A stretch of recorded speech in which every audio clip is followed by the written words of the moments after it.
can't leave my place. Pansy must find me here." He was silent a little. "You're wonderfully good to her," he said suddenly. Isabel stared a little and smiled. "Can you imagine one's not being?" "No, indeed. I know how one is charmed with her. But you must have done a great deal for her." "I've taken her out with me," said Isabel, smiling still, "and I've seen that she has proper clothes." "Your society must have been a great benefit to her. You've talked to her, advised her, helped her to develop." "Ah, yes, if she isn't the rose, she has lived near it." She laughed, and her companion did as much, but there was a certain visible preoccupation in his face which interfered with complete hilarity. "We all try to live as near it as we can," he said, after a moment's hesitation. Isabel turned away. Pansy was about to be restored to her, and she welcomed the diversion. "We know how much she liked Lord Warburton. She thought him pleasanter even than the sum of his merits warranted. There was something in his friendship that appeared a kind of resource in case of indefinite need. It was like having a large balance at the bank. She felt happier when he was in the room. There was something reassuring in his approach. The sound of his voice reminded her of the beneficence of nature. Yet for all that, it didn't suit her that he should be too near her, that he should take too much of her goodwill for granted. She was afraid of that. She averted herself from it. She wished he wouldn't. She felt that if he should come too near, as it were, it might be in her to flash out and bid him keep his distance. Pansy came back to Isabel with another rent in her skirt, which was the inevitable consequence of the first, and which she displayed to Isabel with serious eyes. There were too many gentlemen in uniform. They wore those dreadful spurs which were fatal to the dresses of little maids. It hereupon became apparent that the resources of women are innumerable. Isabel devoted herself to Pansy's desecrated drapery.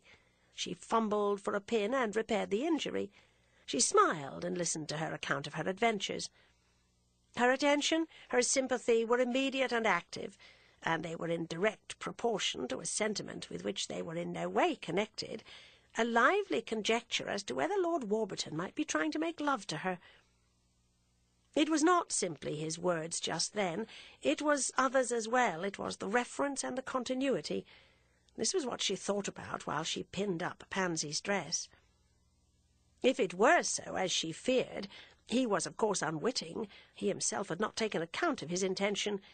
But this made it none the more auspicious, made the situation none less impossible. The sooner he should get back into right relations with things, the better. He immediately began to talk to Pansy, on whom it was certainly mystifying to see that he dropped a smile of chastened devotion. Pansy replied as usual with a little air of conscientious aspiration. He had to bend toward her a good deal in conversation, and her eyes, as usual, wandered up and down his robust person, as if he had offered it to her for exhibition. She always seemed a little frightened, yet her fright was not of the painful character that suggests dislike. On the contrary, she looked as if she knew that he knew she liked him. Isabel left them together a little, and wandered toward a friend whom she saw near, and with whom she talked till the music of the following dance began, for which she knew Pansy to be also engaged. The girl joined her presently with a little fluttered flush, and Isabel, who scrupulously took Osmond's view of his daughter's complete dependence, consigned her as a precious and momentary loan to her appointed partner. About all this matter she had her own imaginations, her own reserves. There were moments when Pansy's extreme adhesiveness made each of them, to her sense, look foolish.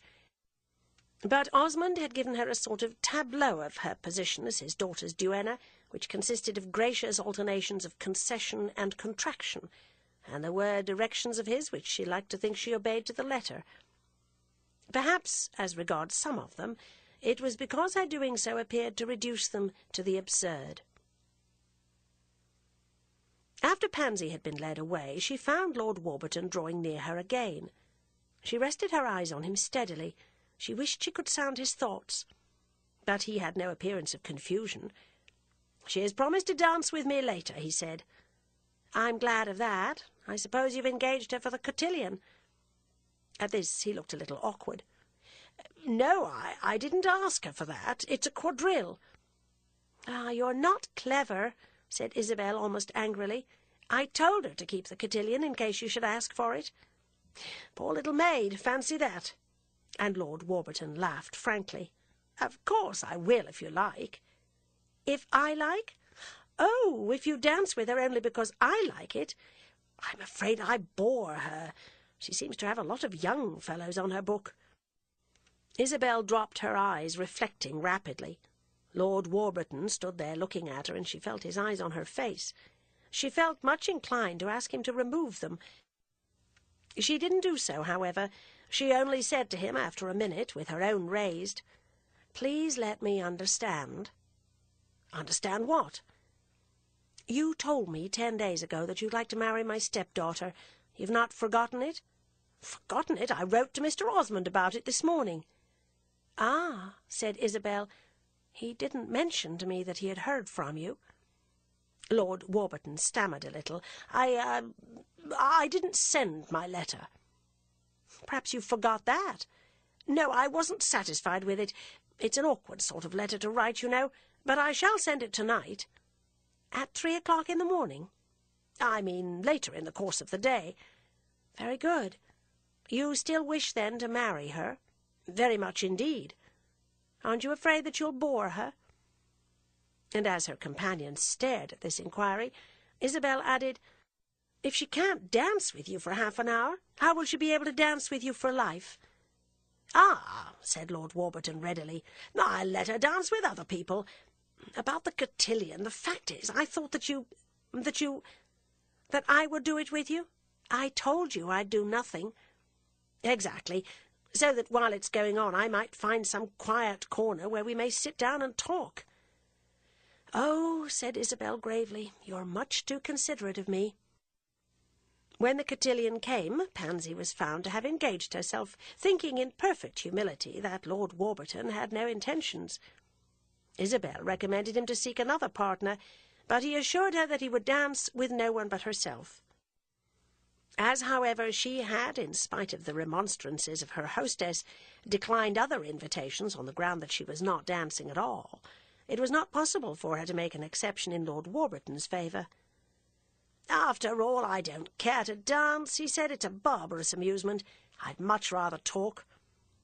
And he intimated that he had discovered exactly the corner he had been looking for, a quiet nook in one of the smaller rooms, where the music would come to them faintly and not interfere with conversation. Isabel had decided to let him carry out his idea. She wished to be satisfied.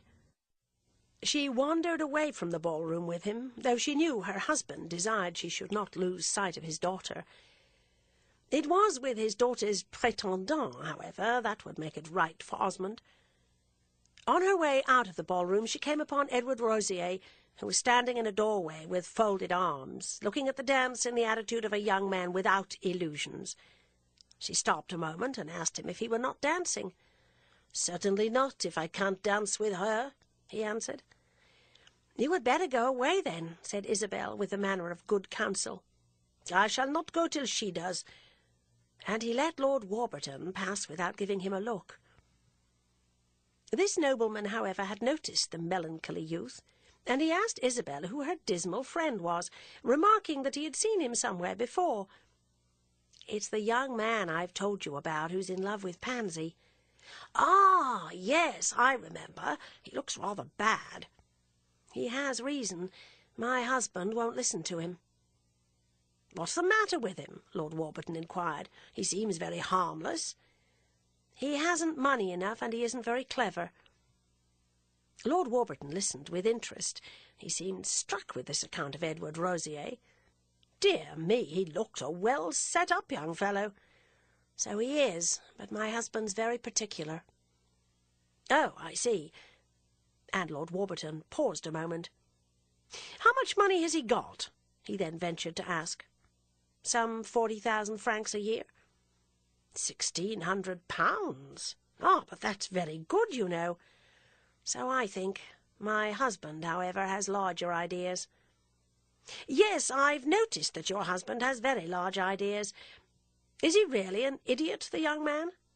An idiot. Not in the least. He's charming. When he was 12 years old, I myself was in love with him." "He doesn't look much more than 12 today," Lord Warburton rejoined vaguely, looking about him.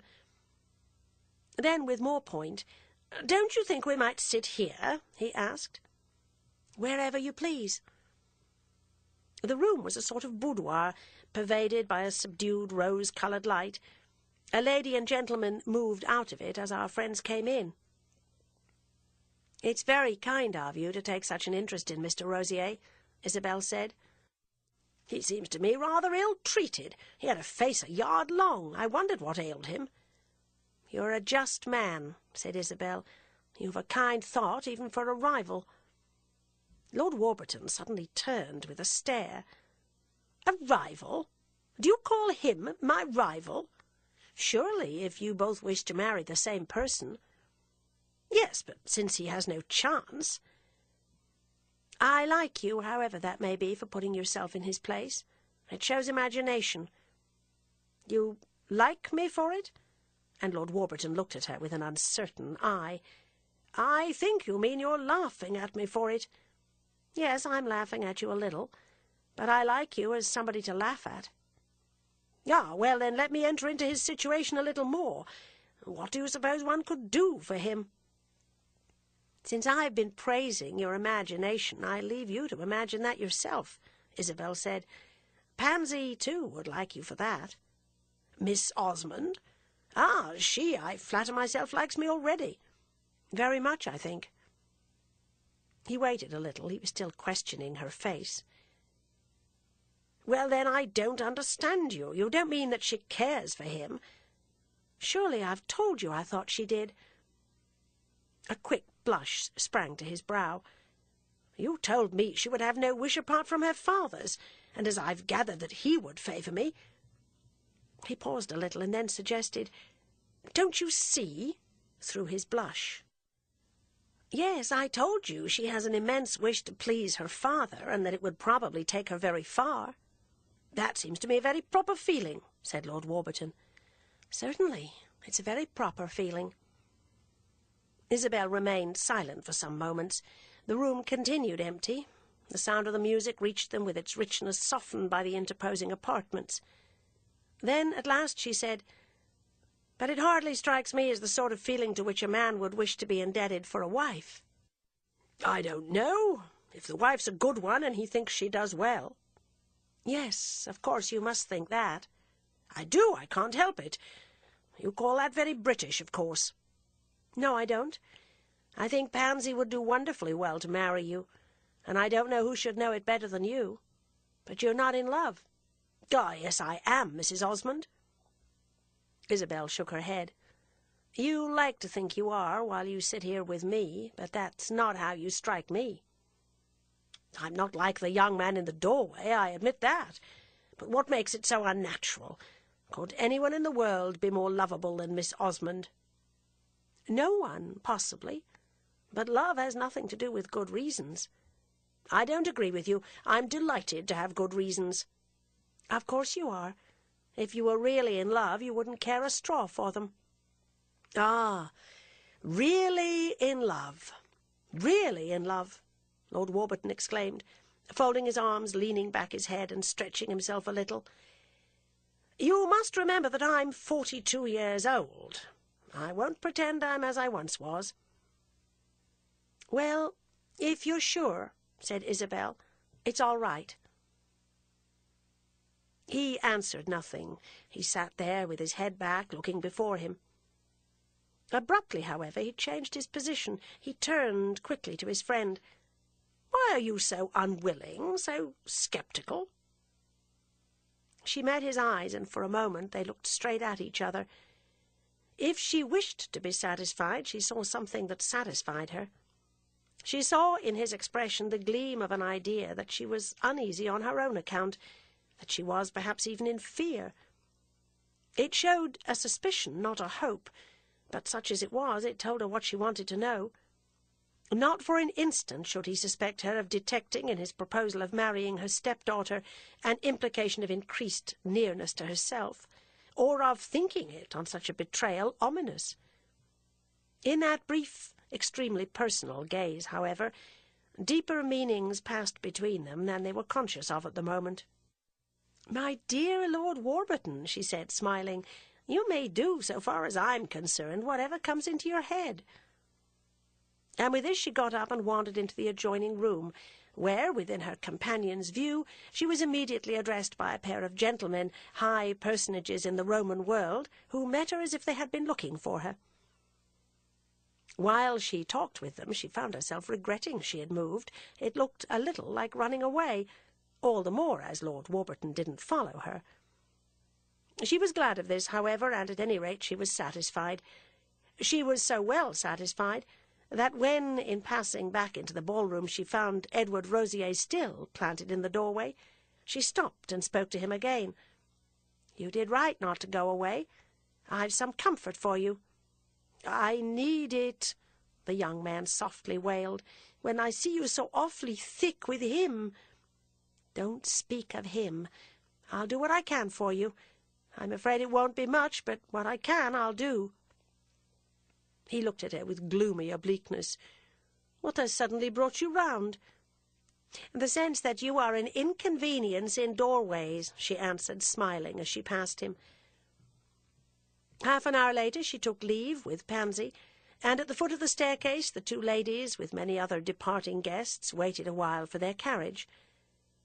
Just as it approached, Lord Warburton came out of the house and assisted them to reach their vehicle. He stood a moment at the door, asking Pansy if she had amused herself, and she, having answered him, fell back with a little air of fatigue.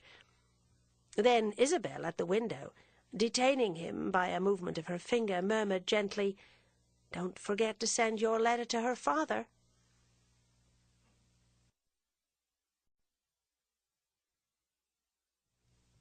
Chapter 44.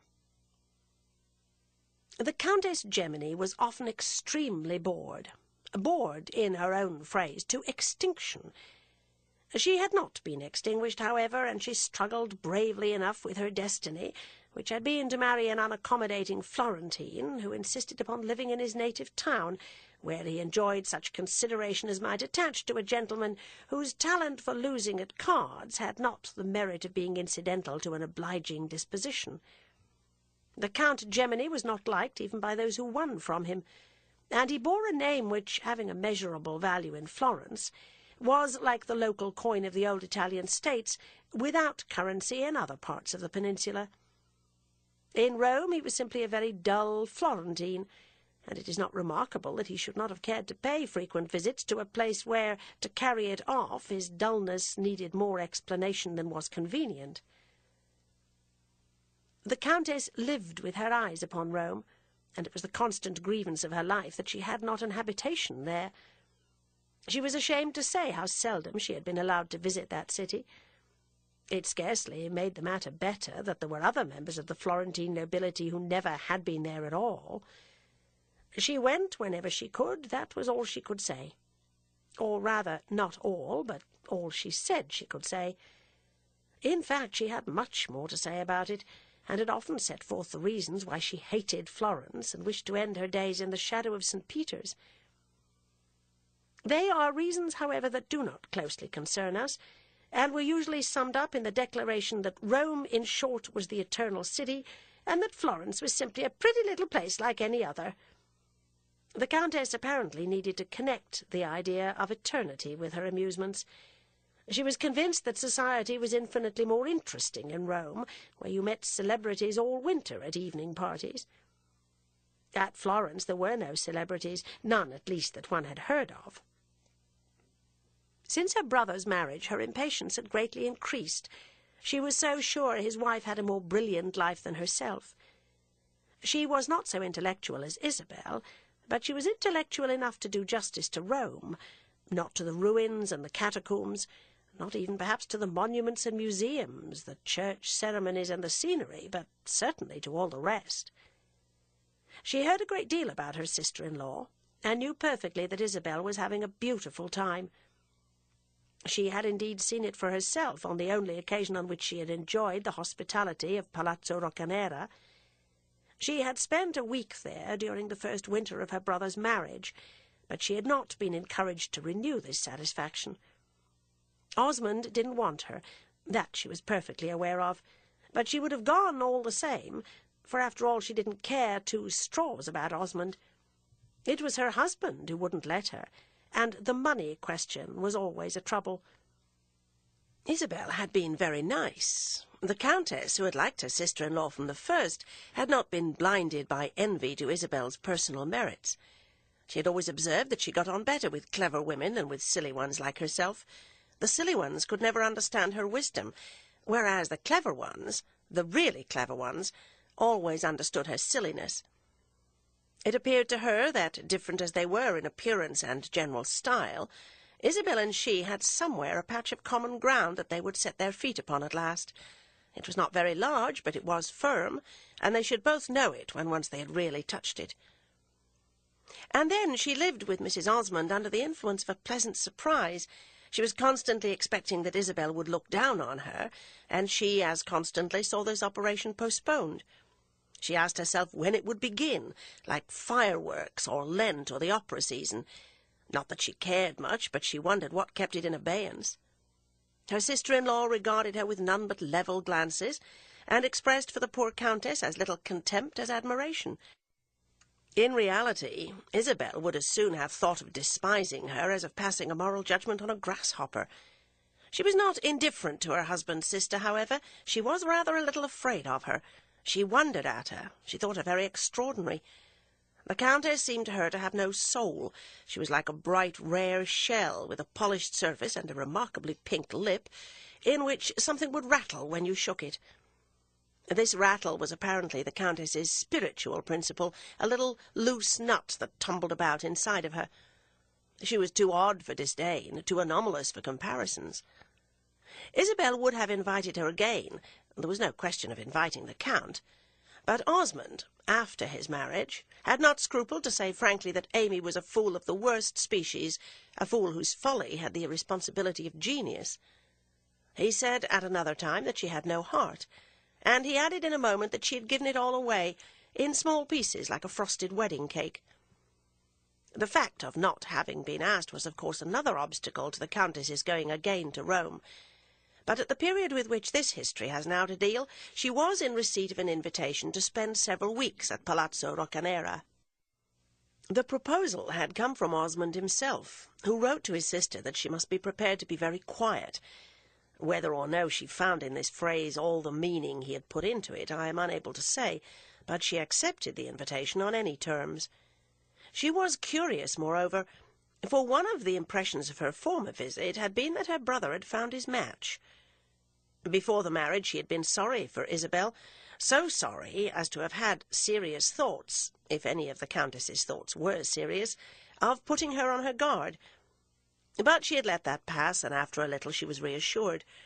Osmond was as lofty as ever, but his wife would not be an easy victim. The Countess was not very exact at measurements, but it seemed to her that if Isabel should draw herself up, she would be the taller spirit of the two. What she wanted to learn now was whether Isabel had drawn herself up. It would give her immense pleasure to see Osmond overtopped. Several days before she was to start for Rome, a servant brought her the card of a visitor, a card with the simple superscription, Henrietta C. Stackpole. The Countess pressed her fingertips to her forehead. She didn't remember to have known any such Henrietta as that. The servant then remarked that the lady had requested him to say that if the Countess should not recognize her name, she would know her well enough on seeing her. By the time she appeared before her visitor, she had in fact reminded herself that there was once a literary lady at Mrs. Touchett's, the only woman of letters she had ever encountered, that is, the only modern one, since she was the daughter of a defunct poetess. She recognized Miss Stackpole immediately, the more so that Miss Stackpole seemed perfectly unchanged, and the Countess, who was thoroughly good-natured, thought it rather fine to be called on by a person of that sort of distinction. She wondered if Miss Stackpole had come on account of her mother, whether she had heard of the American Corinne. Her mother was not at all like Isabel's friend. The Countess could see at a glance that this lady was much more contemporary, and she received an impression of the improvements that were taking place, chiefly in distant countries, in the professional character of literary ladies. Her mother had been used to wear a Roman scarf, thrown over a pair of shoulders timorously bared of their tight black velvet, oh, the old clothes, and a gold laurel wreath set upon a multitude of glossy ringlets. She had spoken softly and vaguely with the accent of her Creole ancestors, as she always confessed. She sighed a great deal and was not at all enterprising. But Henrietta, the Countess could see, was always closely buttoned and compactly braided. There was something brisk and businesslike in her appearance. Her manner was almost conscientiously familiar. It was as impossible to imagine her ever vaguely sighing as to imagine a letter posted without its address. The Countess could not but feel that the correspondent of the Interviewer was much more in the movement than the American Corinne. She explained that she had called on the Countess because she was the only person she knew in Florence, and that when she visited a foreign city she liked to see something more than superficial travellers. She knew Mrs. Touchett, but Mrs. Touchett was in America, and even if she had been in Florence, Henrietta would not have put herself out for her, since Mrs. Touchett was not one of her admirations. "Do you mean by that I am?" the Countess graciously asked. "Well, I like you better than I do her," said Miss Stackpole. "I seem to remember that when I saw you before you were very interesting. I don't know whether it was an accident or whether it's your usual style. At any rate, I was a good deal struck with what you said. I made use of it afterwards in print." "Dear me!" cried the Countess, staring and half alarmed. "I had no idea I ever said anything remarkable. I wish I had known it at the time." "It was about the position of woman in this city," Miss Stackpole remarked. "You throw a good deal of light upon it." "The position of woman's very uncomfortable, is that what you mean? And you wrote it down and published it," the Countess went on. "Do let me see it." "I'll write to them to send you the paper, if you like," Henrietta said. "I didn't mention your name. I only said a lady of high rank, and then I quoted your views." The Countess threw herself hastily backward, tossing up her clasped hands. "Do you know, I'm rather sorry you didn't mention my name. I should have rather liked to see my name in the papers. I forget what my views were. I have so many. But I'm not ashamed of them. I'm not at all like my brother. I suppose you know my brother. He thinks it's a kind of scandal to be put in the papers. If you were to quote him, he'd never forgive you." "He needn't be afraid. I shall never refer to him," said Miss Stackpole with bland dryness. "That's another reason," she added, "why I wanted to come to see you. You know Mr. Osmond married my dearest friend." "Ah, yes, you were a friend of Isabel's. I was trying to think what I knew about you." "I'm quite willing to be known by that," Henrietta declared. "But that isn't what your brother likes to know me by. He's tried to break up my relations with Isabel." "Don't permit it," said the Countess. "That's what I want to talk about. I'm going to Rome." "So am I," the Countess cried. "We'll go together." "With great pleasure. And when I write about my journey, I'll mention you by name as my companion." The Countess sprang from her chair and came and sat on the sofa beside her visitor. "You must send me the paper. My husband won't like it, but he need never see it. Besides, he doesn't know how to read." Henrietta's large eyes became immense. "Doesn't know how to read? May I put that into my letter?" "Into your letter?" "In the Interviewer. That's my paper." "Oh, yes, if you like, with his name. Are you going to stay with Isabel?" Henrietta held up her head, gazing a little in silence at her hostess. "She has not asked me. I wrote to her I was coming, and she answered that she would engage a room for me at a pension. She gave no reason." The Countess listened with extreme interest. "The reason's Osmond," she pregnantly remarked. "Isabel ought to make a stand," said Miss Stackpole. "I'm afraid she has changed a great deal. I told her she would." "I'm sorry to hear it. I hoped she would have her own way. Why doesn't my brother like you?" the Countess ingenuously added. "I don't know, and I don't care. He's perfectly welcome not to like me. I don't want everyone to like me. I should think less of myself if some people did. A journalist can't hope to do much good unless he gets a good deal hated. That's the way he knows how his work goes on, and it's just the same for a lady. But I didn't expect it of Isabel." "Do you mean that she hates you?" the Countess inquired. "I don't know. I want to see. That's what I'm going to Rome for." "Dear me, what a tiresome errand!" the Countess exclaimed. "She doesn't write to me in the same way. It's easy to see there's a difference." "If you know anything," Miss Stackpole went on, "I should like to hear it beforehand, so as to decide on the line I shall take." The Countess thrust out her under lip and gave a gradual shrug. "I know very little. I see and hear very little of Osmond. He doesn't like me any better than he appears to like you." "Yet you're not a lady correspondent," said Henrietta pensively. "Oh, he has plenty of reasons. Nevertheless, they've invited me. I'm to stay in the house." And the Countess smiled almost fiercely. Her exultation for the moment took little account of Miss Stackpole's disappointment. This lady, however, regarded it very placidly. "I shouldn't have gone if she had asked me.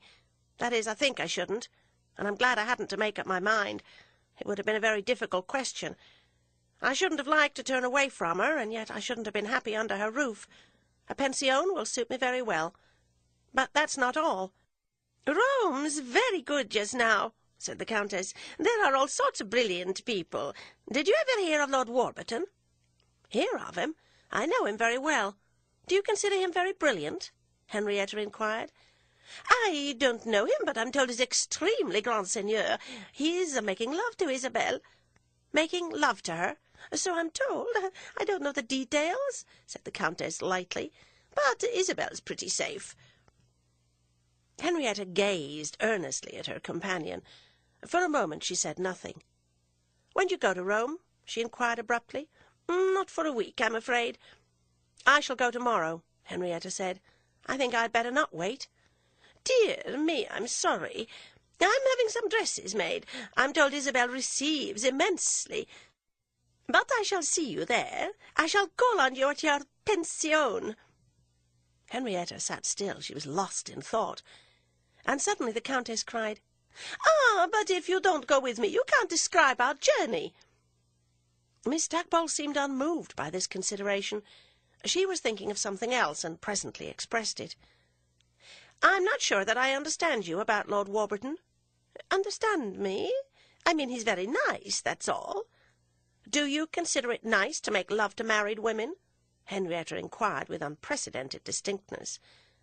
The Countess stared, and then with a little violent laugh, "Ah, it's certain all the nice men do it. Get married and you'll see," she added. "That idea would be enough to prevent me," said Miss Stackpole. "I should want my own husband. I shouldn't want anyone else's." "Do you mean that Isabel's guilty—" And she paused a little, choosing her expression. "Do I mean she's guilty? Oh, dear, no, not yet, I hope. I only mean that Osmond's very tiresome, and that Lord Warburton, as I hear, is a great deal at the house. Oh, I'm afraid you're scandalized." "No, I'm just anxious," Henrietta said. "Ah, you're not very complimentary to Isabel. You should have more confidence. I'll tell you," the Countess added quickly, "if it will be a comfort to you, I engage to draw him off." Miss Stackpole answered at first only with the deeper solemnity of her gaze. "You don't understand me," she said after a while.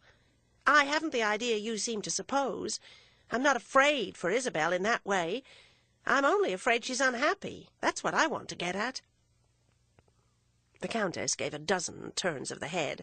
She looked impatient and sarcastic. "That may very well be. For my part, I should like to know whether Osmond is—" Miss Stackpole had begun a little to bore her. "If she's really changed, that must be at the bottom of it," Henrietta went on. "You'll see. She'll tell you," said the Countess. "Ah, she may not tell me. That's what I'm afraid of." "Well, if Osmond isn't amusing himself in his own old way, I flatter myself I shall discover it," the Countess rejoined. "I don't care for that," said Henrietta. "I do immensely. If Isabel's unhappy, I'm very sorry for her, but I can't help it. I might tell her something that would make her worse, but I can't tell her anything that would console her. What did she go and marry him for? If she had listened to me, she'd have got rid of him. I'll forgive her, however, if I find she has made things hot for him. If she has simply allowed him to trample upon her, I don't know that I shall even pity her. But I don't think that's very likely. I count upon finding that if she's miserable, she has at least made him so." Henrietta got up. These seemed to her, naturally, very dreadful expectations. She honestly believed she had no desire to see Mr. Osmond unhappy. and indeed he could not be for her the subject of a flight of fancy. She was on the whole rather disappointed in the Countess, whose mind moved in a narrower circle than she had imagined, though with a capacity for coarseness even there. "It will be better if they love each other," she said, for edification. "They can't. He can't love anyone. I presumed that was the case, but it only aggravates my fear for Isabel. I shall positively start tomorrow." "Isabel certainly has devotees," said the Countess, smiling very vividly. "I declare I don't pity her." "It may be I can assist her," Miss Stackpole pursued, as if it were well not to have illusions. "You can have wanted to, at any rate. That's something. I believe that's what you came from America for," the Countess suddenly added. "Yes, I wanted to look after her," Henrietta said serenely. Her hostess stood there smiling at her, with small bright eyes and an eager-looking nose, with cheeks into each of which a flush had come. "Ah, that's very pretty. C'est bien gentil. Isn't it what they call friendship?" "I don't know what they call it. I thought I'd better come." "She's very happy. She's very fortunate," the Countess went on. "She has others besides." And then she broke out passionately. "She's more fortunate than I. I'm as unhappy as she. I've a very bad husband. He's a great deal worse than Osmond, and I've no friends. I thought I had, but they're gone. No one, man or woman, would do for me what you've done for her." Henrietta was touched. There was nature in this bitter effusion. She gazed at her companion a moment, and then, "Look here, Countess, I'll do anything for you that you like. I'll wait over and travel with you." "Never mind," the Countess answered, with a quick change of tone. "Only describe me in the newspaper." Henrietta, before leaving her, however, was obliged to make her understand that she could give no fictitious representation of her journey to Rome. Miss Stackpole was a strictly veracious reporter. On quitting her, she took the way to the Lungarno, the sunny quay beside the yellow river, where the bright-faced inns familiar to tourists stand all in a row. She had learned her way before this through the streets of Florence. She was very quick in such matters, and was therefore able to turn with great decision of step out of the little square which forms the approach to the Bridge of the Holy Trinity. She proceeded to the left toward the Ponte Vecchio, and stopped in front of one of the hotels which overlook that delightful structure. Here she drew forth a small pocket-book, took from it a card and a pencil, and after meditating a moment, wrote a few words. It is our privilege to look over her shoulder, and if we exercise it, we may read the brief query, "Could I see you this evening for a few moments on a very important matter?" Henrietta added that she should start on the morrow for Rome.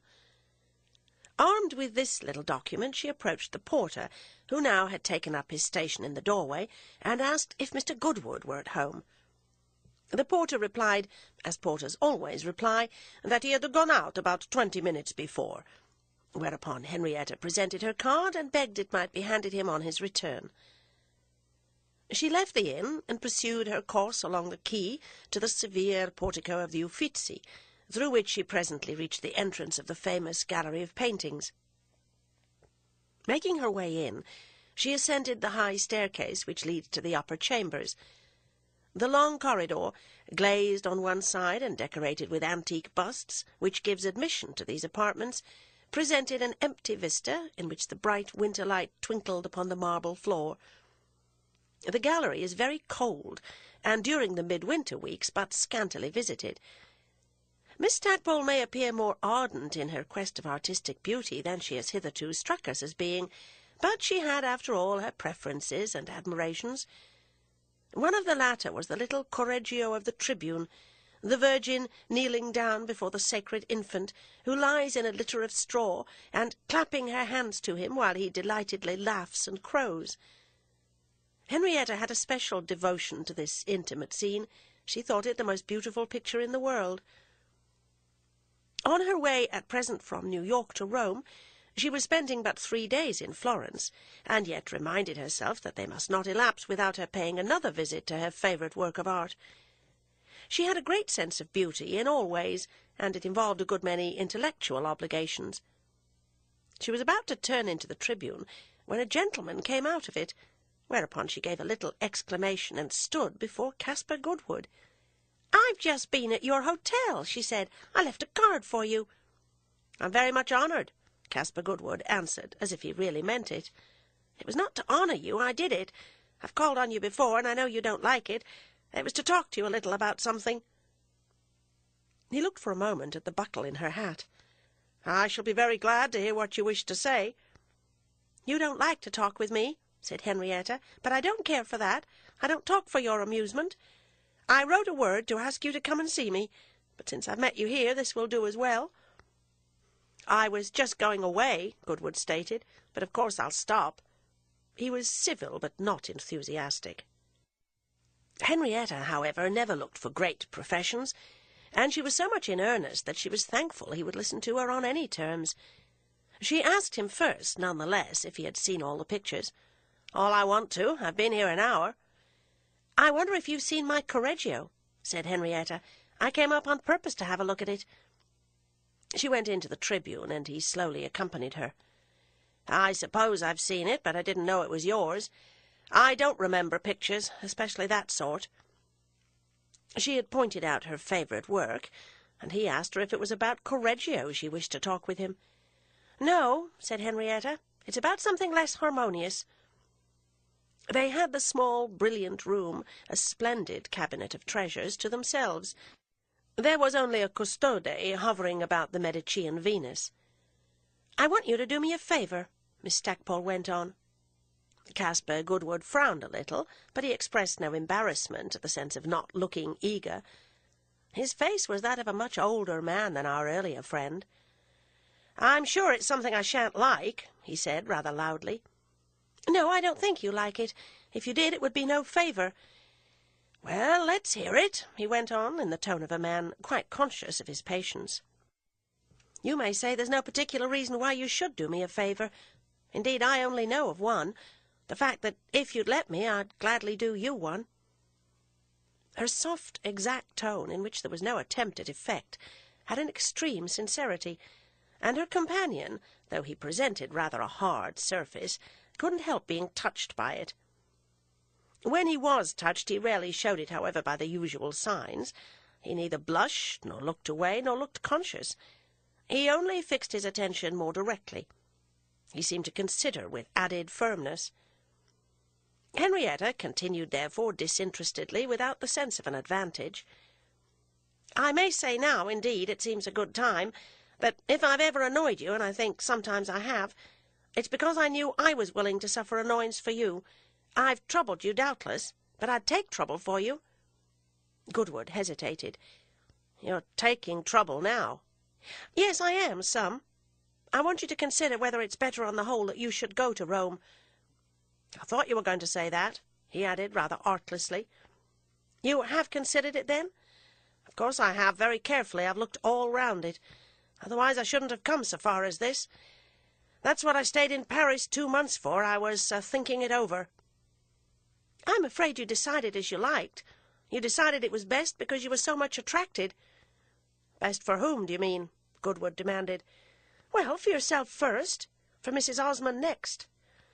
"Oh, it won't do her any good. I don't flatter myself that." "Won't it do her some harm? That's the question." "I don't see what it will matter to her. I'm nothing to Mrs. Osmond. But if you want to know, I do want to see her myself." "Yes, and that's why you go." "Of course it is. Could there be a better reason?" "How will it help you? That's what I want to know," said Miss Stackpole. "That's just what I can't tell you. It's just what I was thinking about in Paris." "It will make you more discontented." "Why do you say more so?" Goodwood asked rather sternly. "How do you know I'm discontented?" "Well," said Henrietta, hesitating a little, "you seem never to have cared for another." "How do you know what I care for?" he cried with a big blush. "Just now I care to go to Rome."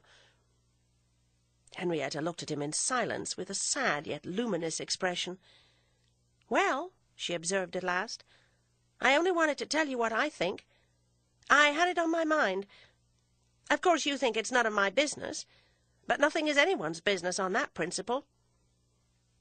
"It's very kind of you. I'm greatly obliged to you for your interest," said Caspar Goodwood. "I shall go to Rome, and I shan't hurt Mrs. Osmond." "You won't hurt her, perhaps, but will you help her? That's the real issue." "Is she in need of help?" he asked slowly, with a penetrating look. "Most women always are," said Henrietta, with conscientious evasiveness, and generalizing less hopefully than usual. "If you go to Rome," she added, "I hope you'll be a true friend, not a selfish one." And she turned off and began to look at the pictures. Caspar Goodwood let her go and stood watching her while she wandered round the room, but after a moment he rejoined her. "You've heard something about her here," he then resumed. "I should like to know what you've heard." Henrietta had never prevaricated in her life, and though on this occasion there might have been a fitness in doing so, she decided after thinking some minutes to make no superficial exception. "Yes, I've heard," she answered, "but as I don't want you to go to Rome, I won't tell you." "Just as you please. I shall see for myself," he said. Then, inconsistently for him, "You've heard she's unhappy," he added. "Oh, you won't see that!" Henrietta exclaimed. "I hope not. When do you start?" "Tomorrow by the evening train. And you?" Goodwood hung back. He had no desire to make his journey to Rome in Miss Stackpole's company. His indifference to this advantage was not of the same character as Gilbert Osmond's, but it had at this moment an equal distinctness. It was rather a tribute to Miss Stackpole's virtues than a reference to her faults. He thought her very remarkable, very brilliant, and he had in theory no objection to the class to which she belonged. Lady correspondence appeared to him a part of the natural scheme of things in a progressive country, and though he never read their letters, he supposed that they ministered somehow to social prosperity. But it was this very eminence of their position that made him wish Miss Stackpole didn't take so much for granted. She took for granted that he was always ready for some allusion to Mrs. Osmond. She had done so when they met in Paris 6 weeks after his arrival in Europe, and she had repeated the assumption with every successive opportunity. He had no wish whatever to allude to Mrs. Osmond. He was not always thinking of her, he was perfectly sure of that. He was the most reserved, the least colloquial of men, and this inquiring authoress was constantly flashing her lantern into the quiet darkness of his soul. He wished she didn't care so much. He even wished, though it might seem rather brutal of him, that she would leave him alone. In spite of this, however, he just now made other reflections, which shows how widely different, in effect, his ill humour was from Gilbert Osmond's. He desired to go immediately to Rome. He would have liked to go alone in the night train. He hated the European railway carriages in which one sat for hours in a vice, knee to knee and nose to nose with a foreigner, to whom one presently found oneself objecting with all the added vehemence of one's wish to have the window open. And if there were worse at night even than by day, at least at night one could sleep and dream of an American saloon car. But he couldn't take a night train when Miss Stackpole was starting in the morning. It struck him that this would be an insult to an unprotected woman. Nor could he wait until after she had gone, unless he should wait longer than he had patience for. It wouldn't do to start the next day. She worried him. She oppressed him. The idea of spending the day in a European railway carriage with her offered a complication of irritations. Still, she was a lady travelling alone. It was his duty to put himself out for her. There could be no two questions about that. It was a perfectly clear necessity. He looked extremely grave for some moments, and then said, wholly without the flourish of gallantry, but in a tone of extreme distinctness, "Of course, if you're going tomorrow, I'll go too, as I may be of assistance to you." "Well, Mr. Goodwood, I should hope so," Henrietta returned imperturbably.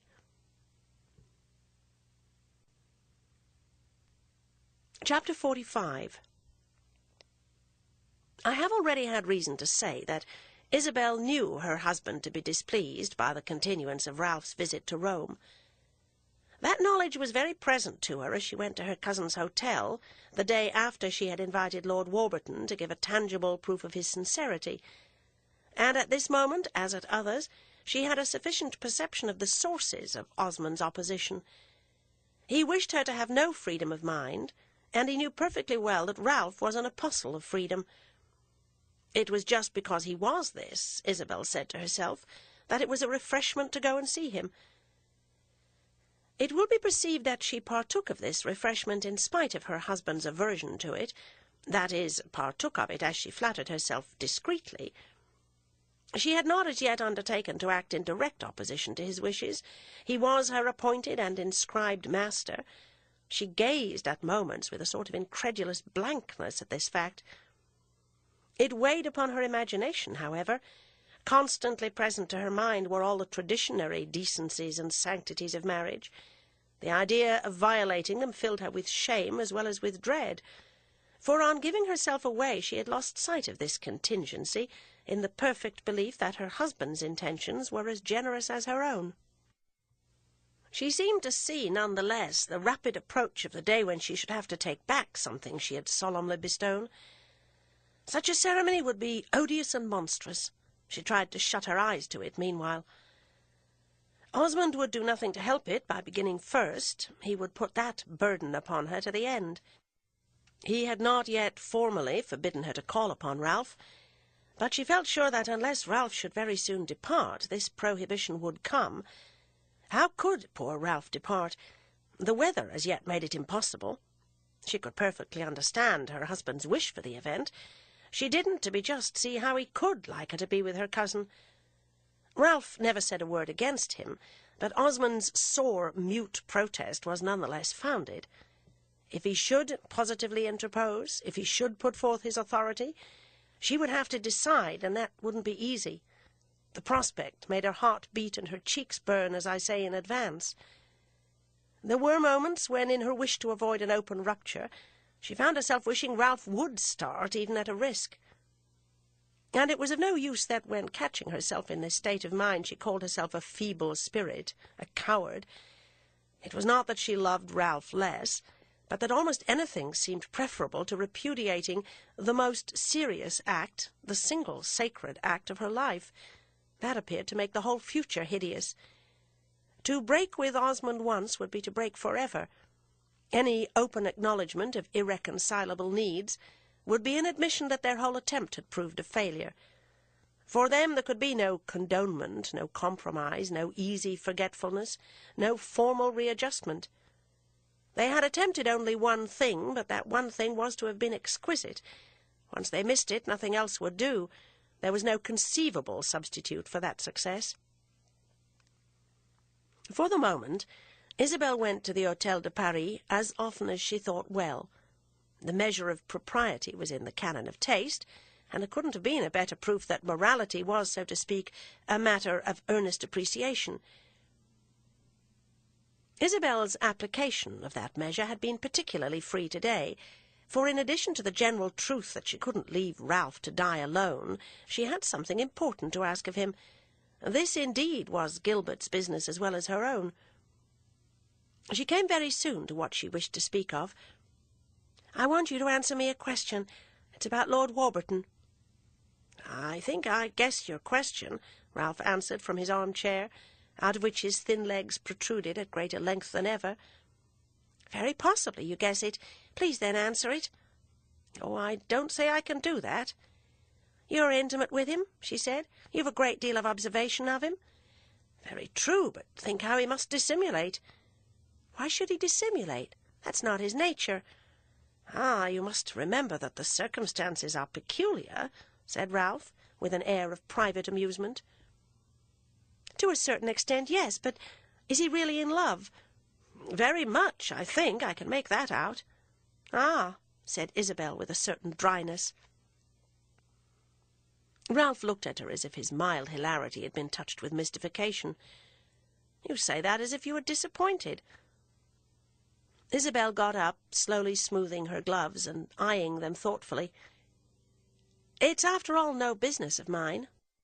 "You're very philosophic," said her cousin. And then in a moment, "May I inquire what you're talking about?" Isabel stared. "I thought you knew.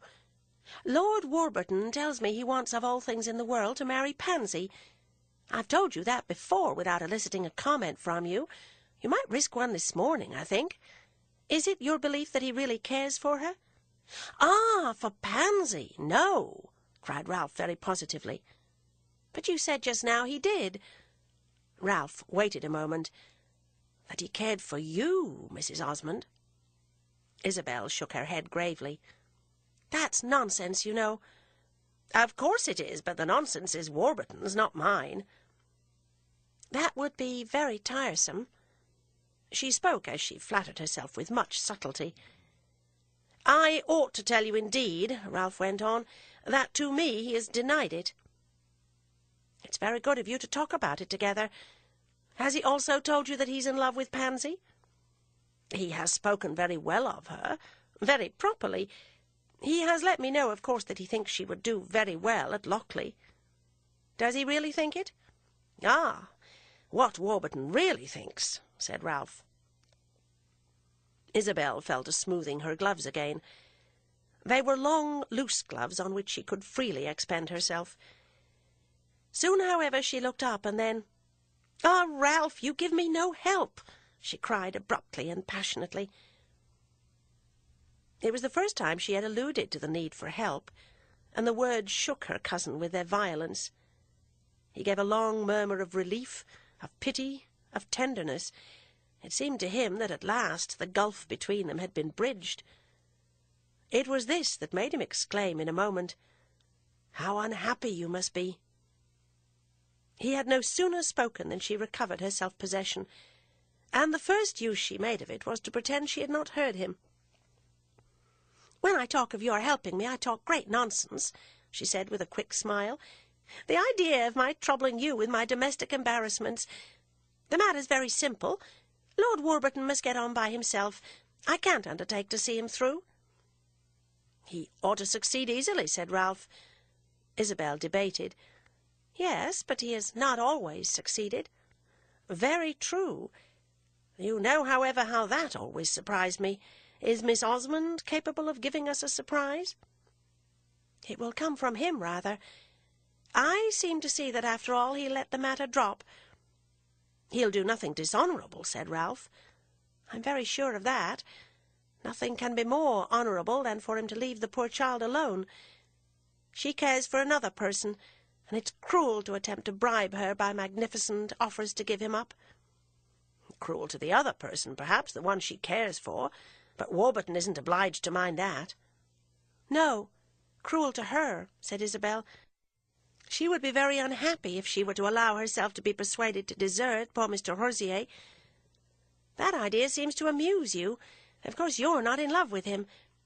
He has the merit for Pansy of being in love with Pansy. She can see at a glance that Lord Warburton isn't." "He'd be very good to her," said Ralph. "He has been good to her already. Fortunately, however, he has not said a word to disturb her. He could come and bid her good-bye tomorrow with perfect propriety." "How would your husband like that?" "Not at all, and he may be right in not liking it. Only he must obtain satisfaction himself."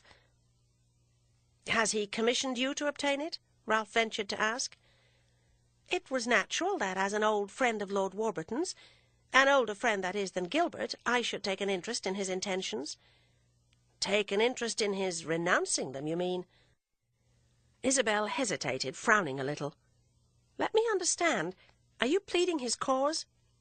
"Not in the least. I'm very glad he shouldn't become your stepdaughter's husband. It makes such a very queer relation to you," said Ralph, smiling. "But I'm rather nervous lest your husband should think you haven't pushed him enough." Isabel found herself able to smile as well as he. "He knows me well enough not to have expected me to push. He himself has no intention of pushing, I presume. I'm not afraid I shall not be able to justify myself," she said lightly. Her mask had dropped for an instant, but she had put it on again, to Ralph's infinite disappointment. He had caught a glimpse of her natural face, and he wished immensely to look into it. He had an almost savage desire to hear her complain of her husband, hear her say that she should be held accountable for Lord Warburton's defection. Ralph was certain that this was her situation. He knew by instinct in advance the form that in such an event Osmond's displeasure would take. It could only take the meanest and cruellest. He would have liked to warn Isabel of it, to let her see at least how he judged for her and how he knew. It little mattered that Isabel would know much better. It was for his own satisfaction more than for hers that he longed to show her he was not deceived. He tried and tried again to make her betray Osmond. He felt cold-blooded, cruel, dishonourable almost in doing so. But it scarcely mattered, for he only failed. What had she come for, then, and why did she seem almost to offer him a chance to violate their tacit convention? Why did she ask him his advice if she gave him no liberty to answer her? How could they talk of her domestic embarrassments, as it pleased her humorously to designate them, if the principal factor was not to be mentioned? These contradictions were themselves but an indication of her trouble, and her cry for help just before was the only thing he was bound to consider. "You will be decidedly at variance, all the same," he said in a moment. And as she answered nothing, looking as if she scarce understood, "You'll find yourselves thinking very differently," he continued. "That may easily happen among the most united couples." She took up her parasol. He saw she was nervous, afraid of what he might say. "It's a matter we can hardly quarrel about, however," she added, "for almost all the interest is on his side. That's very natural. Pansy's, after all, his daughter, not mine." And she put out her hand to wish him good-bye. Ralph took an inward resolution that she shouldn't leave him without his letting her know that he knew everything. It seemed too great an opportunity to lose. "Do you know what his interest will make him say?" he asked, as he took her hand. She shook her head, rather dryly, not discouragingly, and he went on. "It will make him say that your want of zeal is owing to jealousy." He stopped a moment. Her face made him afraid. "To jealousy?" "To jealousy of his daughter." She blushed red and threw back her head. "You're not kind," she said, in a voice that he had never heard on her lips. "Be frank with me, and you'll see," he answered.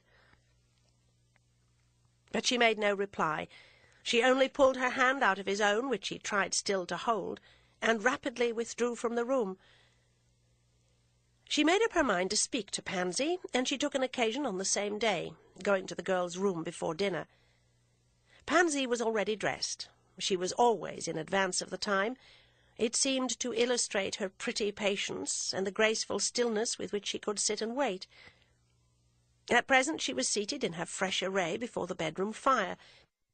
She had blown out her candles on the completion of her toilet, in accordance with the economical habits in which she had been brought up, and which she was now more careful than ever to observe, so that the room was lighted only by a couple of logs. The rooms in Palazzo Roccanera were as spacious as they were numerous, and Pansy's virginal bower was an immense chamber with a dark, heavily timbered ceiling.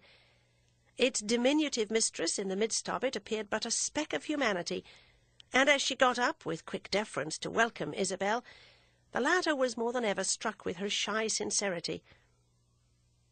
Isabel had a difficult task. The only thing was to perform it as simply as possible. She felt bitter and angry, but she warned herself against betraying this heat. She was afraid even of looking too grave, or at least too stern. She was afraid of causing alarm.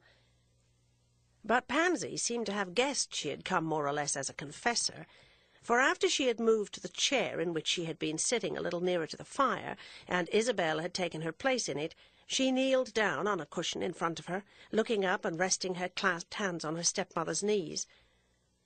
What Isabel wished to do was to hear from her own lips that her mind was not occupied with Lord Warburton, but if she desired the assurance, she felt herself by no means at liberty to provoke it.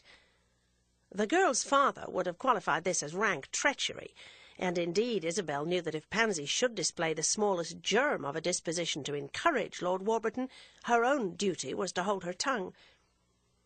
It was difficult to interrogate without appearing to suggest. Pansy's supreme simplicity, an innocence even more complete than Isabel had yet judged it, gave to the most tentative inquiry something of the effect of an admonition. As she knelt there in the vague firelight, with her pretty dress dimly shining, her hands folded half in appeal and half in submission, her soft eyes raised and fixed, full of the seriousness of the situation, she looked to Isabel like a childish martyr decked out for sacrifice, and scarcely presuming even to hope to avert it. When Isabel said to her that she had never yet spoken to her of what might have been going on in relation to her getting married, but that her silence had not been indifference or ignorance, had only been the desire to leave her at liberty, Pansy bent forward, raised her face nearer and nearer, and with a little murmur, which evidently expressed a deep longing, answered that she had greatly wished her to speak, and that she begged her to advise her now. "It's difficult for me to advise you," Isabel returned. "I don't know how I can undertake that. That's for your father. You must get his advice, and above all you must act on it." At this Pansy dropped her eyes. For a moment she said nothing. "I think I should like your advice better than papa's," she presently remarked. "That's not as it should be," said Isabel coldly. "I love you very much, but your father loves you better." "It isn't because you love me.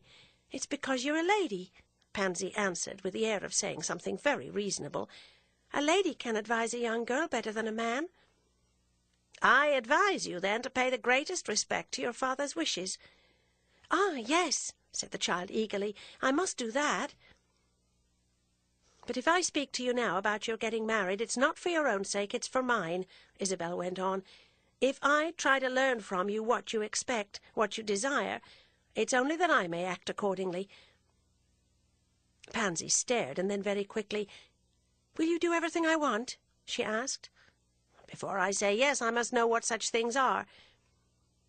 Pansy presently told her that the only thing she wanted in life was to marry Mr. Rosier. He had asked her, and she had told him she would do so if her papa would allow it. Now her papa wouldn't allow it. "Very well, then it's impossible," Isabel pronounced. "Yes, it's impossible," said Pansy, without a sigh and with the same extreme attention in her clear little face. "You must think of something else, then," Isabel went on. But Pansy, sighing at this, told her that she had attempted that feat without the least success.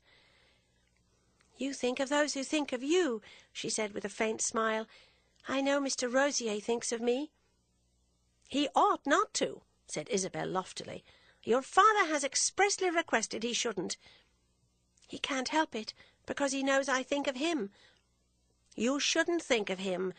There's some excuse for him, perhaps, but there's none for you." "I wish you would try to find one," the girl exclaimed, as if she were praying to the Madonna. "I should be very sorry to attempt it," said the Madonna with unusual frigidity. "If you knew someone else was thinking of you, would you think of him?" "No one can think of me as Mr. Rosier does. No one has the right." "Ah, but I don't admit Mr. Rosier's right," Isabel hypocritically cried. Pansy only gazed at her, evidently much puzzled, and Isabel, taking advantage of it, began to represent to her the wretched consequences of disobeying her father. At this Pansy stopped her with the assurance that she would never disobey him, would never marry without his consent. As she announced in the serenest, simplest tone that, though she might never marry Mr. Rosier, she would never cease to think of him, she appeared to have accepted the idea of eternal singleness. But Isabel, of course, was free to reflect that she had no conception of its meaning. She was perfectly sincere. She was prepared to give up her lover. This might seem an important step toward taking another, but for Pansy, evidently, it failed to lead in that direction. She felt no bitterness toward her father, and there was no bitterness in her heart. There was only the sweetness of fidelity to Edward Rosier, and a strange, exquisite intimation that she could prove it better by remaining single than even by marrying him. "Your father would like you to make a better marriage," said Isabel. "Mr. Rosier's fortune is not at all large." "How do you mean, better? If that would be good enough. And I have myself so little money, why should I look for a fortune?" "Your having so little is a reason for looking for more." With which Isabel was grateful for the dimness of the room. She felt as if her face were hideously insincere. It was what she was doing for Osmond. It was what one had to do for Osmond. Pansy's solemn eyes, fixed on her own, almost embarrassed her. She was ashamed to think she had made so light of the girl's preference. "What should you like me to do?" her companion softly demanded. The question was a terrible one, and Isabel took refuge in timorous vagueness. "To remember all the pleasure it's in your power to give your father." "To marry someone else, you mean, if he should ask me?" For a moment Isabel's answer caused itself to be waited for. Then she heard herself utter it in the stillness that Pansy's attention seemed to make. "Yes, to marry someone else." The child's eyes grew more penetrating. Isabel believed she was doubting her sincerity, and the impression took force from her slowly getting up from her cushion. She stood there a moment with her small hands unclasped, and then quavered out, "Well, I hope no one will ask me." "There has been a question of that. Someone else would have been ready to ask you." "I don't think he can have been ready," said Pansy. "It would appear so, if he had been sure he'd succeed." "If he had been sure? Then he wasn't ready." Isabel thought this rather sharp. She also got up and stood a moment looking into the fire.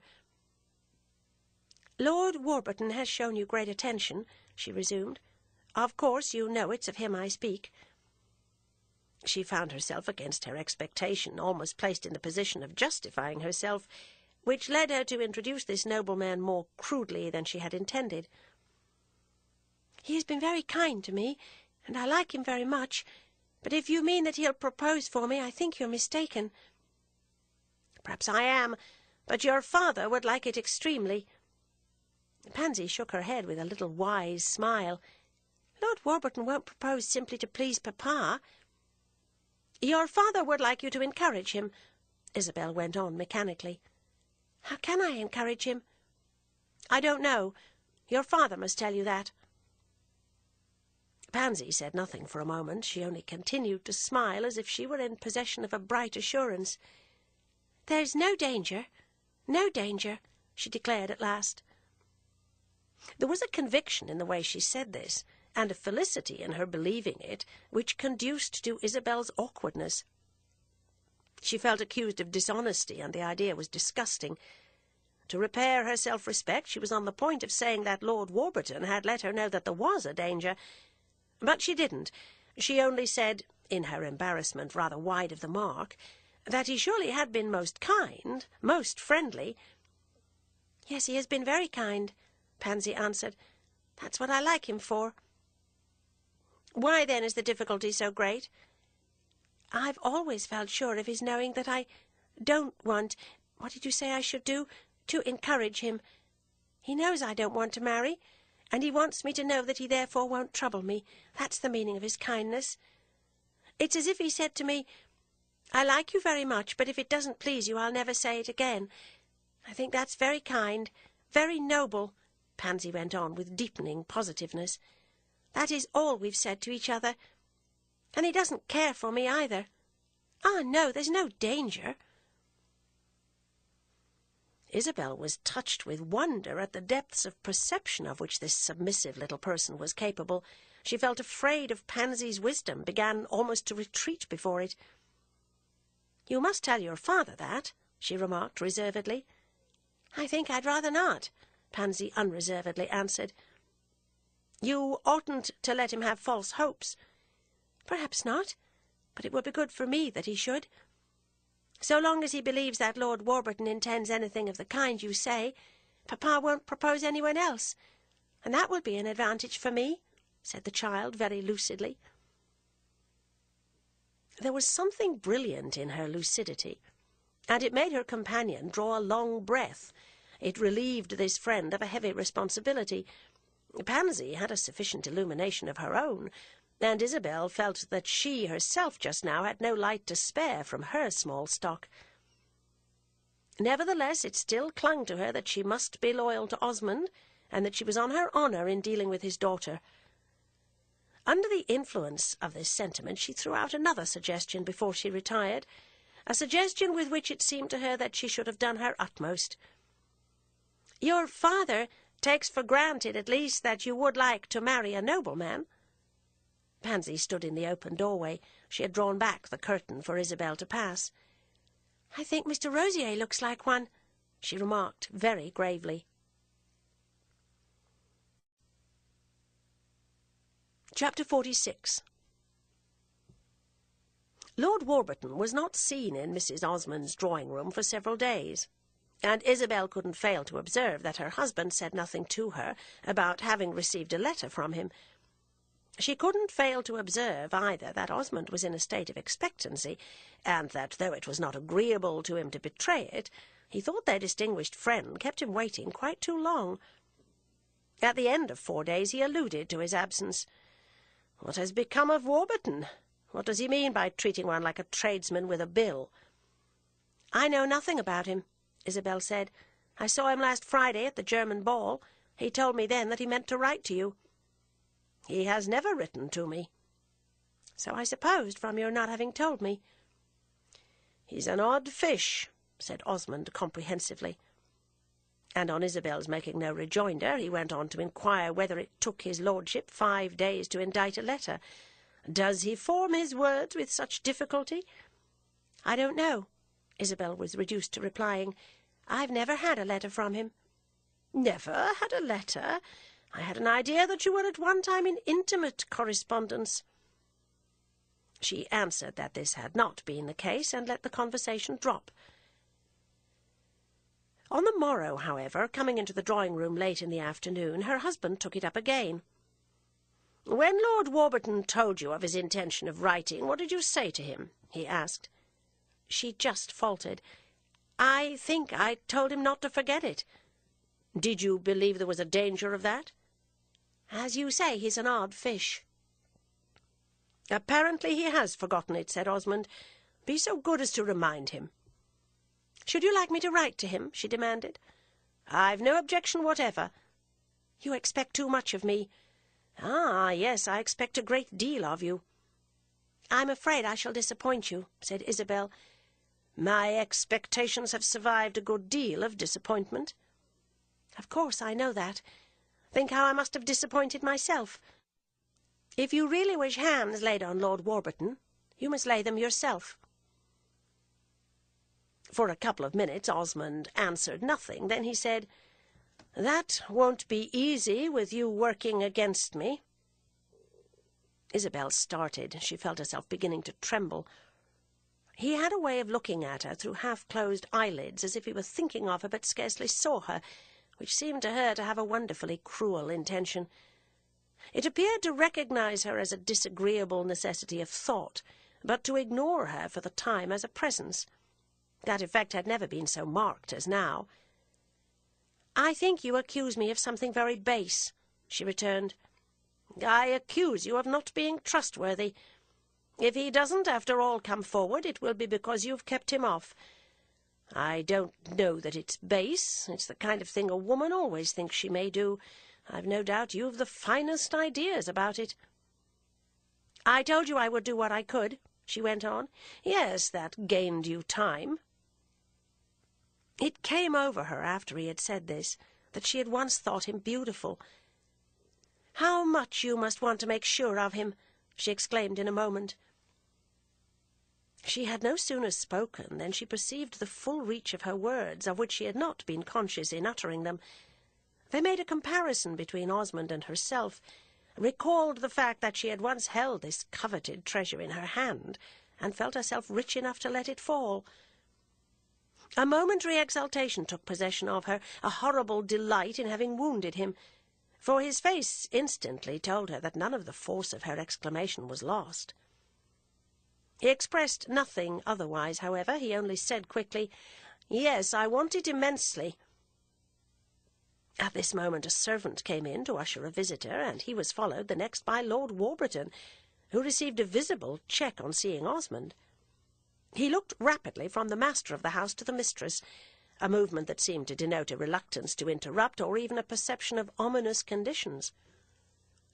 Then he advanced with his English address, in which a vague shyness seemed to offer itself as an element of good breeding, in which the only defect was a difficulty in achieving transitions. Osmond was embarrassed. He found nothing to say, but Isabel remarked promptly enough that they had been in the act of talking about their visitor. Upon this her husband added that they hadn't known what was become of him. They had been afraid he had gone away. "No," he explained, smiling and looking at Osmond. "I'm only on the point of going." And then he mentioned that he found himself suddenly recalled to England. He should start on the morrow or the day after. "I'm awfully sorry to leave poor Touchett," he ended by exclaiming. For a moment neither of his companions spoke. Osmond only leaned back in his chair listening. Isabel didn't look at him. She could only fancy how he looked. Her eyes were on their visitor's face, where they were the more free to rest that those of his lordship carefully avoided them. Yet Isabel was sure that had she met his glance she would have found it expressive. "You had better take poor Touchett with you," she heard her husband say lightly enough in a moment. "He had better wait for warmer weather," Lord Warburton answered. "I shouldn't advise him to travel just now." He sat there a quarter of an hour, talking as if he might not soon see them again, unless indeed they should come to England, a course he strongly recommended. Why shouldn't they come to England in the autumn? That struck him as a very happy thought. It would give him such pleasure to do what he could for them, to have them come and spend a month with him. Osmond, by his own admission, had been to England but once, which was an absurd state of things for a man of his leisure and intelligence. It was just the country for him. He would be sure to get on well there. Then Lord Warburton asked Isabel if she remembered what a good time she had had there, and if she didn't want to try it again. Didn't she want to see Gardencourt once more? Gardencourt was really very good. Touchett didn't take proper care of it, but it was the sort of place you could hardly spoil by letting it alone. Why didn't they come and pay Touchett a visit? He surely must have asked them. Hadn't asked them? Oh, what an ill-mannered wretch! And Lord Warburton promised to give the master of Gardencourt a piece of his mind. Of course it was a mere accident. He would be delighted to have them. Spending a month with Touchett and a month with himself, and seeing all the rest of the people they must know there, they really wouldn't find it half bad. Lord Warburton added that it would amuse Miss Osmond as well, who had told him that she had never been to England, and whom he had assured it was a country she deserved to see. Of course she didn't need to go to England to be admired. That was her fate everywhere. But she would be an immense success there. She certainly would, if that was any inducement. He asked if she were not at home, couldn't he say good-bye? Not that he liked good-byes, he always funked them. When he left England the other day, he hadn't said good-bye to a two-legged creature. He had had half a mind to leave Rome without troubling Mrs. Osmond for a final interview. What could be more dreary than final interviews? One never said the things one wanted. One remembered them all an hour afterwards. On the other hand, one usually said a lot of things one shouldn't, simply from a sense that one had to say something. Such a sense was upsetting. It muddled one's wits. He had it at present, and that was the effect it produced on him. If Mrs. Osmond didn't think he spoke as he ought, she must set it down to agitation. It was no light thing to part with Mrs. Osmond. He was really very sorry to be going. He had thought of writing to her instead of calling, but he would write to her at any rate, to tell her a lot of things that would be sure to occur to him as soon as he had left the house. They must think seriously about coming to Lochley. If there was anything awkward in the conditions of his visit, or in the announcement of his departure, it failed to come to the surface. Lord Warburton talked about his agitation, but he showed it in no other manner, and Isabel saw that since he had determined on a retreat, he was capable of executing it gallantly. She was very glad for him. She liked him quite well enough to wish him to appear to carry a thing off. He would do that on any occasion, not from impudence, but simply from the habit of success, and Isabel felt it out of her husband's power to frustrate this faculty. A complex operation, as she sat there, went on in her mind. On one side she listened to their visitor, said what was proper to him, read more or less between the lines of what he said himself, and wondered how he would have spoken if he had found her alone. On the other she had a perfect consciousness of Osmond's emotion. She felt almost sorry for him. He was condemned to the sharp pain of loss without the relief of cursing. He had had a great hope, and now, as he saw it vanish into smoke, he was obliged to sit and smile and twirl his thumbs. Not that he troubled himself to smile very brightly. He treated their friend, on the whole, to as vacant a countenance as so clever a man could very well wear. It was indeed a part of Osmond's cleverness that he could look consummately uncompromised. His present appearance, however, was not a confession of disappointment. It was simply a part of Osmond's habitual system, which was to be inexpressive exactly in proportion as he was really intent.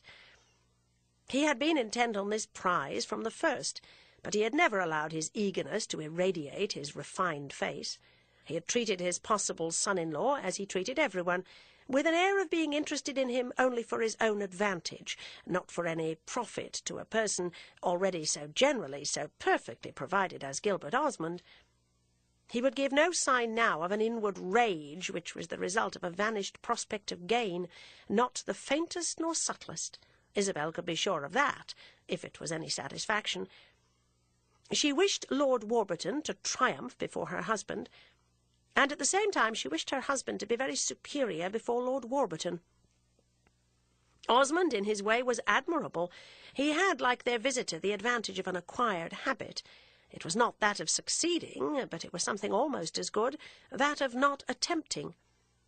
As he leaned back in his place, listening but vaguely to the other's friendly offers and suppressed explanations, as if it were only proper to assume that they were addressed essentially to his wife, he had, at least, since so little else was left him, the comfort of thinking how well he personally had kept out of it, and how the air of indifference which he was now able to wear had the added beauty of consistency. It was something to be able to look as if the leave-taker's movements had no relation to his own mind. The latter did well, certainly, but Osmond's performance was in its very nature more finished. Lord Warburton's position was, after all, an easy one. There was no reason in the world why he shouldn't leave Rome.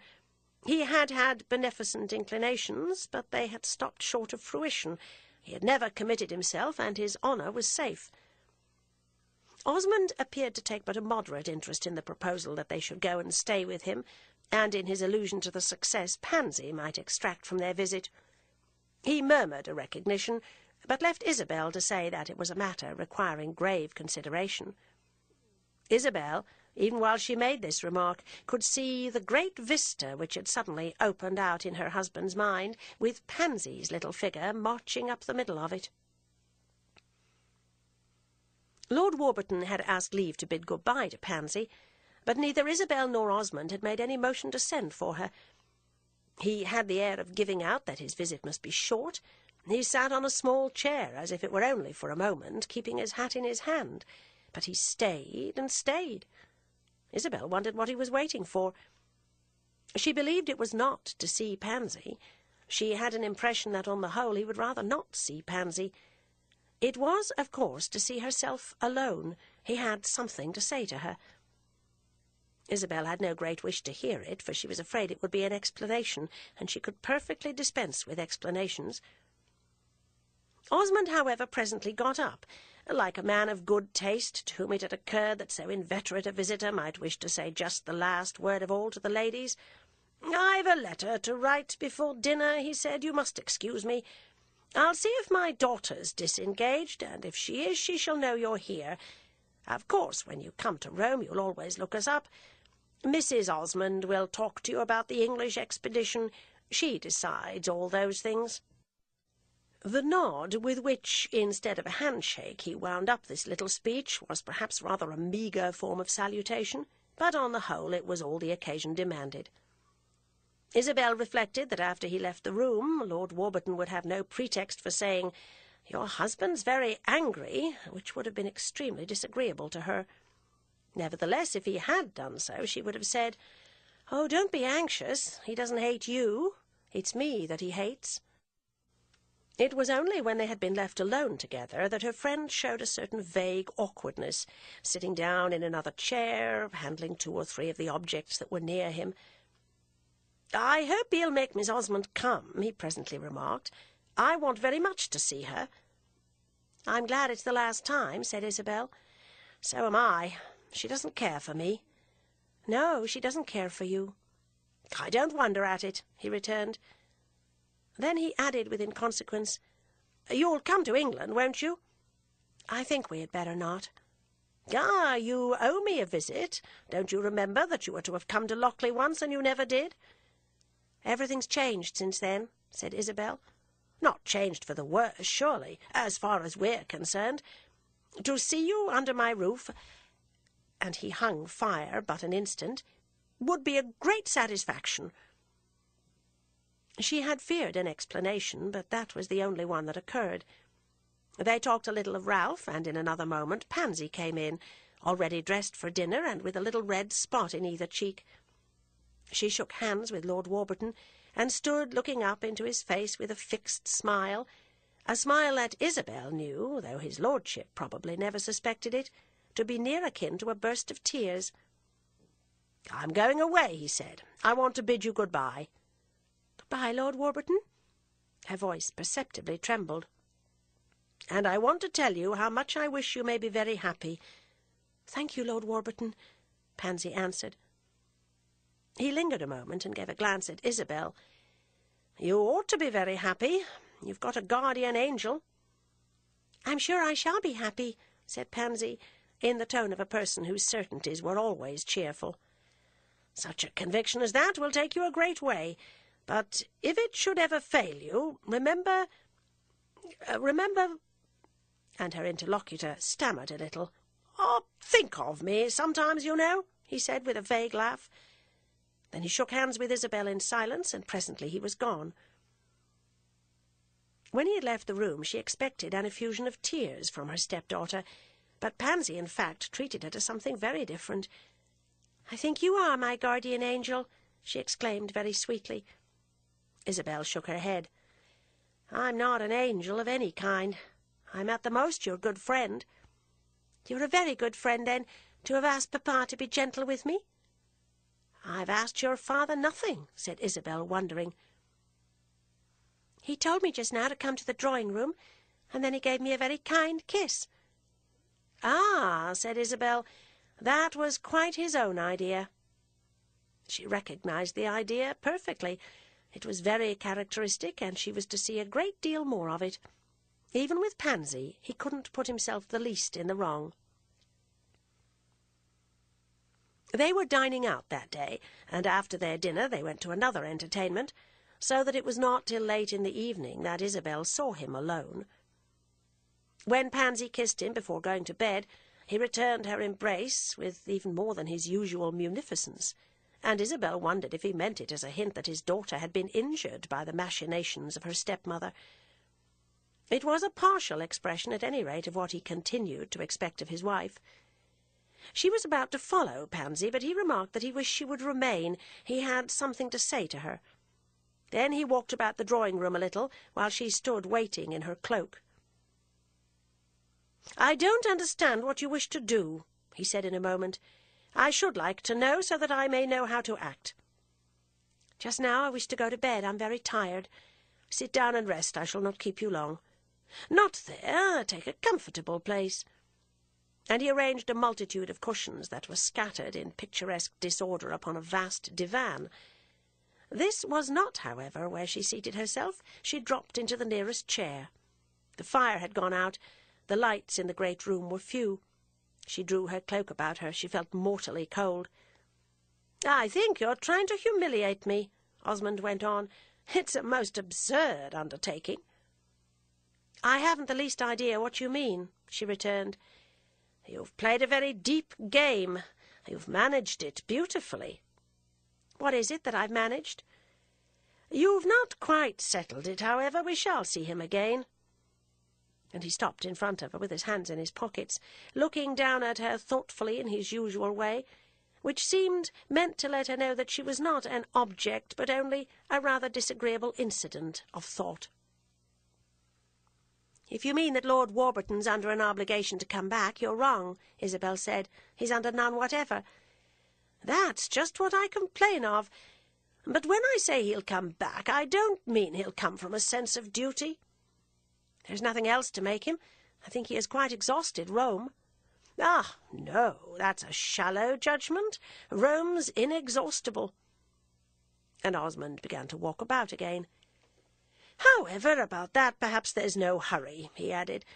"It's rather a good idea of his that we should go to England. If it were not for the fear of finding your cousin there, I think I should try to persuade you." "It may be that you'll not find my cousin," said Isabel. "I should like to be sure of it. However, I shall be as sure as possible. At the same time, I should like to see his house that you told me so much about at one time. What do you call it? Garden Court? It must be a charming thing. And then, you know, I've a devotion to the memory of your uncle. You made me take a great fancy to him. I should like to see where he lived and died. That indeed is a detail. Your friend was right. Pansy ought to see England. I've no doubt she would enjoy it, said Isabel. But that's a long time hence. Next autumn's far off, Osmond continued, and meantime there are things that more nearly interest us. Do you think me so very proud? He suddenly asked. I think you very strange. You don't understand me. No, not even when you insult me. I don't insult you. I'm incapable of it. I merely speak of certain facts, and if the allusion's an injury to you, the fault's not mine. It's surely a fact that you have kept all this matter quite in your own hands. Are you going back to Lord Warburton? Isabel asked. I'm very tired of his name. You shall hear it again before we've done with it. She had spoken of his insulting her, but it suddenly seemed to her that this ceased to be a pain. He was going down, down. And the vision of such a fall made her almost giddy. That was the only pain. He was too strange, too different. He didn't touch her. Still, the working of his morbid passion was extraordinary, and she felt a rising curiosity to know in what light he saw himself justified. I might say to you that I judge you've nothing to say to me that's worth hearing, she returned in a moment, but I should perhaps be wrong. There's a thing that would be worth my hearing, to know in the plainest words of what it is you accuse me. Of having prevented Pansy's marriage to Warburton. Are those words plain enough? On the contrary, I took a great interest in it. I told you so, and when you told me that you counted on me, that, I think, was what you said. I accepted the obligation. I was a fool to do so, but I did it. You pretended to do it, and you even pretended reluctance to make me more willing to trust you. Then you began to use your ingenuity to get him out of the way. I think I see what you mean, said Isabel. Where's the letter you told me he had written me? Her husband demanded. I haven't the least idea. I haven't asked him. You stopped it on the way, said Osmond. Isabel slowly got up. Standing there in her white cloak, which covered her to her feet, she might have represented the angel of disdain, first cousin to that of pity. Oh, Gilbert, for a man who was so fine, she exclaimed in a long murmur. I was never so fine as you. You've done everything you wanted. You've got him out of the way without appearing to do so, and you've placed me in the position in which you wished to see me, that of a man who has tried to marry his daughter to a lord, but has grotesquely failed. Pansy doesn't care for him. She's very glad he's gone, Isabel said. That has nothing to do with the matter. And he doesn't care for Pansy. That won't do. You told me he did. I don't know why you wanted this particular satisfaction, Osmond continued. You might have taken some other. It doesn't seem to me that I've been presumptuous, that I've taken too much for granted. I've been very modest about it, very quiet. The idea didn't originate with me. He began to show that he liked her before I ever thought of it. I left it all to you. Yes, you were very glad to leave it to me. After this, you must attend to such things yourself. He looked at her a moment, then he turned away. I thought you were very fond of my daughter. I've never been more so than today. Your affection is attended with immense limitations. However, that perhaps is natural. Is this all you wish to say to me? Isabel asked, taking a candle that stood on one of the tables. Are you satisfied? Am I sufficiently disappointed? I don't think that on the whole you're disappointed. You've had another opportunity to try to stupefy me. It's not that. It's proved that Pansy can aim high. Poor little Pansy, said Isabel, as she turned away with her candle.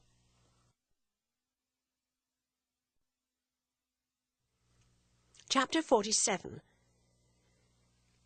It was from Henrietta Stackpole that she learned how Caspar Goodwood had come to Rome, an event that took place 3 days after Lord Warburton's departure. This latter fact had been preceded by an incident of some importance to Isabel, the temporary absence, once again, of Madame Merle, who had gone to Naples to stay with a friend, the happy possessor of a villa at Posillipo. Madame Merle had ceased to minister to Isabel's happiness. who found herself wondering whether the most discreet of women might not also, by chance, be the most dangerous. Sometimes at night she had strange visions. She seemed to see her husband and her friend, his friend, in dim, indistinguishable combination. It seemed to her that she had not done with her. This lady had something in reserve. Isabel's imagination applied itself actively to this elusive point, but every now and then it was checked by a nameless dread, so that when the charming woman was away from Rome, she had almost a consciousness of respite. She had already learned from Miss Stackpole that Caspar Goodwood was in Europe, Henrietta having written to make it known to her immediately after meeting him in Paris. He himself never wrote to Isabel, and though he was in Europe, she thought it very possible he might not desire to see her. Their last interview before her marriage had had quite the character of a complete rupture. If she remembered rightly, he had said he wished to take his last look at her. Since then he had been the most discordant survival of her earlier time, the only one, in fact, with which a permanent pain was associated. He had left her that morning with a sense of the most superfluous of shocks. It was like a collision between vessels in broad daylight. There had been no mist, no hidden current to excuse it, and she herself had only wished to steer wide. He had bumped against her prow, however, while her hand was on the tiller, and, to complete the metaphor, had given the lighter vessel a strain which still occasionally betrayed itself in a faint creaking. It had been horrid to see him, because he represented the only serious harm that, to her belief, she had ever done in the world. He was the only person with an unsatisfied claim on her. She had made him unhappy, she couldn't help it, and his unhappiness was a grim reality. She had cried with rage after he had left her, at she hardly knew what. She tried to think it had been at his want of consideration. He had come to her with his unhappiness when her own bliss was so perfect. He had done his best to darken the brightness of those pure rays. He had not been violent, and yet there had been a violence in the impression. There had been a violence, at any rate, in something somewhere. Perhaps it was only in her own fit of weeping, and in that after-sense of the same which had lasted 3 or 4 days. The effect of his final appeal had in short faded away, and all the first year of her marriage he had dropped out of her books. He was a thankless subject of reference. It was disagreeable to have to think of a person who was sore and sombre about you, and whom you could yet do nothing to relieve. It would have been different if she had been able to doubt even a little of his unreconciled state, as she doubted of Lord Warburton's.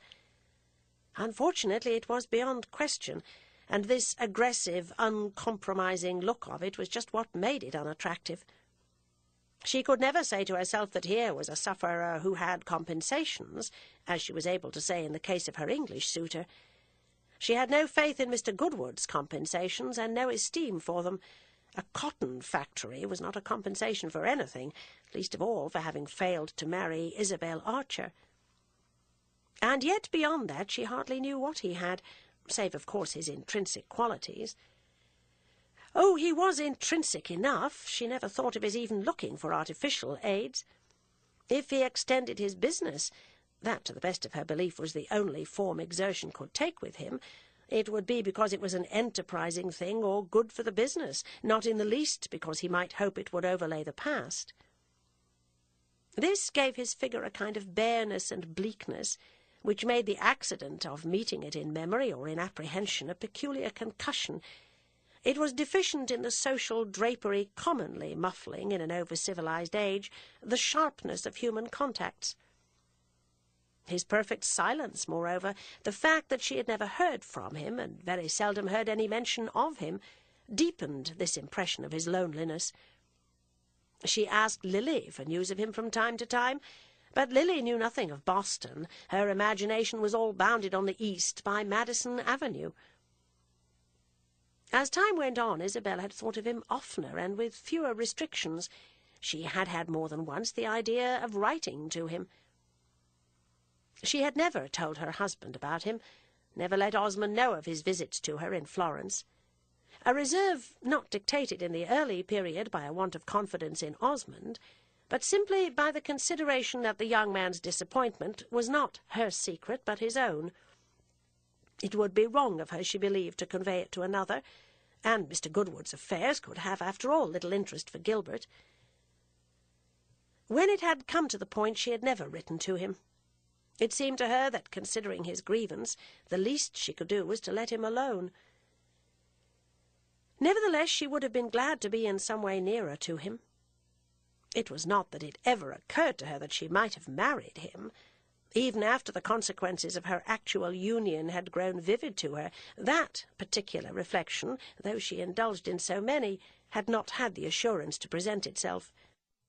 But on finding herself in trouble, he had become a member of that circle of things in which she wished to set herself right.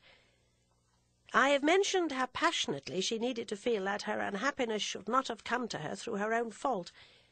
She had no near prospect of dying, and yet she wished to make her peace with the world, to put her spiritual affairs in order.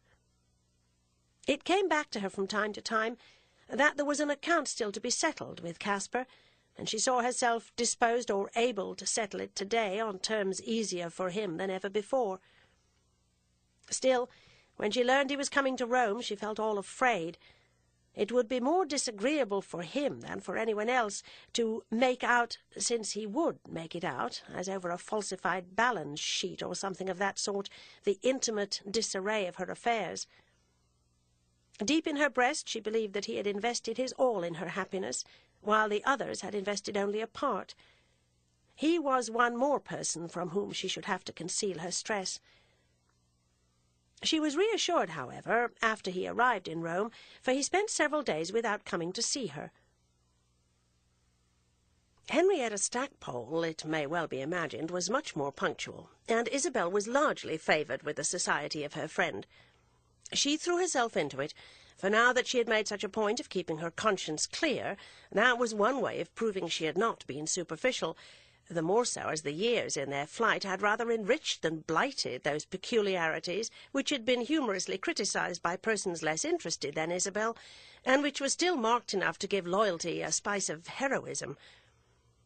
Henrietta was as keen and quick and fresh as ever, and as neat and bright and fair.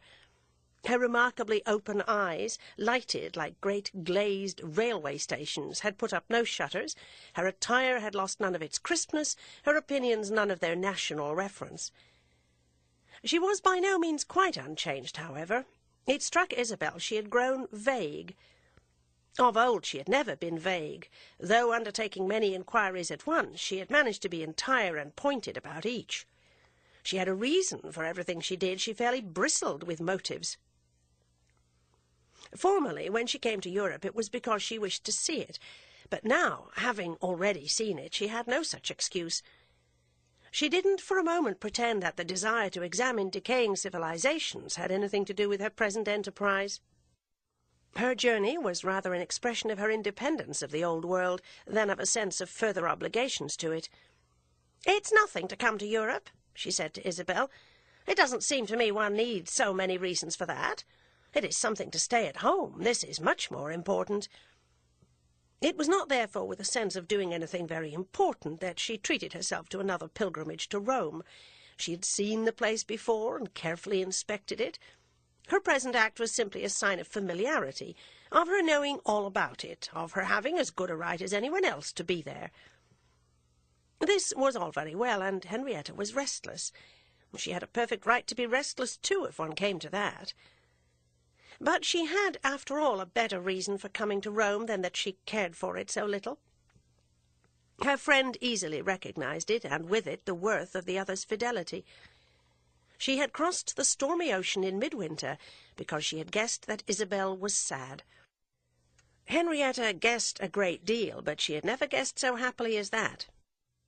Isabel's satisfactions just now were few, but even if they had been more numerous, there would still have been something of individual joy in her sense of being justified in having always thought highly of Henrietta. She had made large concessions with regard to her, and had yet insisted that with all abatement she was very valuable. It was not her own triumph, however, that she found good. It was simply the relief of confessing to this confidant, the first person to whom she had owned it, that she was not in the least at her ease. Henrietta had herself approached this point with the smallest possible delay, and had accused her to her face of being wretched. She was a woman, she was a sister. She was not Ralph, nor Lord Warburton, nor Caspar Goodwood, and Isabel could speak. "Yes, I'm wretched," she said very mildly. She hated to hear herself say it. She tried to say it as judicially as possible. "What does he do to you?" Henrietta asked, frowning as if she were inquiring into the operations of a quack doctor. "He does nothing, but he doesn't like me." "He's very hard to please," cried Miss Stackpole. "Why don't you leave him?" "I can't change that way," Isabel said. "Why not, I should like to know? You won't confess that you've made a mistake. You're too proud." "I don't know whether I'm too proud, but I can't publish my mistake. I don't think that's decent. I'd much rather die." "You won't think so always," said Henrietta. "I don't know what great unhappiness might bring me to, but it seems to me I shall always be ashamed. One must accept one's deeds. I married him before all the world. I was perfectly free. It was impossible to do anything more deliberate. One can't change that way," Isabel repeated. "You have changed in spite of the impossibility. I hope you don't mean to say you like him." Isabel debated. "No, I don't like him. I can tell you because I'm weary of my secret, but that's enough. I can't announce it on the housetops." Henrietta gave a laugh. "Don't you think you're rather too considerate?" "It's not of him that I'm considerate. It's of myself," Isabel answered. It was not surprising Gilbert Osmond should not have taken comfort in Miss Stackpole. His instinct had naturally set him in opposition to a young lady capable of advising his wife to withdraw from the conjugal roof. When she arrived in Rome, he had said to Isabel that he hoped she would leave her friend the interviewer alone, and Isabel had answered that he at least had nothing to fear from her. She said to Henrietta that as Osmond didn't like her, she couldn't invite her to dine, but they could easily see each other in other ways. Isabel received Miss Stackpole freely in her own sitting-room, and took her repeatedly to drive, face to face with Pansy, who, bending a little forward on the opposite seat of the carriage, gazed at the celebrated authoress with a respectful attention which Henrietta occasionally found irritating. She complained to Isabel that Miss Osmond had a little look as if she should remember everything one said. "I don't want to be remembered that way," Miss Stackpole declared. "I consider that my conversation refers only to the moment, like the morning papers. Your stepdaughter, as she sits there, looks as if she kept all the back numbers and would bring them out some day against me." She could not teach herself to think favourably of Pansy, whose absence of initiative, of conversation, of personal claims, seemed to her in a girl of 20 unnatural and even uncanny. Isabel presently saw that Osmond would have liked her to urge a little the cause of her friend, insist a little upon his receiving her, so that he might appear to suffer for good manners' sake. Her immediate acceptance of his objections put him too much in the wrong, it being in effect one of the disadvantages of expressing contempt, that you cannot enjoy at the same time the credit of expressing sympathy. Osmond held to his credit, and yet he held to his objections, all of which were elements difficult to reconcile. The right thing would have been that Miss Stackpole should come to dine at Palazzo Roccanera once or twice, so that, in spite of his superficial civility, always so great, she might judge for herself how little pleasure it gave him. From the moment, however, that both the ladies were so unaccommodating, there was nothing for Osmond but to wish the lady from New York would take herself off. It was surprising how little satisfaction he got from his wife's friends. He took occasion to call Isabel's attention to it. "You're certainly not fortunate in your intimates. I wish you might make a new collection," he said to her one morning, in reference to nothing visible at the moment, but in a tone of ripe reflection which deprived the remark of all brutal abruptness. "It's as if you had taken the trouble to pick out the people in the world that I have least in common with. Your cousin I've always thought a conceited ass, besides his being the most ill-favoured animal I know. Then it's insufferably tiresome that one can't tell him so. One must spare him on account of his health. His health seems to me the best part of him. It gives him privileges enjoyed by no one else. If he's so desperately ill, there's only one way to prove it, but he seems to have no mind for that." I can't say much more for the great Warburton, when one really thinks of it. The cool insolence of that performance was something rare. He comes and looks at one's daughter as if she were a suite of apartments. He tries the door-handle and looks out of the windows, raps on the walls, and almost thinks he'll take the place. Will you be so good as to draw up a lease? Then, on the whole, he decides that the rooms are too small. He doesn't think he could live on a third floor. He must look out for a piano nobile. And he goes away after having got a month's lodging in the poor little apartment for nothing. Miss Stackpole, however, is your most wonderful invention. She strikes me as a kind of monster. One hasn't a nerve in one's body that she doesn't set quivering. You know, I never have admitted that she's a woman. Do you know what she reminds me of? Of a new steel pen, the most odious thing in nature. She talks as a steel pen writes. Aren't her letters, by the way, on ruled paper? She thinks and moves and walks and looks exactly as she talks. You may say that she doesn't hurt me, inasmuch as I don't see her. I don't see her, but I hear her. I hear her all day long. Her voice is in my ears. I can't get rid of it. I know exactly what she says and every inflection of the tone in which she says it. She says charming things about me, and they give you great comfort. I don't like at all to think she talks about me. I feel as I should feel if I knew the footman were wearing my hat. Henrietta talked about Gilbert Osmond, as his wife assured him, rather less than he suspected. She had plenty of other subjects, in two of which the reader may be supposed to be especially interested. She let her friend know that Caspar Goodwood had discovered for himself that she was unhappy, though indeed her ingenuity was unable to suggest what comfort he hoped to give her by coming to Rome and yet not calling on her. They met him twice in the street, but he had no appearance of seeing them. They were driving, and he had a habit of looking straight in front of him, as if he proposed to take in but one object at a time. Isabel could have fancied she had seen him the day before. It must have been with just that face and step that he had walked out of Mrs. Touchett's door at the close of their last interview. He was dressed just as he had been dressed on that day. Isabel remembered the colour of his cravat. And yet, in spite of this familiar look, there was a strangeness in his figure too, something that made her feel it afresh to be rather terrible he should have come to Rome.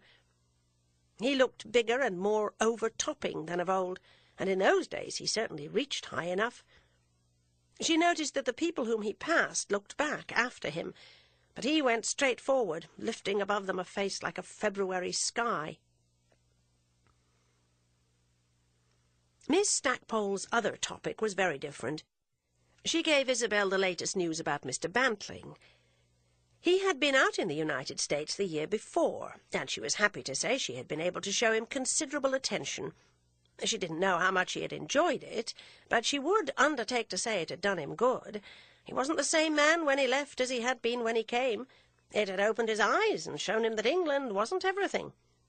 He had been very much liked in most places, and thought extremely simple, more simple than the English were commonly supposed to be. There were people who had thought him affected. She didn't know whether they meant that his simplicity was an affectation. Some of his questions were too discouraging. He thought all the chambermaids were farmers' daughters, or all the farmers' daughters were chambermaids. She couldn't exactly remember which. He hadn't seemed able to grasp the great school system. It had been really too much for him. On the whole, he had behaved as if there were too much of everything, as if he could only take in a small part. The part he had chosen was the hotel system and the river navigation. He had seemed really fascinated with the hotels. He had a photograph of everyone he had visited. But the river steamers were his principal interest. He wanted to do nothing but sail on the big boats. They had travelled together from New York to Milwaukee, stopping at the most interesting cities on the route, and whenever they started afresh he had wanted to know if they could go by the steamer. He seemed to have no idea of geography, had an impression that Baltimore was a western city, and was perpetually expecting to arrive at the Mississippi. He appeared never to have heard of any river in America but the Mississippi, and was unprepared to recognize the existence of the Hudson, though obliged to confess at last that it was fully equal to the Rhine. They had spent some pleasant hours in the palace cars. He was always ordering ice cream from the coloured man, He could never get used to that idea that you could get ice cream in the cars. Of course you couldn't, nor fans, nor candy, nor anything in the English cars. He found the heat quite overwhelming, and she had told him she indeed expected it was the biggest he had ever experienced. He was now in England hunting round, Henrietta called it. These amusements were those of the American red men. We had left that behind long ago, the pleasures of the chase. It seemed to be generally believed in England that we wore tomahawks and feathers, but such a costume was more in keeping with English habits. Mr. Bantling would not have time to join her in Italy, but when she should go to Paris again, he expected to come over. He wanted very much to see Versailles again. He was very fond of the ancient regime. They didn't agree about that, but that was what she liked Versailles for, that you could see the ancient regime had been swept away. There were no dukes and marquises there now. She remembered, on the contrary, one day when there were 5 American families walking all round. Mr. Bantling was very anxious that she should take up the subject of England again, and he thought she might get on better with it now. England had changed a good deal within 2 or 3 years. He was determined that if she went there, he should go to see his sister Lady Pensil, and that this time the invitation should come to her straight. The mystery about that other one had never been explained. Caspar Goodwood came at last to Palazzo Roccanera. He had written Isabel a note beforehand to ask leave. This was promptly granted. She would be at home at 6 o'clock that afternoon. She spent the day wondering what he was coming for, what good he expected to get of it. He had presented himself hitherto as a person destitute of the faculty of compromise, who would take what he had asked for or take nothing. Isabel's hospitality, however, raised no questions, and she found no great difficulty in appearing happy enough to deceive him. It was her conviction, at least, that she deceived him, made him say to himself that he had been misinformed. But she also saw, so she believed, that he was not disappointed, as some other men she was sure would have been. He had not come to Rome to look for an opportunity. She never found out what he had come for. He offered her no explanation. There could be none but the very simple one that he wanted to see her. In other words, he had come for his amusement. Isabel followed up this induction with a good deal of eagerness, and was delighted to have found a formula that would lay the ghost of this gentleman's ancient grievance. If he had come to Rome for his amusement, this was exactly what she wanted, for if he cared for amusement, he had got over his heartache. If he had got over his heartache, everything was as it should be, and her responsibilities were at an end. It was true that he took his recreation a little stiffly, but he had never been loose and easy, and she had every reason to believe he was satisfied with what he saw. Henrietta was not in his confidence, though he was in hers, and Isabel consequently received no sidelight upon his state of mind. He was open to little conversation on general topics. It came back to her that she had said of him once, years before, "Mr. Goodwood speaks a good deal, but he doesn't talk." He spoke a good deal now, but he talked perhaps as little as ever, considering, that is, how much there was in Rome to talk about. His arrival was not calculated to simplify her relations with her husband, for if Mr. Osmond didn't like her friends, Mr. Goodwood had no claim upon his attention, save as having been one of the first of them. There was nothing for her to say of him but that he was the very oldest. This rather meagre synthesis exhausted the facts. She had been obliged to introduce him to Gilbert. It was impossible she should not ask him to dinner, to her Thursday evenings, of which she had grown very weary, but to which her husband still held, for the sake not so much of inviting people as of not inviting them. To the Thursdays Mr. Goodwood came regularly, solemnly, rather early. He appeared to regard them with a good deal of gravity. Isabel every now and then had a moment of anger. There was something so literal about him. She thought he might know that she didn't know what to do with him. But she couldn't call him stupid. He was not that in the least. He was only extraordinarily honest. To be as honest as that made a man very different from most people. One had to be almost equally honest with him. She made this latter reflection at the very time she was flattering herself she had persuaded him that she was the most light-hearted of women. He never threw any doubt on this point, never asked her any personal questions. He got on much better with Osmond than had seemed probable. Osmond had a great dislike to being counted on. In such a case he had an irresistible need of disappointing you. It was in virtue of this principle that he gave himself the entertainment of taking a fancy to a perpendicular Bostonian whom he had been depended upon to treat with coldness. He asked Isabel if Mr. Goodwood also had wanted to marry her, and expressed surprise at her not having accepted him. It would have been an excellent thing, like living under some tall belfry which would strike all the hours and make a queer vibration in the upper air. He declared he liked to talk with the great Goodwood. It wasn't easy at first. You had to climb up an interminable steep staircase up to the top of the tower, but when you got there you had a big view and felt a little fresh breeze.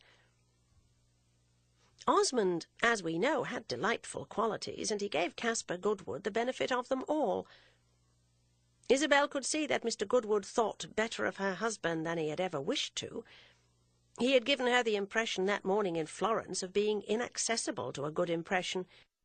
Gilbert asked him repeatedly to dinner, and Mr. Goodwood smoked a cigar with him afterwards, and even desired to be shown his collections. Gilbert said to Isabel that he was very original. He was as strong and of as good a style as an English portmanteau. He had plenty of straps and buckles which would never wear out, and a capital patent lock. Caspar Goodwood took to riding on the Campagna, and devoted much time to this exercise. It was therefore mainly in the evening that Isabel saw him. She bethought herself of saying to him one day that, if he were willing, he could render her a service, and then she added, smiling, "I don't know, however, what right I have to ask a service of you." "You're the person in the world who has most right," he answered.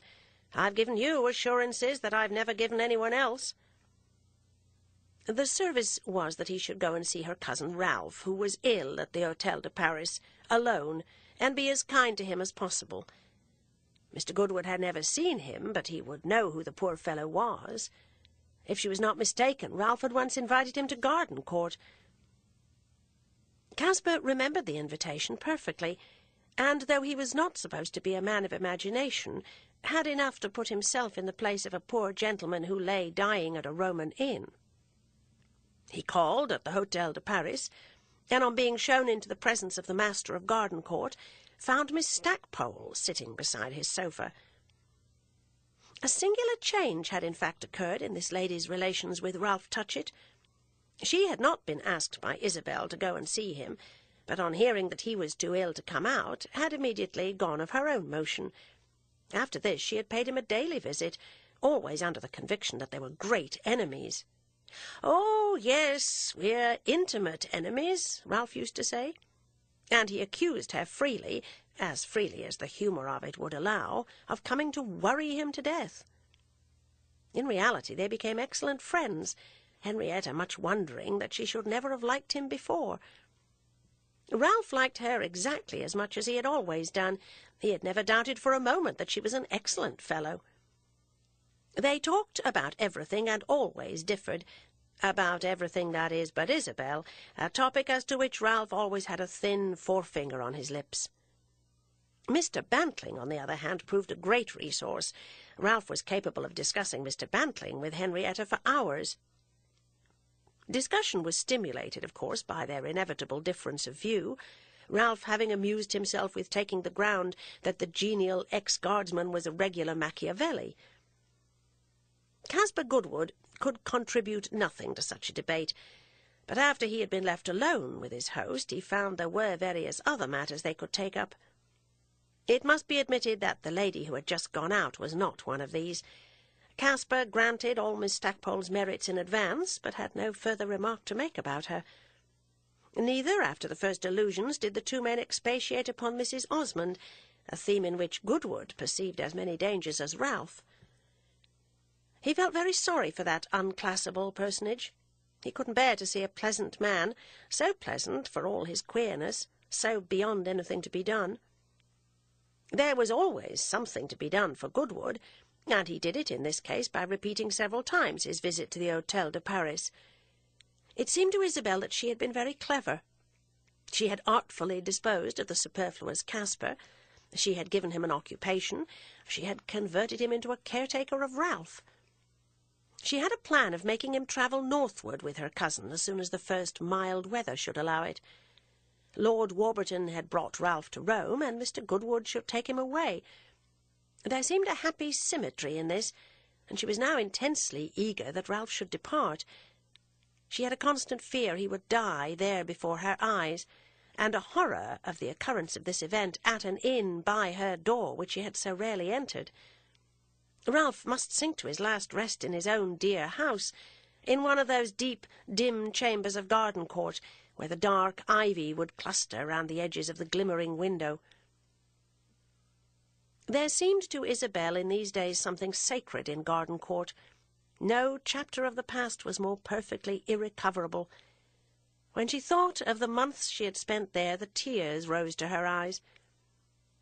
She flattered herself, as I say, upon her ingenuity, but she had need of all she could muster, for several events occurred which seemed to confront and defy her. The Countess Gemini arrived from Florence, arrived with her trunks, her dresses, her chatter, her falsehoods, her frivolity, the strange, the unholy legend of the number of her lovers. Edward Rosier, who had been away somewhere, no one, not even Pansy, knew where, reappeared in Rome and began to write her long letters which she never answered.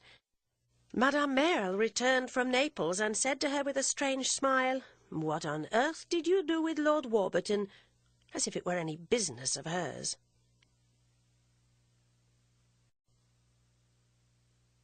Chapter 48. One day, towards the end of February, Ralph Touchett made up his mind to return to England. He had his own reasons for this decision, which he was not bound to communicate, but Henrietta Stackpole, to whom he mentioned his intention, flattered herself that she guessed them. She forbore to express them, however. She only said after a moment, as she sat by his sofa, "I suppose you know you can't go alone." "I've no intention of doing that," Ralph answered. "I shall have people with me." "What do you mean by people? Servants whom you pay?" "Ah," said Ralph jocosely, "after all, they're human beings." "Are there any women among them?" Miss Stackpole desired to know. "You speak as if I had a dozen. No, I confess I haven't a soubrette in my employment." "Well," said Henrietta calmly, "you can't go to England that way. You must have a woman's care." "I've had so much of yours for the past fortnight that it will last me a good while." "You've not had enough of it yet. I guess I'll go with you," said Henrietta. "Go with me?" Ralph slowly raised himself from his sofa. "Yes, I know you don't like me, but I'll go with you all the same. It would be better for your health to lie down again." Ralph looked at her a little, then he slowly relapsed. "I like you very much," he said in a moment. Miss Stackpole gave one of her infrequent laughs. "Ha! You needn't think that by saying that you can buy me off. I'll go with you, and what is more, I'll take care of you." "You're a very good woman," said Ralph. "Wait till I get you safely home before you say that. It won't be easy, but you had better go all the same." Before she left him, Ralph said to her, "Do you really mean to take care of me?" "Well, I mean to try." "I notify you, then, that I submit." "Oh, I submit." And it was perhaps a sign of submission that a few minutes after she had left him alone, he burst into a loud fit of laughter. It seemed to him so inconsequent, such a conclusive proof of his having abdicated all functions and renounced all exercise, that he should start on a journey across Europe under the supervision of Miss Stackpole. And the great oddity was that the prospect pleased him. He was gratefully, luxuriously passive. He felt even impatient to start, and indeed he had an immense longing to see his own house again. The end of everything was at hand. It seemed to him he could stretch out his arm and touch the goal. But he wanted to die at home. It was the only wish he had left, to extend himself in the large, quiet room where he had last seen his father lie, and close his eyes upon the summer dawn. That same day Caspar Goodwood came to see him, and he informed his visitor that Miss Stackpole had taken him up and was to conduct him back to England. "Ah, then," said Caspar, "I'm afraid I shall be a fifth wheel to the coach. Mrs. Osmond had made me promise to go with you." "Good heavens, it's the golden age. You're all too kind." "The kindness on my part is to her, it's hardly to you." "Granting that, she's kind," smiled Ralph. "To get people to go with you? Yes, that's a sort of kindness," Goodwood answered, without lending himself to the joke. "For myself, however," he added, "I'll go so far as to say that I would much rather travel with you and Miss Stackpole than with Miss Stackpole alone." "And you'd rather stay here than do either," said Ralph. "There's really no need of your coming. Henrietta's extraordinarily efficient." "I'm sure of that, but I've promised Mrs. Osmond." "You can easily get her to let you off." "She wouldn't let me off for the world. She wants me to look after you, but that isn't the principal thing. The principal thing is that she wants me to leave Rome." "Ah, you see too much in it," Ralph suggested. "I bore her," Goodwood went on. "She has nothing to say to me, so she invented that." "Oh, then if it's a convenience to her, I certainly will take you with me. Though I don't see why it should be a convenience," Ralph added in a moment. "Well," said Caspar Goodwood simply, "she thinks I'm watching her." "Watching her?" "Trying to make out if she's happy." "That's easy to make out," said Ralph. "She's the most visibly happy woman I know." "Exactly so. I'm satisfied," Goodwood answered dryly. For all his dryness, however, he had more to say. "I've been watching her. I was an old friend, and it seemed to me I had the right. She pretends to be happy. That was what she undertook to be, and I thought I should like to see for myself what it amounts to. I've seen," he continued with a harsh ring in his voice, "and I don't want to see any more. I'm now quite ready to go." "Do you know, it strikes me as about time you should," Ralph rejoined. And this was the only conversation these gentlemen had about Isabel Osmond.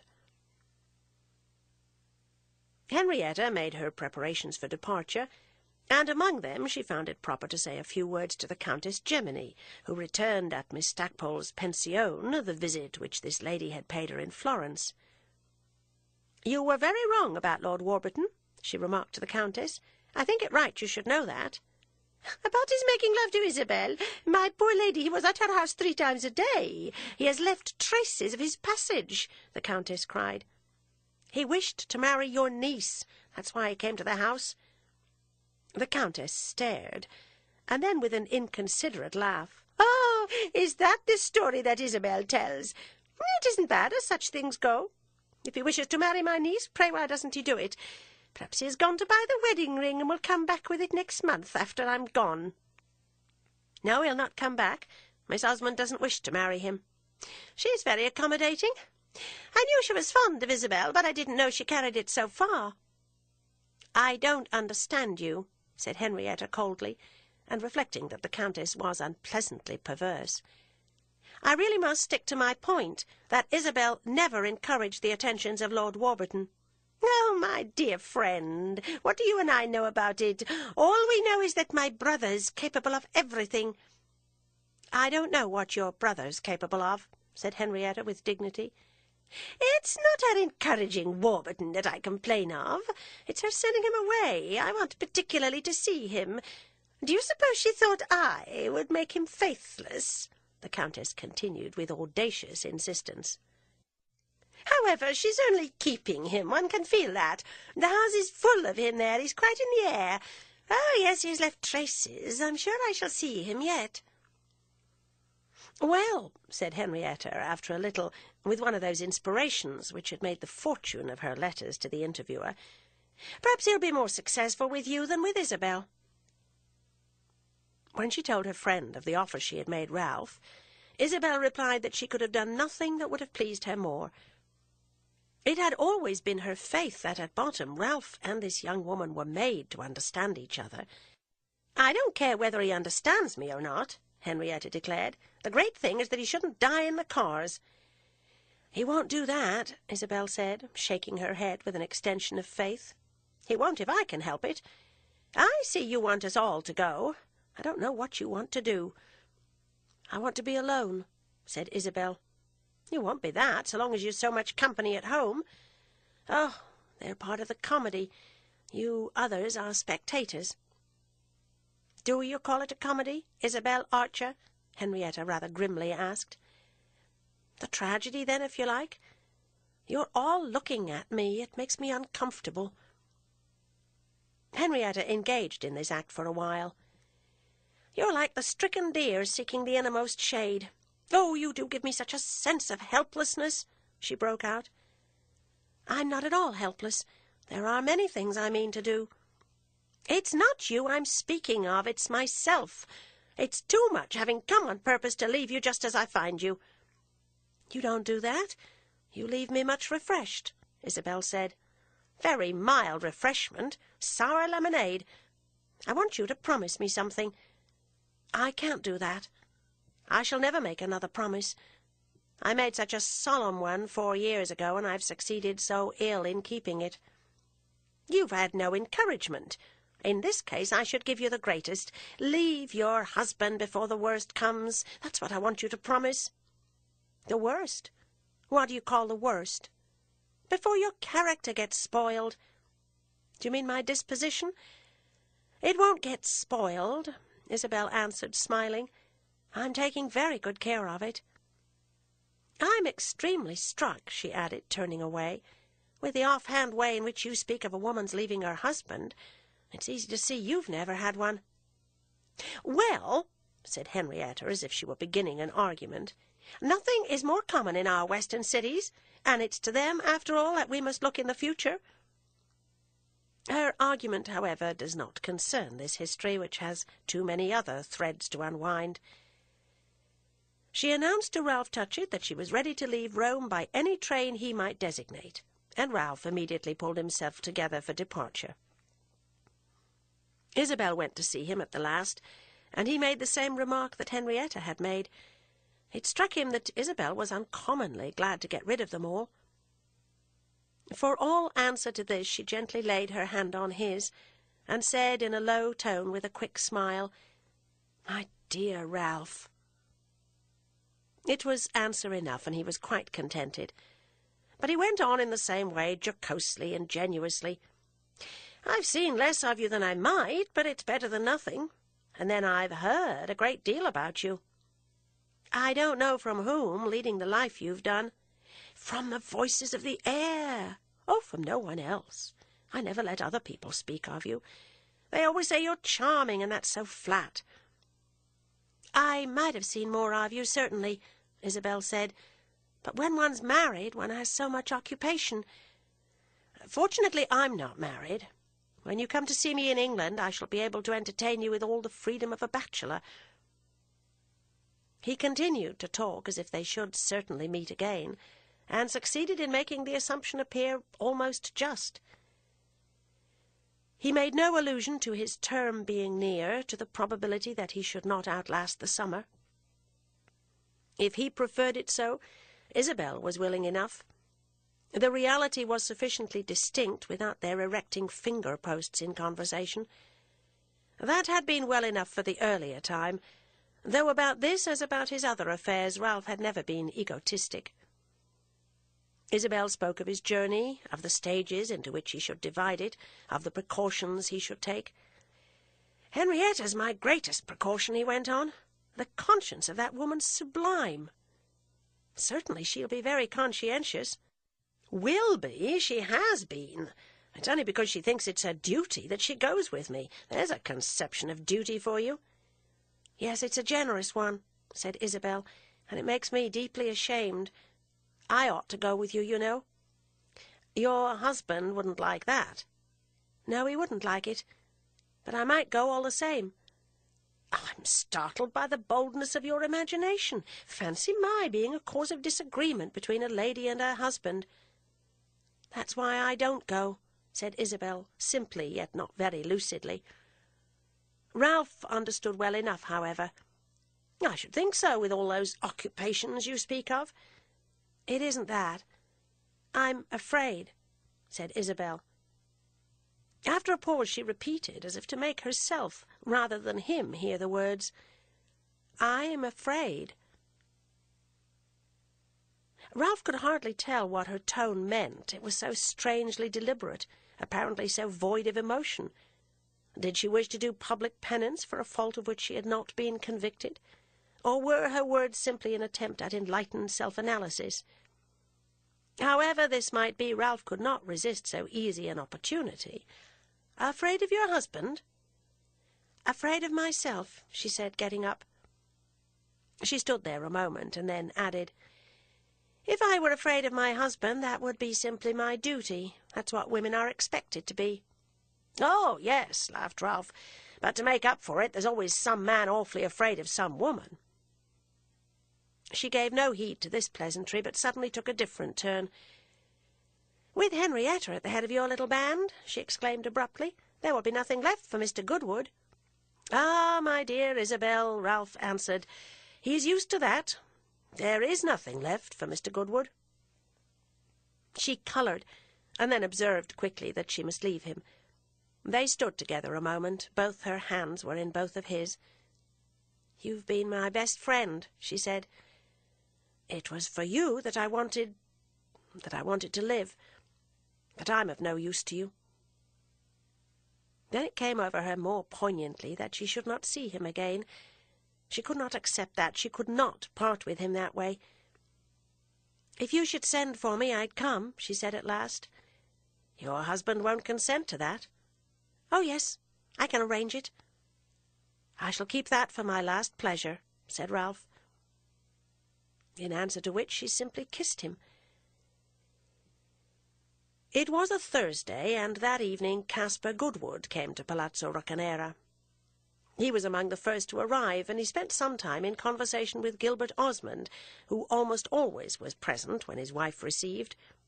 They sat down together, and Osmond, talkative, communicative, expansive, seemed possessed with a kind of intellectual gaiety.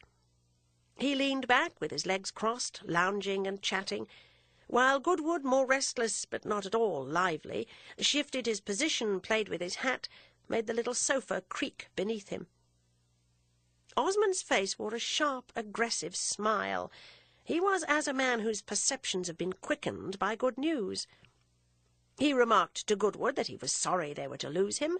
He himself should particularly miss him. He saw so few intelligent men. They were surprisingly scarce in Rome.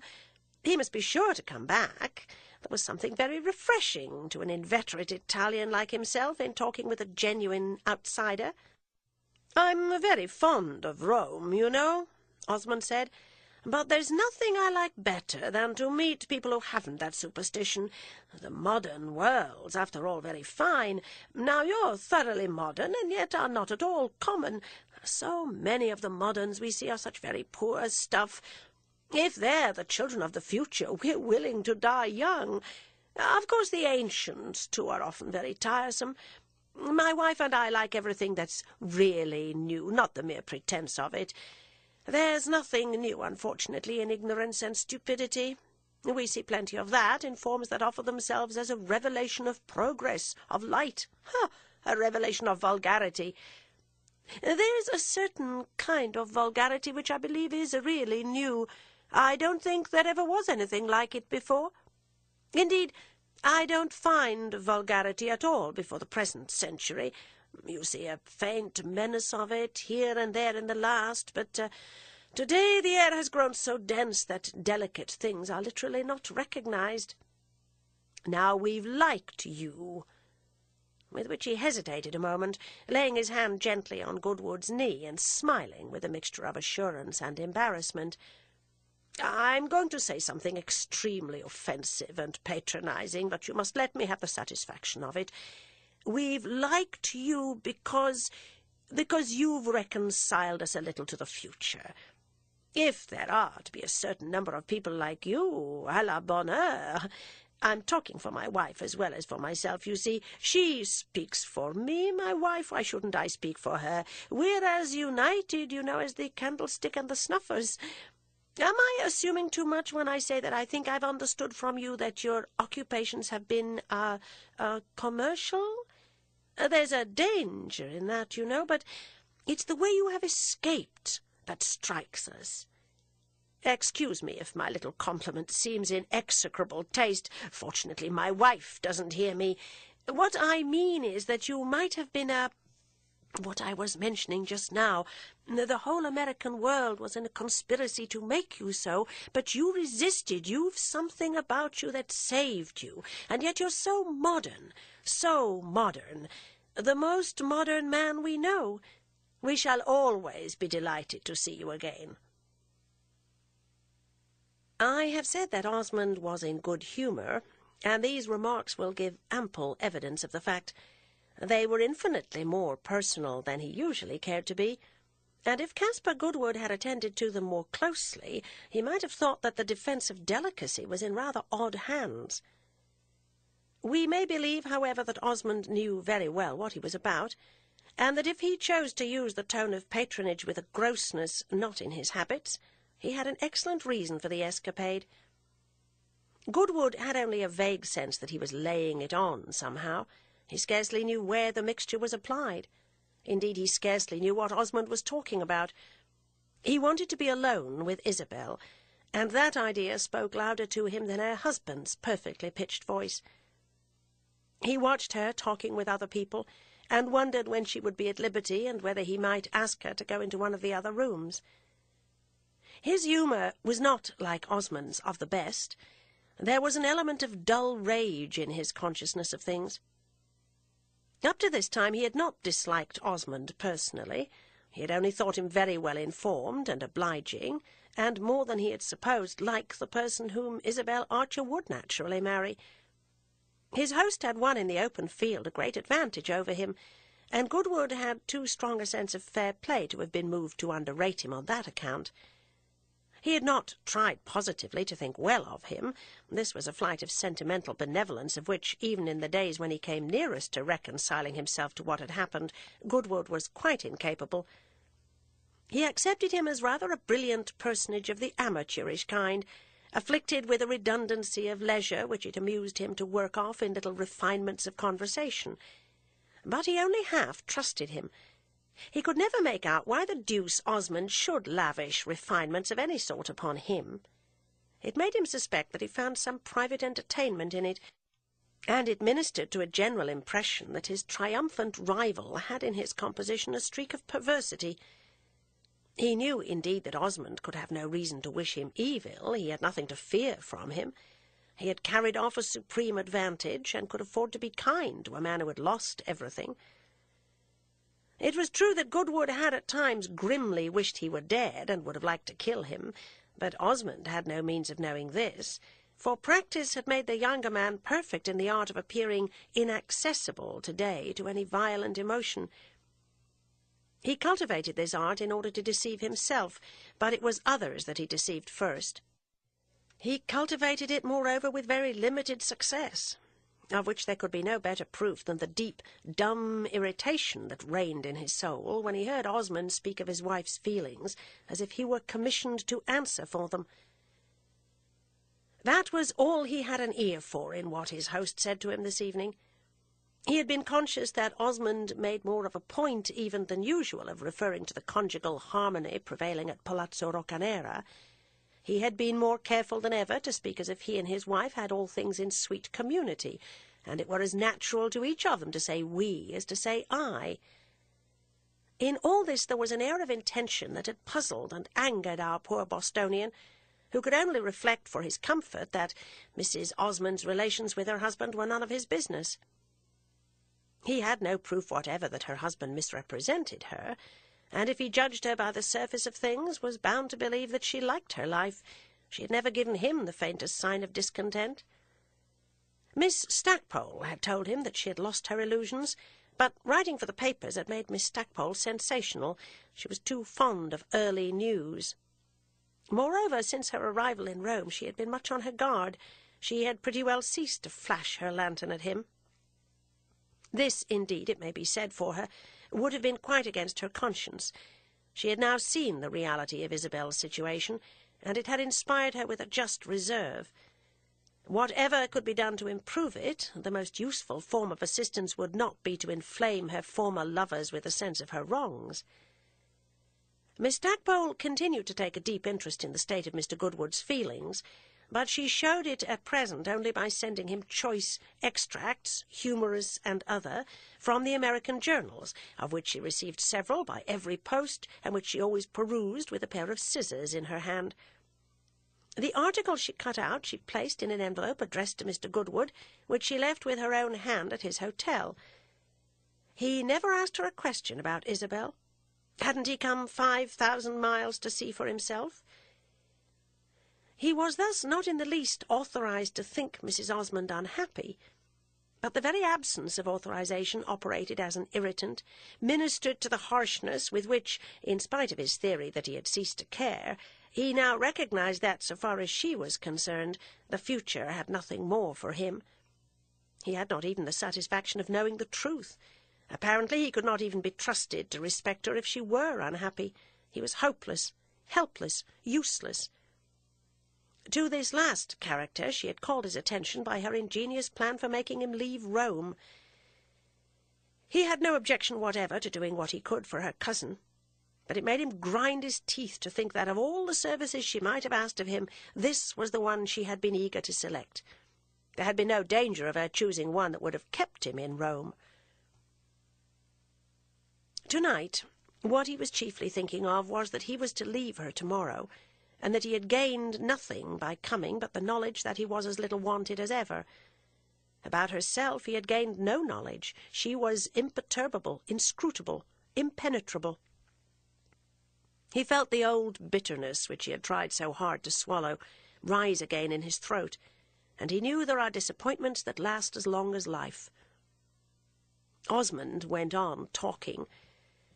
Goodwood was vaguely aware that he was touching again upon his perfect intimacy with his wife. It seemed to him for a moment that the man had a kind of demonic imagination. It was impossible that without malice he should have selected so unusual a topic. But what did it matter, after all, whether he were demonic or not, and whether she loved him or hated him? She might hate him to the death without one's gaining a straw oneself. "You travel, by the by, with Ralph Touchett," Osmond said. "I suppose that means you'll move slowly." "I don't know. I shall do just as he likes." "You're very accommodating. We're immensely obliged to you. You must really let me say it. My wife has probably expressed to you what we feel. Touchett has been on our minds all winter. It has looked more than once as if he would never leave Rome. He ought never to have come. It's worse than an imprudence for people in that state to travel. It's a kind of indelicacy. I wouldn't for the world be under such an obligation to Touchett as he has been to my wife and me. Other people inevitably have to look after him, and everyone isn't so generous as you." "I've nothing else to do," Caspar said dryly. Osmond looked at him a moment askance. "You ought to marry, and then you'd have plenty to do. It's true that in that case you wouldn't be quite so available for deeds of mercy." "Do you find that as a married man you're so much occupied?" the young man mechanically asked. "Ah, you see, being married's in itself an occupation. It isn't always active, it's often passive, but that takes even more attention. Then my wife and I do so many things together. We read, we study, we make music, we walk, we drive, we talk even, as when we first knew each other. I delight to this hour in my wife's conversation. If you're ever bored, take my advice and get married. Your wife, indeed, may bore you in that case, but you'll never bore yourself. You'll always have something to say to yourself, always have a subject of reflection." "I'm not bored," said Goodwood. "I've plenty to think about and to say to myself." "More than to say to others," Osmond exclaimed with a light laugh. "Where shall you go next? I mean, after you've consigned Touchett to his natural caretakers. I believe his mother's at last coming back to look after him. Oh, that little lady's superb. She neglects her duties with a finish. Perhaps you'll spend the summer in England?" "I don't know. I've no plans." "Happy man! That's a little bleak, but it's very free." "Oh, yes, I'm very free." "You're free to come back to Rome, I hope," said Osmond, as he saw a group of new visitors enter the room. "Remember that when you do come, we count on you." Goodwood had meant to go away early, but the evening elapsed without his having a chance to speak to Isabel, otherwise than as one of several associated interlocutors. There was something perverse in the inveteracy with which she avoided him. His unquenchable rancour discovered an intention where there was certainly no appearance of one. There was absolutely no appearance of one. She met his eyes with her clear, hospitable smile, which seemed almost to ask that he would come and help her to entertain some of her visitors. To such suggestions, however, he opposed but a stiff impatience. He wandered about and waited. He talked to the few people he knew, who found him for the first time rather self-contradictory. This was indeed rare with Caspar Goodwood, though he often contradicted others.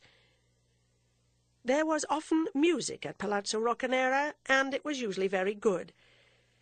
Under cover of the music he managed to contain himself, but towards the end, when he saw the people beginning to go, he drew near to Isabel and asked her in a low tone if he might not speak to her in one of the other rooms, which he had just assured himself was empty. She smiled as if she wished to oblige him, but found herself absolutely prevented. "I'm afraid it's impossible. People are saying good night, and I must be where they can see me." "I shall wait till they're all gone, then." She hesitated a moment. "Ah, that will be delightful," she exclaimed. And he waited, though it took a long time yet. There were several people at the end who seemed tethered to the carpet. The Countess Gemini, who was never herself till midnight, as she said, displayed no consciousness that the entertainment was over. She had still a little circle of gentlemen in front of the fire, who every now and then broke into a united laugh. Osmond had disappeared. He never bade good-bye to people, and as the Countess was extending her range, according to her custom at this period of the evening, Isabel had sent Pansy to bed. Isabel sat a little apart. She, too, appeared to wish her sister-in-law would sound a lower note and let the last loiterers depart in peace. "May I not say a word to you now?" Goodwood presently asked her. She got up immediately, smiling. "Certainly. We'll go somewhere else, if you like." They went together, leaving the Countess with her little circle, and for a moment after they had crossed the threshold neither of them spoke. Isabel would not sit down. She stood in the middle of the room, slowly fanning herself. She had for him the same familiar grace. She seemed to wait for him to speak. Now that he was alone with her, all the passion he had never stifled surged into his senses. It hummed in his eyes and made things swim round him. The bright, empty room grew dim and blurred, and through the heaving veil he felt her hover before him with gleaming eyes and parted lips. If he had seen more distinctly, he would have perceived her smile was fixed and a trifle forced, that she was frightened at what she saw in his own face. "I suppose you wish to bid me good-bye," she said. "Yes, but I don't like it. I don't want to leave Rome," he answered with almost plaintive honesty. "I can well imagine. It's wonderfully good of you. I can't tell you how kind I think you." For a moment more he said nothing. "With a few words like that you make me go." "You must come back some day," she brightly returned. "Some day? You mean as long a time hence as possible?" "Oh, no, I don't mean all that." "What do you mean?" "I don't understand. But I said I'd go, and I'll go," Goodwood added. "Come back whenever you like," said Isabel with attempted lightness. "I don't care a straw for your cousin," Caspar broke out. "Is that what you wished to tell me?" No, I didn't want to tell you anything. I wanted to ask you—" He paused a moment, and then, "What have you really made of your life?" he said in a low, quick tone. He paused again, as if for an answer, but she said nothing, and he went on. "I can't understand. I can't penetrate you. What am I to believe? What do you want me to think?" Still she said nothing. She only stood looking at him, now quite without pretending to ease. "I'm told you're unhappy, and if you are I should like to know it. That would be something for me. But you yourself say you're happy, and you're somehow so still, so smooth, So hard. You're completely changed. You conceal everything. I haven't really come near you." "You come very near," Isabel said gently, but in a tone of warning. "And yet I don't touch you. I want to know the truth. Have you done well?" "You ask a great deal." "Yes, I've always asked a great deal. Of course you won't tell me. I shall never know if you can help it. And then it's none of my business." He had spoken with a visible effort to control himself, to give a considerate form to an inconsiderate state of mind. But the sense that it was his last chance, that he loved her and had lost her, that she would think him a fool whatever he should say, suddenly gave him a lash and added a deep vibration to his low voice. "You're perfectly inscrutable, and that's what makes me think you've something to hide. I tell you I don't care a straw for your cousin, but I don't mean that I don't like him. I mean that it isn't because I like him that I go away with him. I'd go if he were an idiot and you should have asked me. If you should ask me, I'd go to Siberia tomorrow. Why do you want me to leave the place?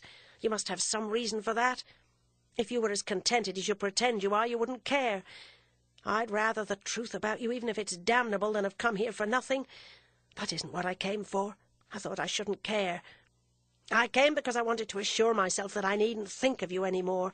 I haven't thought of anything else, and you're quite right to wish me to go away. But if I must go, there's no harm in my letting myself out for a single moment, is there? If you're really hurt, if he hurts you, nothing I say will hurt you.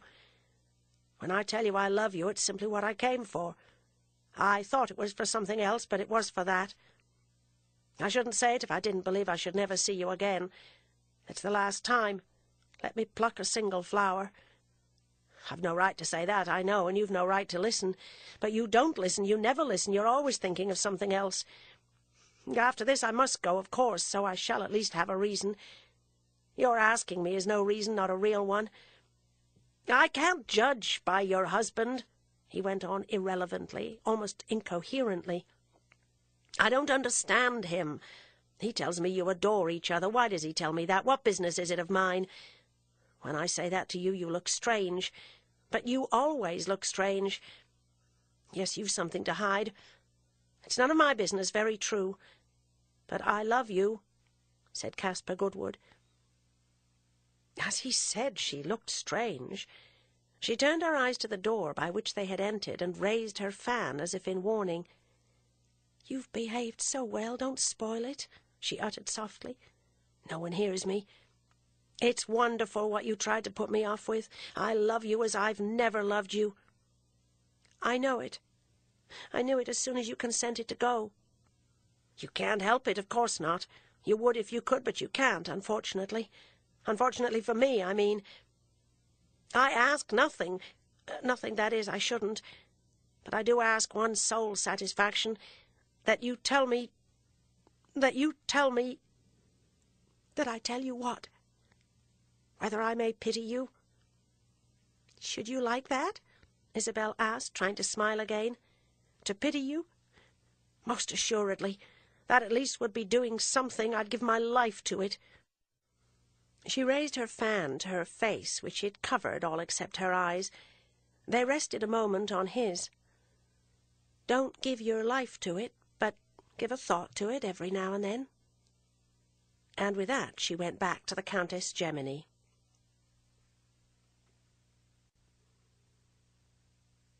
Chapter 49. Madame Merle had not made her appearance at Palazzo Roccanera on the evening of that Thursday of which I have narrated some of the incidents, and Isabel, though she observed her absence, was not surprised by it. Things had passed between them which added no stimulus to sociability, and to appreciate which we must glance a little backward.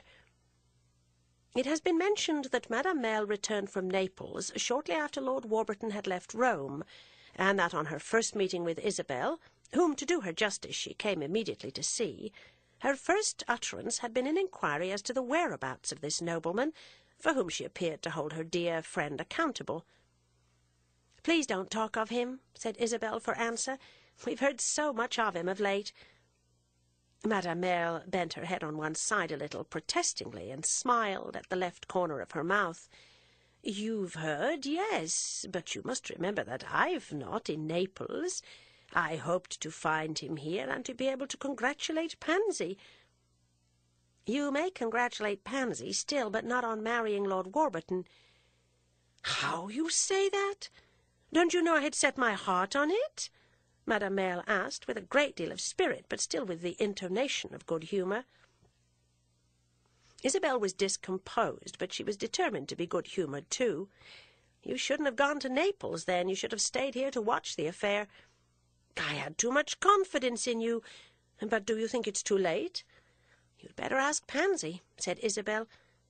"I shall ask her what you've said to her." These words seemed to justify the impulse of self-defence aroused on Isabel's part, by her perceiving that her visitor's attitude was a critical one. Madame Merle, as we know, had been very discreet hitherto. She had never criticised. She had been markedly afraid of intermeddling. But apparently she had only reserved herself for this occasion, since she now had a dangerous quickness in her eye and an air of irritation which even her admirable ease was not able to transmute.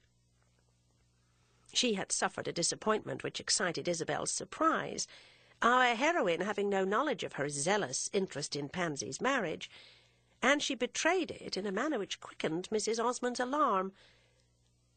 More clearly than ever before, Isabel heard a cold, mocking voice proceed from she knew not where in the dim void that surrounded her, and declare that this bright, strong, definite, worldly woman, this incarnation of the practical, the personal, the immediate, was a powerful agent in her destiny.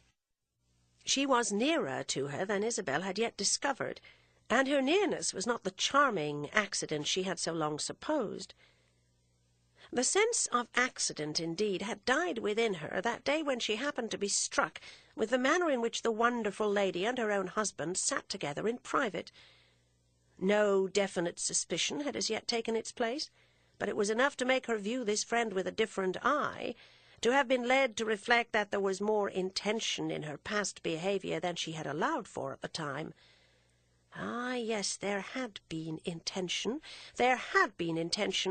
Isabel said to herself, and she seemed to wake from a long, pernicious dream.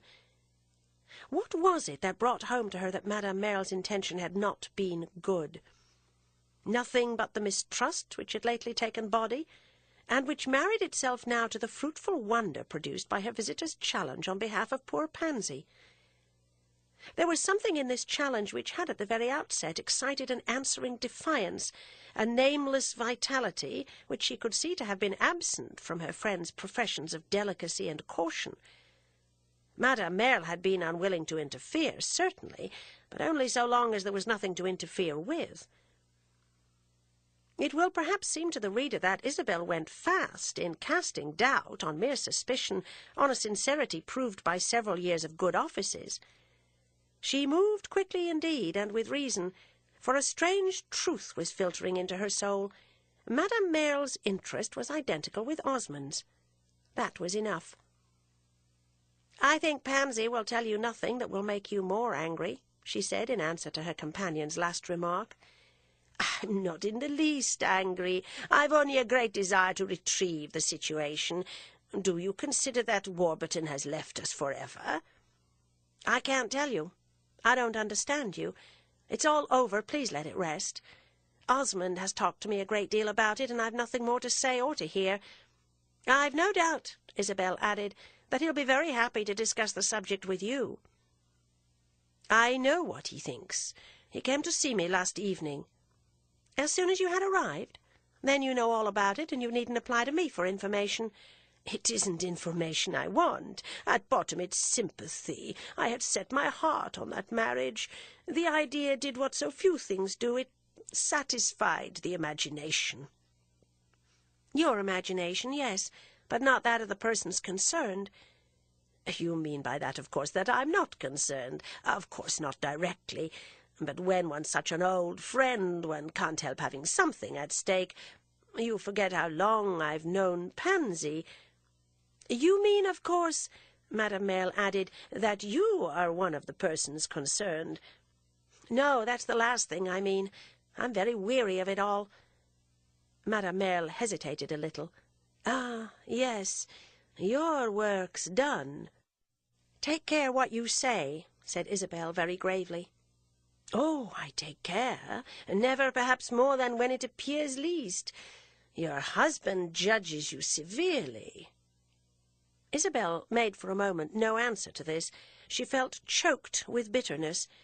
It was not the insolence of Madame Merle's informing her that Osmond had been taking her into his confidence as against his wife that struck her most, for she was not quick to believe that this was meant for insolence. Madame Merle was very rarely insolent, and only when it was exactly right. It was not right now, or at least it was not right yet. What touched Isabel like a drop of corrosive acid upon an open wound was the knowledge that Osmond dishonoured her in his words as well as in his thoughts. "Should you like to know how I judge him?" she asked at last. "No, because you'd never tell me, and it would be painful for me to know." There was a pause, and for the first time since she had known her, Isabel thought Madame Merle disagreeable. She wished she would leave her. "Remember how attractive Pansy is, and don't despair," she said abruptly, with a desire that this should close their interview. But Madame Merle's expansive presence underwent no contraction. She only gathered her mantle about her, and with the movement scattered upon the air a faint, agreeable fragrance. "I don't despair. I feel encouraged. And I didn't come to scold you. I came, if possible, to learn the truth. I know you'll tell it if I ask you. It's an immense blessing with you that one can count upon that. No, you won't believe what a comfort I take in it." "What truth do you speak of?" Isabel asked, wondering. "Just this, whether Lord Warburton changed his mind quite of his own movement, or because you recommended it. To please himself, I mean, or to please you. Think of the confidence I must still have in you, in spite of having lost a little of it," Madame Merle continued with a smile. "To ask such a question as that." She sat looking at her friend to judge the effect of her words, and then went on. "Now, don't be heroic, don't be unreasonable, don't take offence. It seems to me that I do you an honour in speaking so. I don't know another woman to whom I would do it. I haven't the least idea that any other woman would tell me the truth. And don't you see how well it is that your husband should know it?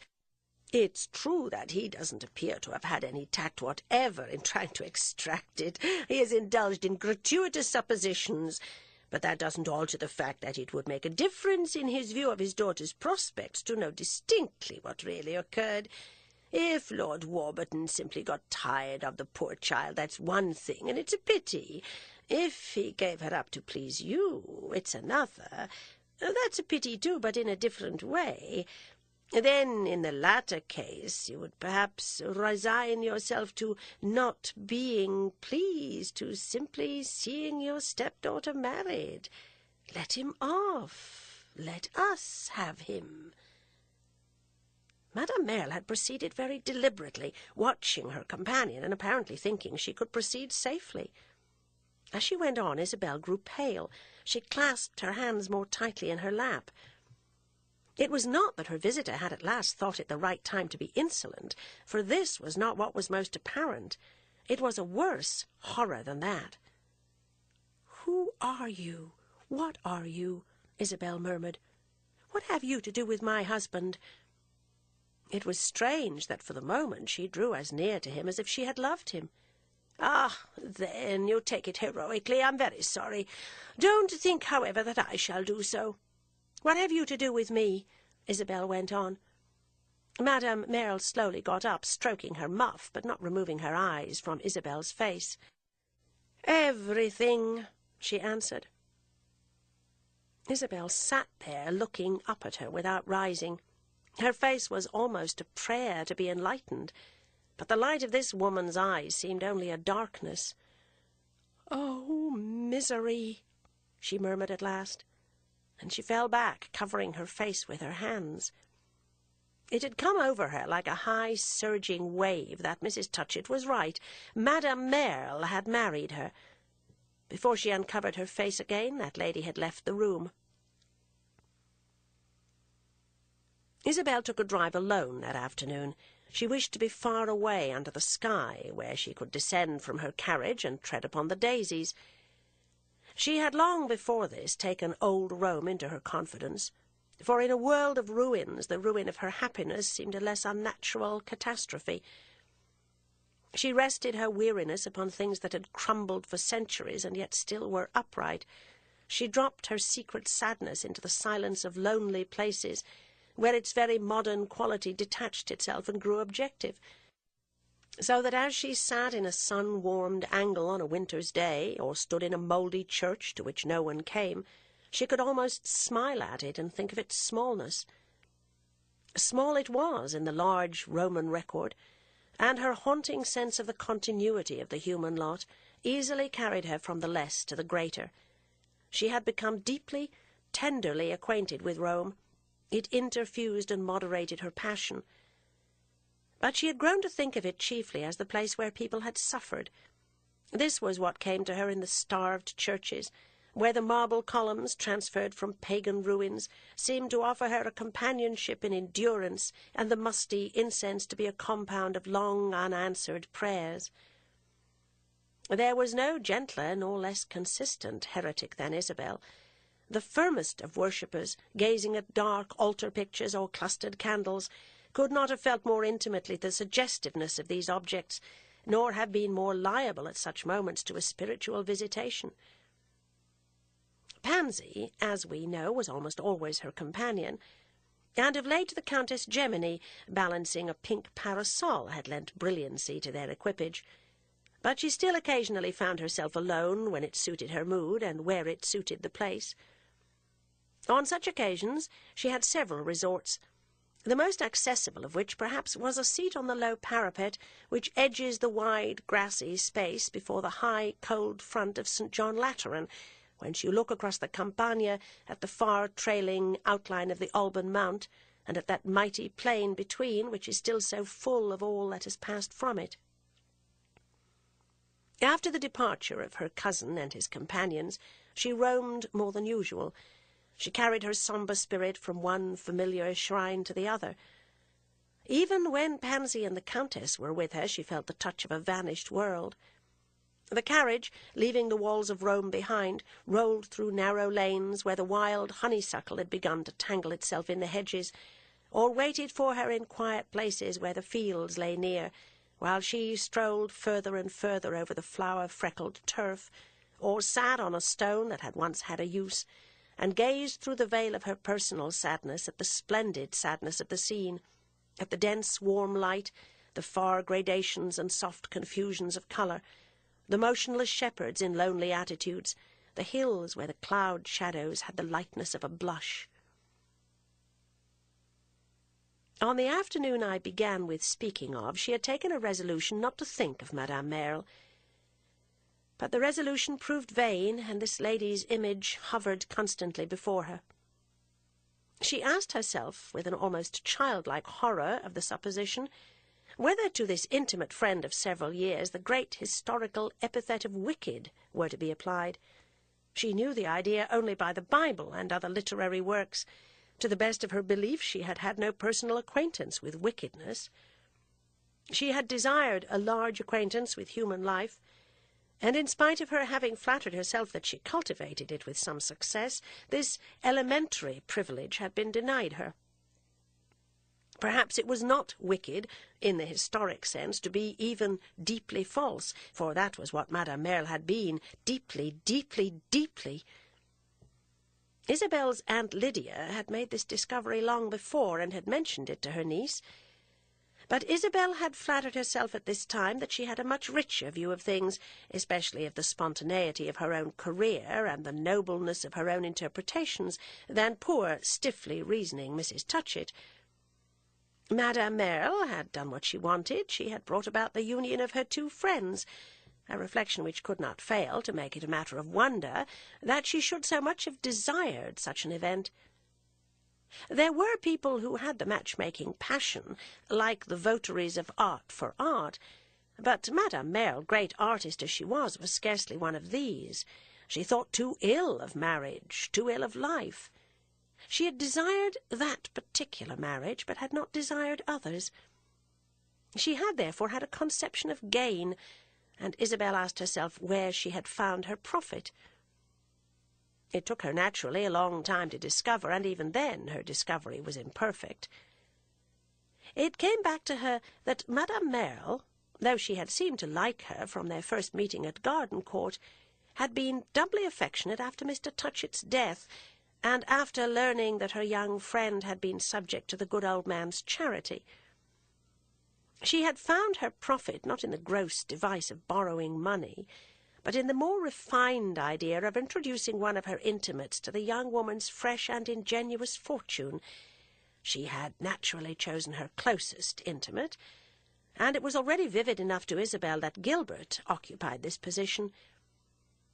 She found herself confronted in this manner with the conviction that the man in the world whom she had supposed to be the least sordid had married her like a vulgar adventurer for her money.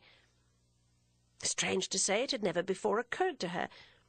If she had thought a good deal of harm of Osmond, she had not done him this particular injury. This was the worst she could think of, and she had been saying to herself that the worst was still to come. A man might marry a woman for her money perfectly well. The thing was often done, but at least he should let her know. She wondered whether, since he had wanted her money would now satisfy him. Would he take her money and let her go? Ah, if Mr. Touchett's great charity would but help her today, it would be blessed indeed. It was not slow to occur to her that if Madame Merle had wished to do Gilbert a service, his recognition to her of the boon must have lost its warmth. What must be his feelings today in regard to his too zealous benefactress, and what expression must they have found on the part of such a master of irony? It is a singular but a characteristic fact that before Isabel returned from her silent drive, she had broken its silence by the soft exclamation, "Poor, poor Madame Merle!" Her compassion would perhaps have been justified if on this same afternoon she had been concealed behind one of the valuable curtains of time-softened damask which dressed the interesting little salon of the lady to whom it referred, the carefully arranged apartment to which we once paid a visit in company with the discreet Mr. Rosier. In that apartment, towards 6 o'clock, Gilbert Osmond was seated, and his hostess stood before him as Isabel had seen her stand on an occasion commemorated in this history, with an emphasis appropriate not so much to its apparent as to its real importance. "I don't believe you're unhappy. I believe you like it," said Madame Merle. "Did I say I was unhappy?" Osmond asked, with a face grave enough to suggest that he might have been. "No, but you don't say the contrary, as you ought in common gratitude." "Don't talk about gratitude," he returned dryly, "and don't aggravate me," he added in a moment. Madame Merle slowly seated herself, with her arms folded and her white hands arranged as a support to one of them, and an ornament, as it were, to the other. She looked exquisitely calm, but impressively sad. "On your side, don't try to frighten me. I wonder if you guess some of my thoughts." "I trouble about them no more than I can help. I've quite enough of my own." "That's because they're so delightful." Osmond rested his head against the back of his chair and looked at his companion with a cynical directness which seemed also partly an expression of fatigue. "You do aggravate me," he remarked in a moment. "I'm very tired." "Et moi donc?" cried Madame Merle. "With you it's because you fatigue yourself. With me it's not my own fault." "When I fatigue myself, it's for you. I've given you an interest that's a great gift." "Do you call it an interest?" Osmond inquired with detachment. "Certainly, since it helps you to pass your time." "The time has never seemed longer to me than this winter." "You've never looked better. You've never been so agreeable, so brilliant." "Damn my brilliancy," he thoughtfully murmured. "How little, after all, you know me." "If I don't know you, I know nothing," smiled Madame Merle.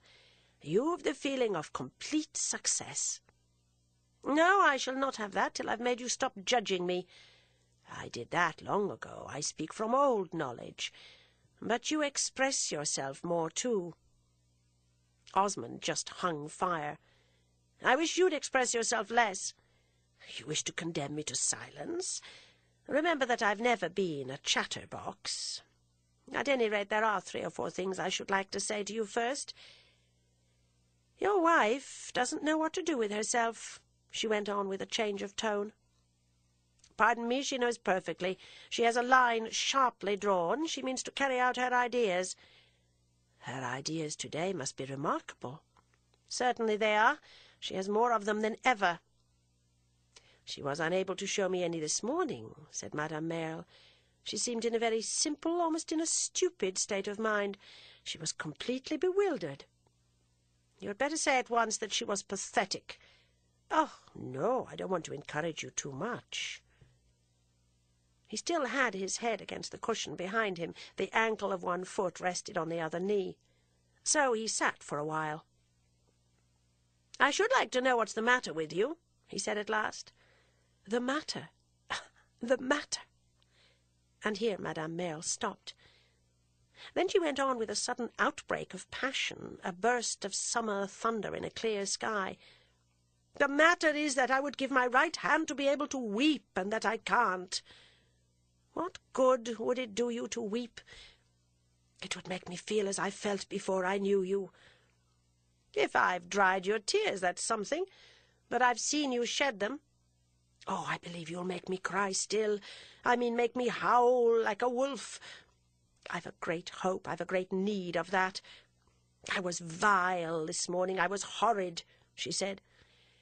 "If Isabel was in the stupid state of mind you mentioned, she probably didn't perceive it," Osmond answered. "It was precisely my deviltry that stupefied her. I couldn't help it. I was full of something bad. Oh, perhaps it was something good, I don't know.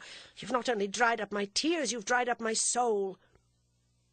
"It's not I, then, that am responsible for my wife's condition," Osmond said. "It's pleasant to think that I shall get the benefit of your influence upon her. Don't you know the soul is an immortal principle? How can it suffer alteration?" "I don't believe at all that it's an immortal principle. I believe it can perfectly be destroyed. That's what has happened to mine, which was a very good one to start with, and it's you I have to thank for it. You're very bad," she added with gravity in her emphasis. "Is this the way we're to end?" Osmond asked with the same studied coldness. "I don't know how we're to end. I wish I did. How do bad people end, especially as to their common crimes? You have made me as bad as yourself." "I don't understand you. You seem to me quite good enough," said Osmond, his conscious indifference giving an extreme effect to the words. Madame Merle's self-possession tended on the contrary to diminish, and she was nearer losing it than on any occasion on which we have had the pleasure of meeting her. The glow of her eye turned sombre, her smile betrayed a painful effort. "Good enough for anything that I've done with myself, I suppose that's what you mean." "Good enough to be always charming?" Osmond exclaimed, smiling too. "Oh, God!" his companion murmured. And sitting there in her ripe freshness, she had recourse to the same gesture she had provoked on Isabel's part in the morning. She bent her face and covered it with her hands. "Are you going to weep after all?" Osmond asked. And on her remaining motionless, he went on, "Have I ever complained to you?" She dropped her hands quickly. "No, you've taken your revenge otherwise. You have taken it on her." Osmond threw back his head further.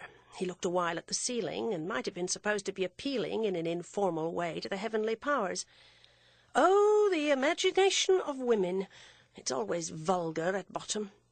You talk of revenge like a third-rate novelist. Of course you haven't complained. You've enjoyed your triumph too much."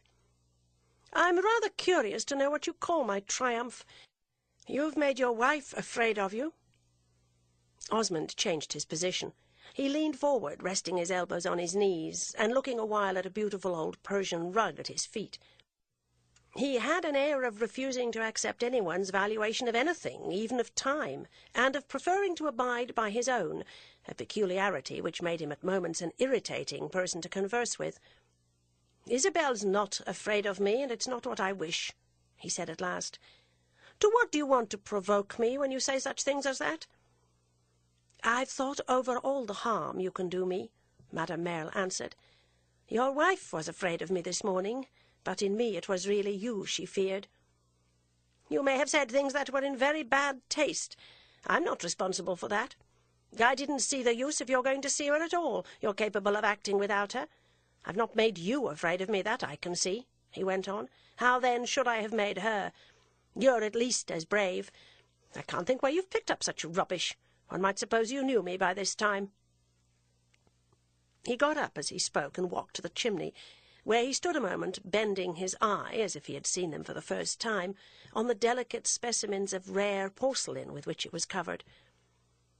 He took up a small cup and held it in his hand. Then, still holding it and leaning his arm on the mantel, he pursued, "You always see too much in everything. You overdo it. You lose sight of the real. I'm much simpler than you think." "I think you're very simple." And Madame Merle kept her eye on her cup. "I've come to that with time. I judged you, as I say, of old, but it's only since your marriage that I've understood you. I've seen better what you have been to your wife than I ever saw what you were for me. Please be very careful of that precious object." "It already has a wee bit of a tiny crack," said Osmond dryly as he put it down. "If you didn't understand me before I married, it was cruelly rash of you to put me into such a box. However, I took a fancy to my box myself. I thought it would be a comfortable fit.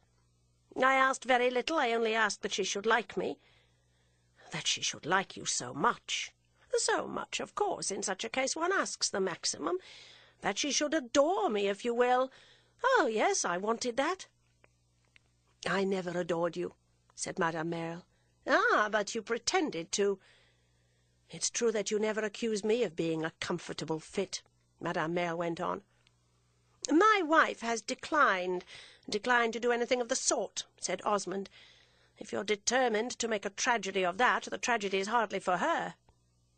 "The tragedy's for me," Madame Merle exclaimed, rising with a long, low sigh, but having a glance at the same time for the contents of her mantel-shelf. "It appears that I'm to be severely taught the disadvantages of a false position." "You express yourself like a sentence in a copy-book. We must look for our comfort where we can find it. If my wife doesn't like me, at least my child does. I shall look for compensations in Pansy. Fortunately, I haven't a fault to find with her." "Ah," she said softly, "if I had a child." Osmond waited, and then with a little formal air, "The children of others may be a great interest," he announced. "You're more like a copybook than I. There's something, after all, that holds us together." "Is it the idea of the harm I may do you?" Osmond asked. "No, it's the idea of the good I may do for you. It's that," Madame Merle pursued, "that made me so jealous of Isabel. I wanted it to be my work," she added, with her face, which had grown hard and bitter, relaxing to its habit of smoothness. Her friend took up his hat and his umbrella, and after giving the former article 2 or 3 strokes with his coat cuff, "On the whole, I think," he said, "you had better leave it to me." After he had left, she went the first thing and lifted from the mantel-shelf the attenuated coffee-cup in which he had mentioned the existence of a crack, but she looked at it rather abstractedly. "Have I been so vile, all for nothing?" she vaguely wailed. Chapter 50. As the Countess Gemini was not acquainted with the ancient monuments, Isabel occasionally offered to introduce her to these interesting relics and to give their afternoon drive an antiquarian aim. The Countess, who professed to think her sister-in-law a prodigy of learning, never made an objection, and gazed at masses of Roman brickwork as patiently as if they had been mounds of modern drapery. She had not the historic sense, though she had in some directions the anecdotic, and as regards herself the apologetic, but she was so delighted to be in Rome that she only desired to float with the current. She would gladly have passed an hour every day in the damp darkness of the baths of Titus if it had been a condition of her remaining at Palazzo Roccanera. Isabel, however, was not a severe cicerone. She used to visit the ruins chiefly because they offered an excuse for talking about other matters than the love affairs of the ladies of Florence, as to which her companion was never weary of offering information.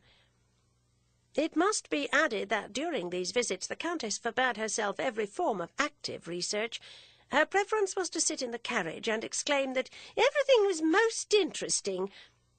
It was in this manner that she had hitherto examined the Colosseum, to the infinite regret of her niece, who, with all the respect that she owed her, could not see why she should not descend from the vehicle and enter the building.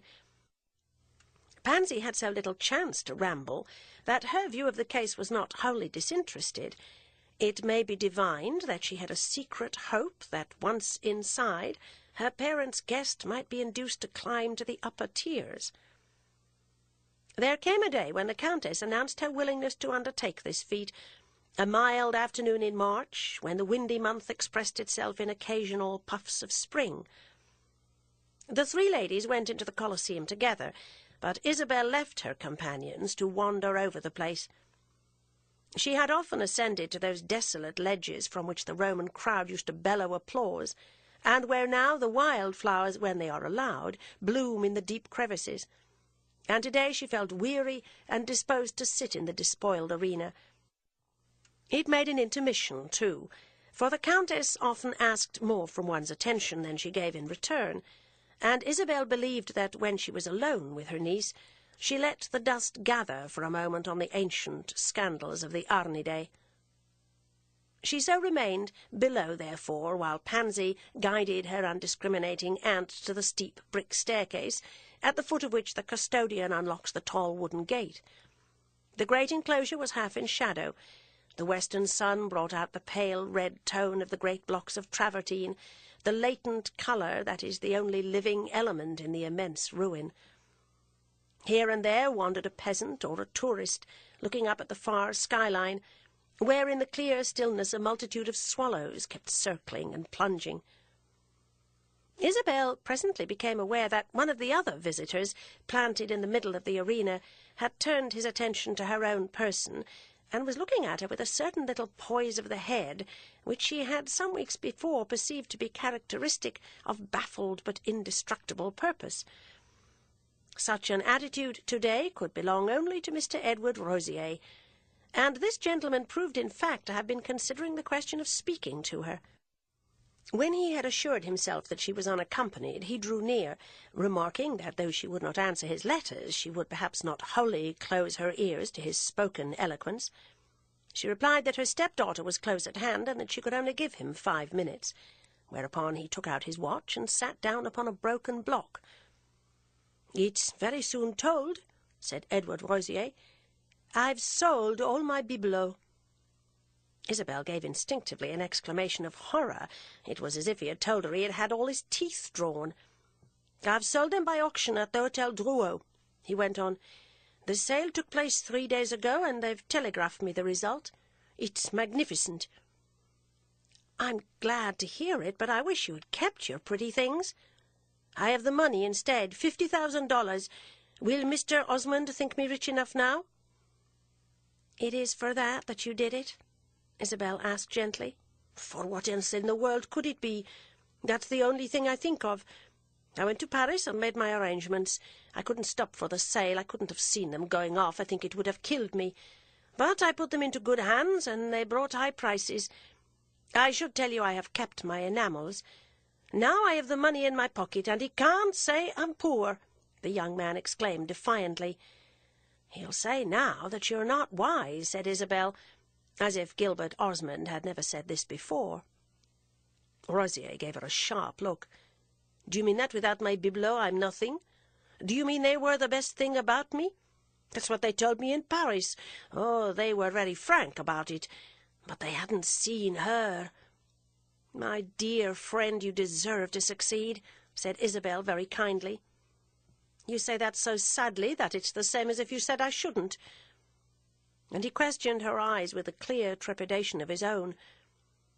He had the air of a man who knows he has been the talk of Paris for a week, and is full half a head taller in consequence, but who also has a painful suspicion that, in spite of this increase of stature, 1 or 2 persons still have the perversity to think him diminutive. "I know what happened here while I was away," he went on. "What does Mr. Osmond expect after she has refused Lord Warburton?" Isabel debated. That she'll marry another nobleman. What other nobleman? One that he'll pick out. Rosier slowly got up, putting his watch into his waistcoat pocket. You're laughing at someone, but this time I don't think it's at me. I didn't mean to laugh, said Isabel. I laugh very seldom.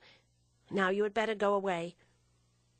I feel very safe, Rosier declared, without moving.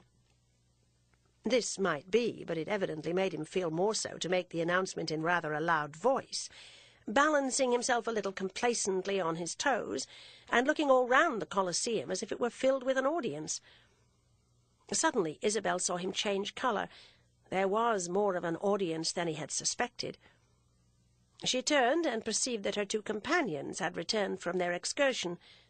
"You must really go away," she said quickly. "Ah, my dear lady, pity me," Edward Rosier murmured, in a voice strangely at variance with the announcement I have just quoted. And then he added eagerly, like a man who in the midst of his misery is seized by a happy thought, "Is that lady the Countess Gemini? I've a great desire to be presented to her." Isabel looked at him a moment. "She has no influence with her brother. Ah, what a monster you make him out!" And Rosier faced the Countess, who advanced in front of Pansy with an animation partly due perhaps to the fact that she perceived her sister-in-law to be engaged in conversation with a very pretty young man. "I'm glad you've kept your enamels," Isabel called as she left him. She went straight to Pansy, who, on seeing Edward Rosier, had stopped short with lowered eyes. "We'll go back to the carriage," she said gently. "Yes, it's getting late," Pansy returned more gently still, and she went on without a murmur, without faltering or glancing back.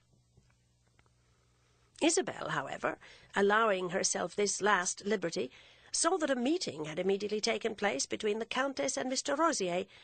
He had removed his hat and was bowing and smiling. He had evidently introduced himself, while the Countess's expressive back displayed to Isabel's eye a gracious inclination. These facts nonetheless were presently lost to sight, for Isabel and Pansy took their places again in the carriage.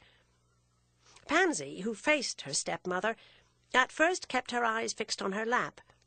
Then she raised them and rested them on Isabel's. There shone out of each of them a little melancholy ray, a spark of timid passion which touched Isabel to the heart. At the same time a wave of envy passed over her soul, as she compared the tremulous longing, the definite ideal of the child with her own dry despair. "Poor little Pansy," she affectionately said. "Oh, never mind," Pansy answered in the tone of eager apology. And then there was a silence. The Countess was a long time coming. "Did you show your aunt everything, and did she enjoy it?" Isabel asked at last. "Yes, I showed her everything. I think she was very much pleased." "And you're not tired, I hope?" "Oh, no, thank you, I'm not tired." The Countess still remained behind, so that Isabel requested the footman to go into the Colosseum and tell her they were waiting. He presently returned with the announcement that the Signora Contessa begged them not to wait. She would come home in a cab. About a week after this lady's quick sympathies had enlisted themselves with Mr. Rosier, Isabel, going rather late to dress for dinner, found Pansy sitting in her room. The girl seemed to have been awaiting her. She got up from her low chair. "Pardon my taking the liberty," she said in a small voice. "It will be the last for some time." Her voice was strange, and her eyes, widely opened, had an excited, frightened look. "You're not going away?" Isabel exclaimed. "I'm going to the convent." "To the convent?" Pansy drew nearer till she was near enough to put her arms round Isabel and rest her head on her shoulder. She stood this way a moment, perfectly still, but her companion could feel her tremble. The quiver of her little body expressed everything she was unable to say. Isabel, nevertheless, pressed her. "Why are you going to the convent?" "Because Papa thinks it best. He says a young girl's better every now and then for making a little retreat. He says the world, always the world, is very bad for a young girl. This is just a chance for a little seclusion, a little reflection." Pansy spoke in short, detached sentences, as if she could scarce trust herself, and then she added with a triumph of self-control, "I think Papa's right. I've been so much in the world this winter." Her announcement had a strange effect on Isabel. It seemed to carry a larger meaning than the girl herself knew. "When was this decided?" she asked. "I've heard nothing of it." "Papa told me half an hour ago. He thought it better it shouldn't be too much talked about in advance. Madame Catherine's to come for me at 7:15, and I'm only to take 2 frocks. It's only for a few weeks. I'm sure it will be very good. I shall find all those ladies who used to be so kind to me, and I shall see the little girls who are being educated. I'm very fond of little girls," said Pansy, with an effect of diminutive grandeur, "and I'm also very fond of Mother Catherine. I shall be very quiet and think a great deal." Isabel listened to her, holding her breath. She was almost awestruck. "Think of me sometimes." "Oh, come and see me soon," cried Pansy, and the cry was very different from the heroic remarks of which she had just delivered herself. Isabel could say nothing more. She understood nothing. She only felt how little she knew her husband. Her answer to his daughter was a long, tender kiss. Half an hour later she learned from her maid that Madame Catherine had arrived in a cab and had departed again with the Signorina. On going to the drawing-room before dinner, she found the Countess Gemini alone, and this lady characterized the incident by exclaiming with a wonderful toss of the head, "En voilà, ma chère, une pause!" But if it was an affectation, she was at a loss to see what her husband affected. She could only dimly perceive that he had more traditions than she supposed. It had become her habit to be so careful as to what she said to him that, strange as it may appear, she hesitated for several minutes after he had come in to allude to his daughter's sudden departure. She spoke of it only after they were seated at table. But she had forbidden herself ever to ask Osmond a question. All she could do was to make a declaration, and there was one that came very naturally. "I shall miss Pansy very much." He looked a while with his head inclined a little at the basket of flowers in the middle of the table. "Ah, yes," he said at last. "I had thought of that. You must go and see her, you know, but not too often. I dare say you wonder why I sent her to the good sisters, but I doubt if I can make you understand. It doesn't matter. Don't trouble yourself about it. That's why I had not spoken of it. I didn't believe you would enter into it. But I've always had the idea. I've always thought it a part of the education of one's daughter. One's daughter should be fresh and fair. She should be innocent and gentle.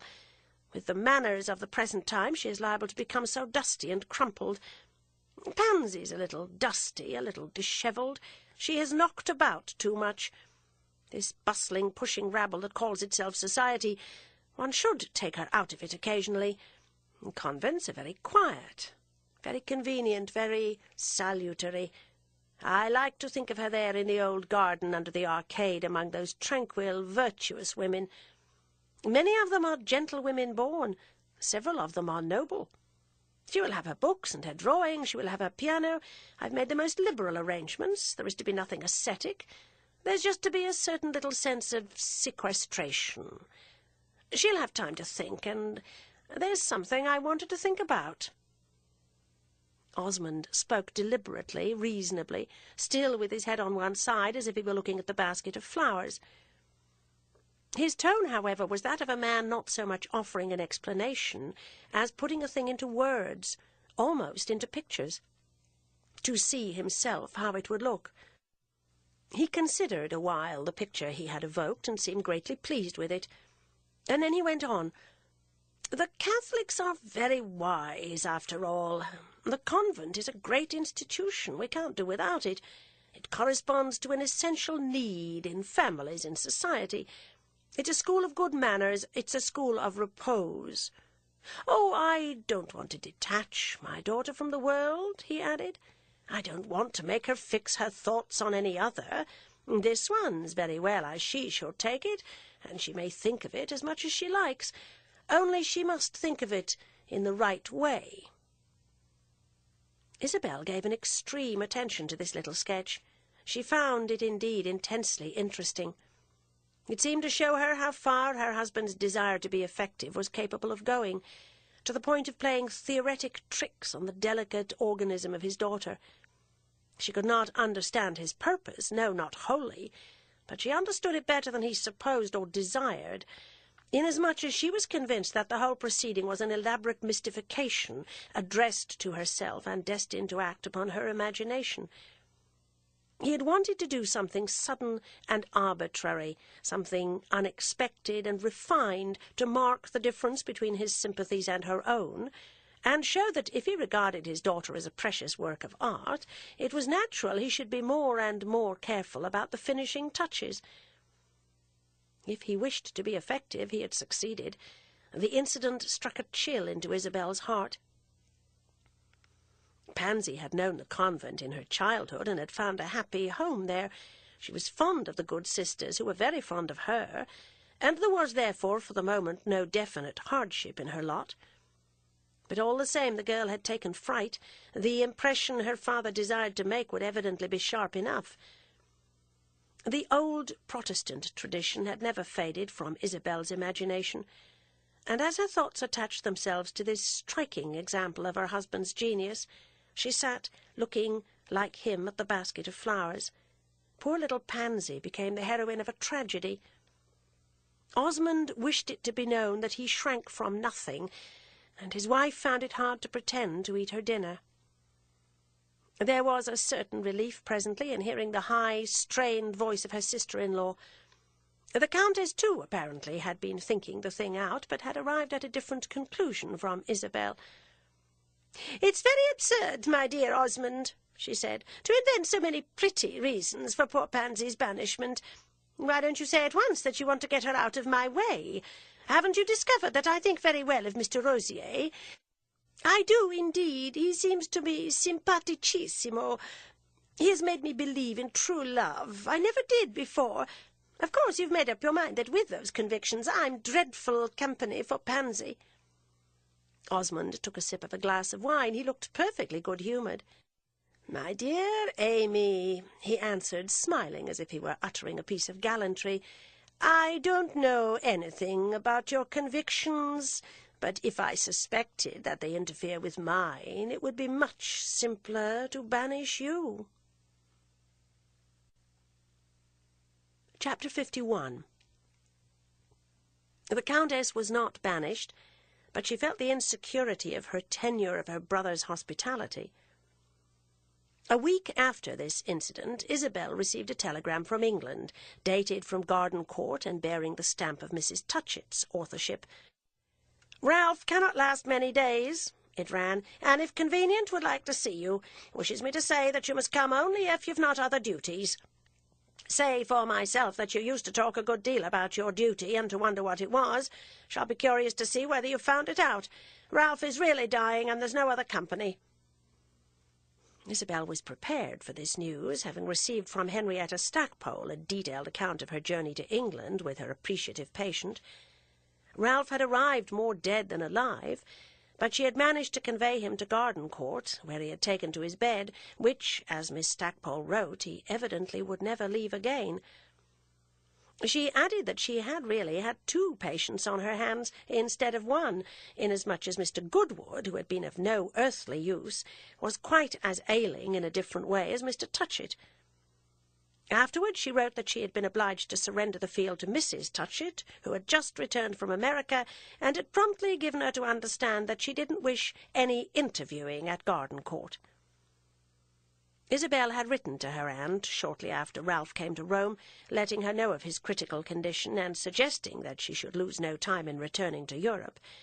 Mrs. Touchett had telegraphed an acknowledgment of this admonition, and the only further news Isabel received from her was the second telegram I have just quoted. Isabel stood a moment looking at the latter missive. Then, thrusting it into her pocket, she went straight to the door of her husband's study. Here she again paused an instant, after which she opened the door and went in. Osmond was seated at the table near the window with a folio volume before him, propped against a pile of books. This volume was open at a page of small coloured plates, and Isabel presently saw that he had been copying from it the drawing of an antique coin. A box of watercolours and fine brushes lay before him, and he had already transferred to a sheet of immaculate paper the delicate, finely tinted disc. His back was turned toward the door, but he recognized his wife without looking round. "Excuse me for disturbing you," she said. "When I come to your room, I always knock," he answered, going on with his work. "I forgot. I had something else to think of. My cousin's dying." "Oh, I don't believe that," said Osmond, looking at his drawing through a magnifying glass. "He was dying when we married. He'll outlive us all." Isabel gave herself no time, no thought to appreciate the careful cynicism of this declaration. She simply went on quickly, full of her own intention. "My aunt has telegraphed for me. I must go to Gardencourt." "Why must you go to Gardencourt?" Osmond asked in the tone of impartial curiosity. "To see Ralph before he dies." To this, for some time, he made no rejoinder. He continued to give his chief attention to his work, which was of a sort that would brook no negligence. "I don't see the need of it," he said at last. "He came to see you here. I didn't like that. I thought his being in Rome a great mistake, but I tolerated it because it was to be the last time you should see him. Now you tell me it's not to have been the last. Oh, you're not grateful." "What am I to be grateful for?" Gilbert Osmond laid down his little implements, blew a speck of dust from his drawing, slowly got up, and for the first time looked at his wife. "For my not having interfered while he was here." "Oh, yes, I am. I remember perfectly how distinctly you let me know you didn't like it. I was very glad when he went away." "Leave him alone, then. Don't run after him." Isabel turned her eyes away from him. They rested upon his little drawing. "I must go to England," she said, with a full consciousness that her tone might strike an irritable man of taste as stupidly obstinate. "I shall not like it if you do," Osmond remarked. "Why should I mind that? You won't like it if I don't. You like nothing I do or don't do. You pretend to think I lie." Osmond turned slightly pale. He gave a cold smile. "That's why you must go, then? Not to see your cousin, but to take a revenge on me?" "I know nothing about revenge." "I do," said Osmond. "Don't give me an occasion." "You're only too eager to take one. You wish immensely that I would commit some folly." "I should be gratified in that case if you disobeyed me." "If I disobeyed you," said Isabel in a low tone which had the effect of mildness. "Let it be clear, if you leave Rome today, it will be a piece of the most deliberate, the most calculated opposition." "How can you call it calculated? I received my aunt's telegram but 3 minutes ago." "You calculate rapidly. It's a great accomplishment. I don't see why we should prolong our discussion. You know my wish."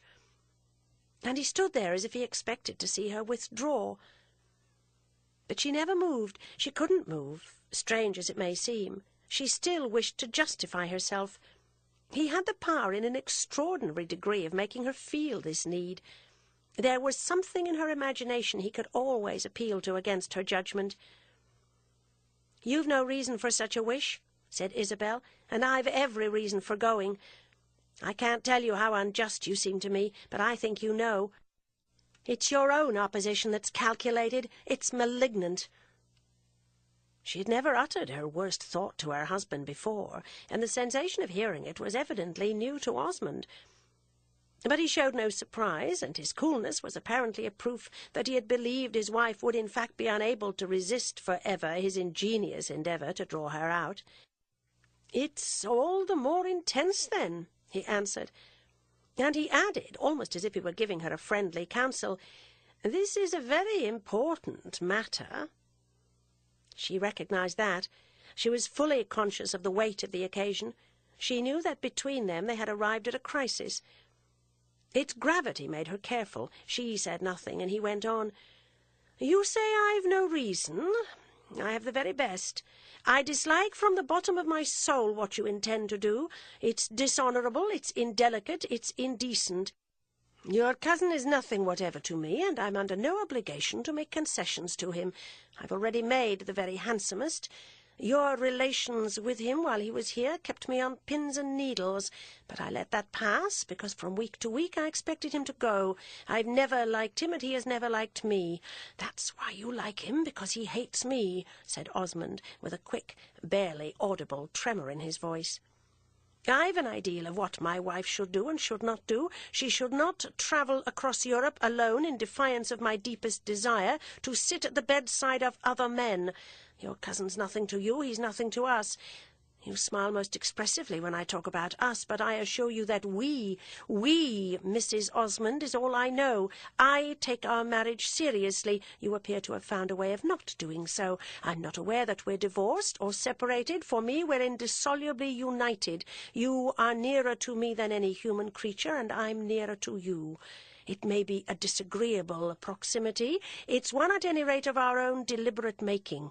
You don't like to be reminded of that, I know, but I'm perfectly willing, because... And he paused a moment, looking as if he had something to say which would be very much to the point.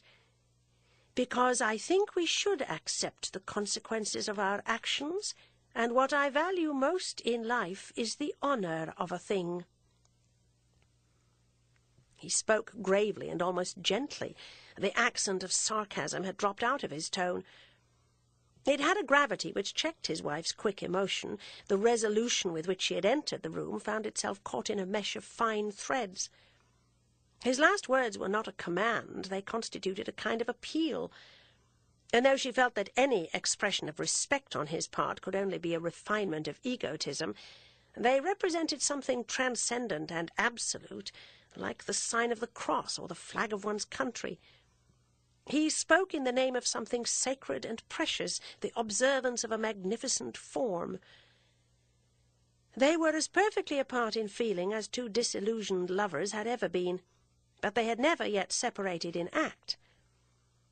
Isabel had not changed. Her old passion for justice still abode within her, and now in the very thick of her sense of her husband's blasphemous sophistry, it began to throb to a tune which for a moment promised him the victory. It came over her that, in his wish to preserve appearances, he was, after all, sincere, and that this, as far as it went, was a merit. 10 minutes before, she had felt all the joy of irreflective action, a joy to which she had so long been a stranger. But action had been suddenly changed to slow renunciation, transformed by the blight of Osmond's touch. If she must renounce, however, she would let him know she was a victim rather than a dupe. "I know you're a master of the art of mockery," she said. "How can you speak of an indissoluble union? How can you speak of your being contented? Where's our union when you accuse me of falsity? Where's your contentment when you have nothing but hideous suspicion in your heart? It is in our living decently together in spite of such drawbacks." "We don't live decently together," cried Isabel. "Indeed we don't, if you go to England." "That's very little, that's nothing. I might do much more." He raised his eyebrows and even his shoulders a little. He had lived long enough in Italy to catch this trick. "Ah, if you've come to threaten me, I prefer my drawing." And he walked back to his table, where he took up the sheet of paper on which he had been working and stood studying it. "I suppose that if I go, you'll not expect me to come back," said Isabel. He turned quickly round, and she could see this movement at least was not designed. He looked at her a little, and then, "Are you out of your mind?" he inquired. "How can it be anything but a rupture?" she went on, "especially if all you say is true." She was unable to see how it could be anything but a rupture. She sincerely wished to know what else it might be. He sat down before his table. "I really can't argue with you on the hypothesis of your defying me," he said, and he took up one of his little brushes again. She lingered but a moment longer, long enough to embrace with her eye his whole, deliberately indifferent yet most expressive figure, after which she quickly left the room. Her faculties, her energy, her passion were all dispersed again. She felt as if a cold, dark mist had suddenly encompassed her. Osmond possessed in a supreme degree the art of eliciting any weakness. On her way back to her room, she found the Countess Gemini standing in the open doorway of a little parlour, in which a small collection of heterogeneous books had been arranged. The Countess had an open volume in her hand. She appeared to have been glancing down a page which failed to strike her as interesting. At the sound of Isabel's step, she raised her head. "Ah, my dear," she said, "you who are so literary, do tell me some amusing book to read. Everything here is of a dreariness. Do you think this would do me any good?" Isabel glanced at the title of the volume she held out, but without reading or understanding it. "I'm afraid I can't advise you. I've had bad news. My cousin Ralph Touchett is dying." The Countess threw down her book. "Ah, he was so simpatico. I'm awfully sorry for you." "You would be sorrier still if you knew." "What is there to know? You look very badly," the Countess added. "You must have been with Osmond." Half an hour before, Isabel would have listened very coldly to an intimation that she should ever feel a desire for the sympathy of her sister-in-law, and there can be no better proof of her present embarrassment than the fact that she almost clutched at this lady's fluttering attention. "I've been with Osmond," she said, while the Countess's bright eyes glittered at her. "I'm sure, then, he has been odious," the Countess cried. "Did he say he was glad poor Mr. Touchett's dying?" "He said it's impossible I should go to England." The Countess's mind, when her interests were concerned, was agile. She already foresaw the extinction of any further brightness in her visit to Rome. Ralph Touchett would die, Isabel would go into mourning, and then there would be no more dinner parties. Such a prospect produced for a moment in her countenance an expressive grimace, but this rapid, picturesque play of feature was her only tribute to disappointment. After all, she reflected, the game was almost played out. She had already overstayed her invitation. And then she cared enough for Isabel's trouble to forget her own, and she saw that Isabel's trouble was deep. It seemed deeper than the mere death of a cousin, and the Countess had no hesitation in connecting her exasperating brother with the expression of her sister-in-law's eyes. Her heart beat with an almost joyous expectation, for if she had wished to see Osmond overtopped, the conditions looked favourable now. Of course, if Isabel should go to England, she herself would immediately leave Palazzo Roccanera. Nothing would induce her to remain there with Osmond. Nevertheless, she felt an immense desire to hear that Isabel would go to England. "Nothing's impossible for you, my dear," she said caressingly. "Why else are you rich and clever and good?" "Why, indeed? I feel stupidly weak." "Why does Osmond say it's impossible?" the Countess asked, in a tone which sufficiently declared that she couldn't imagine. From the moment she thus began to question her, however, Isabel drew back.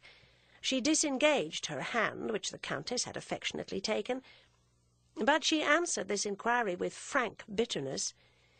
"Because we're so happy together that we can't separate even for a fortnight." "Ah!" cried the Countess, while Isabel turned away. "When I want to make a journey, my husband simply tells me I can have no money." Isabel went to her room, where she walked up and down for an hour. It may appear to some readers that she gave herself much trouble, and it is certain that for a woman of a high spirit she had allowed herself easily to be arrested. It seemed to her that only now she fully measured the great undertaking of matrimony. Marriage meant that in such a case as this, when one had to choose, one chose, as a matter of course, for one's husband. "I'm afraid. Yes, I'm afraid," she said to herself more than once, stopping short in her walk. But what she was afraid of was not her husband, his displeasure, his hatred, his revenge. It was not even her own later judgment of her conduct, a consideration which had often held her in check. It was simply the violence there would be in going when Osmond wished her to remain. A gulf of difference had opened between them, but nevertheless it was his desire that she should stay. It was a horror to him that she should go. She knew the nervous fineness with which he could feel an objection. What he thought of her she knew, what he was capable of saying to her she had felt. Yet they were married for all that, and marriage meant that a woman should cleave to the man with whom, uttering tremendous vows, she had stood at the altar. She sank down on the sofa at last and buried her head in a pile of cushions. When she raised her head again, the Countess Gemini hovered before her. She had come in, all unperceived. She had a strange smile on her thin lips, and her whole face had grown in an hour a shining intimation. She lived, assuredly, it might be said, at the window of her spirit, but now she was leaning far out. "I knocked," she began, "but you didn't answer me, so I ventured in. I've been looking at you for the last 5 minutes. You're very unhappy." "Yes, but I don't think you can comfort me." "Will you give me leave to try?" And the Countess sat down on the sofa beside her. She continued to smile, and there was something communicative and exultant in her expression. She appeared to have a deal to say, and it occurred to Isabel for the first time that her sister-in-law might say something really human. She made play with her glittering eyes, in which there was an unpleasant fascination. "After all," she soon resumed, "I must tell you to begin with that I don't understand your state of mind. You seem to have so many scruples, so many reasons, so many ties. When I discovered 10 years ago that my husband's dearest wish was to make me miserable, of late he has simply let me alone. Ah, it was a wonderful simplification. My poor Isabel, you're not simple enough." "No, I'm not simple enough," said Isabel. "There's something I want you to know," the Countess declared, "because I think you ought to know it.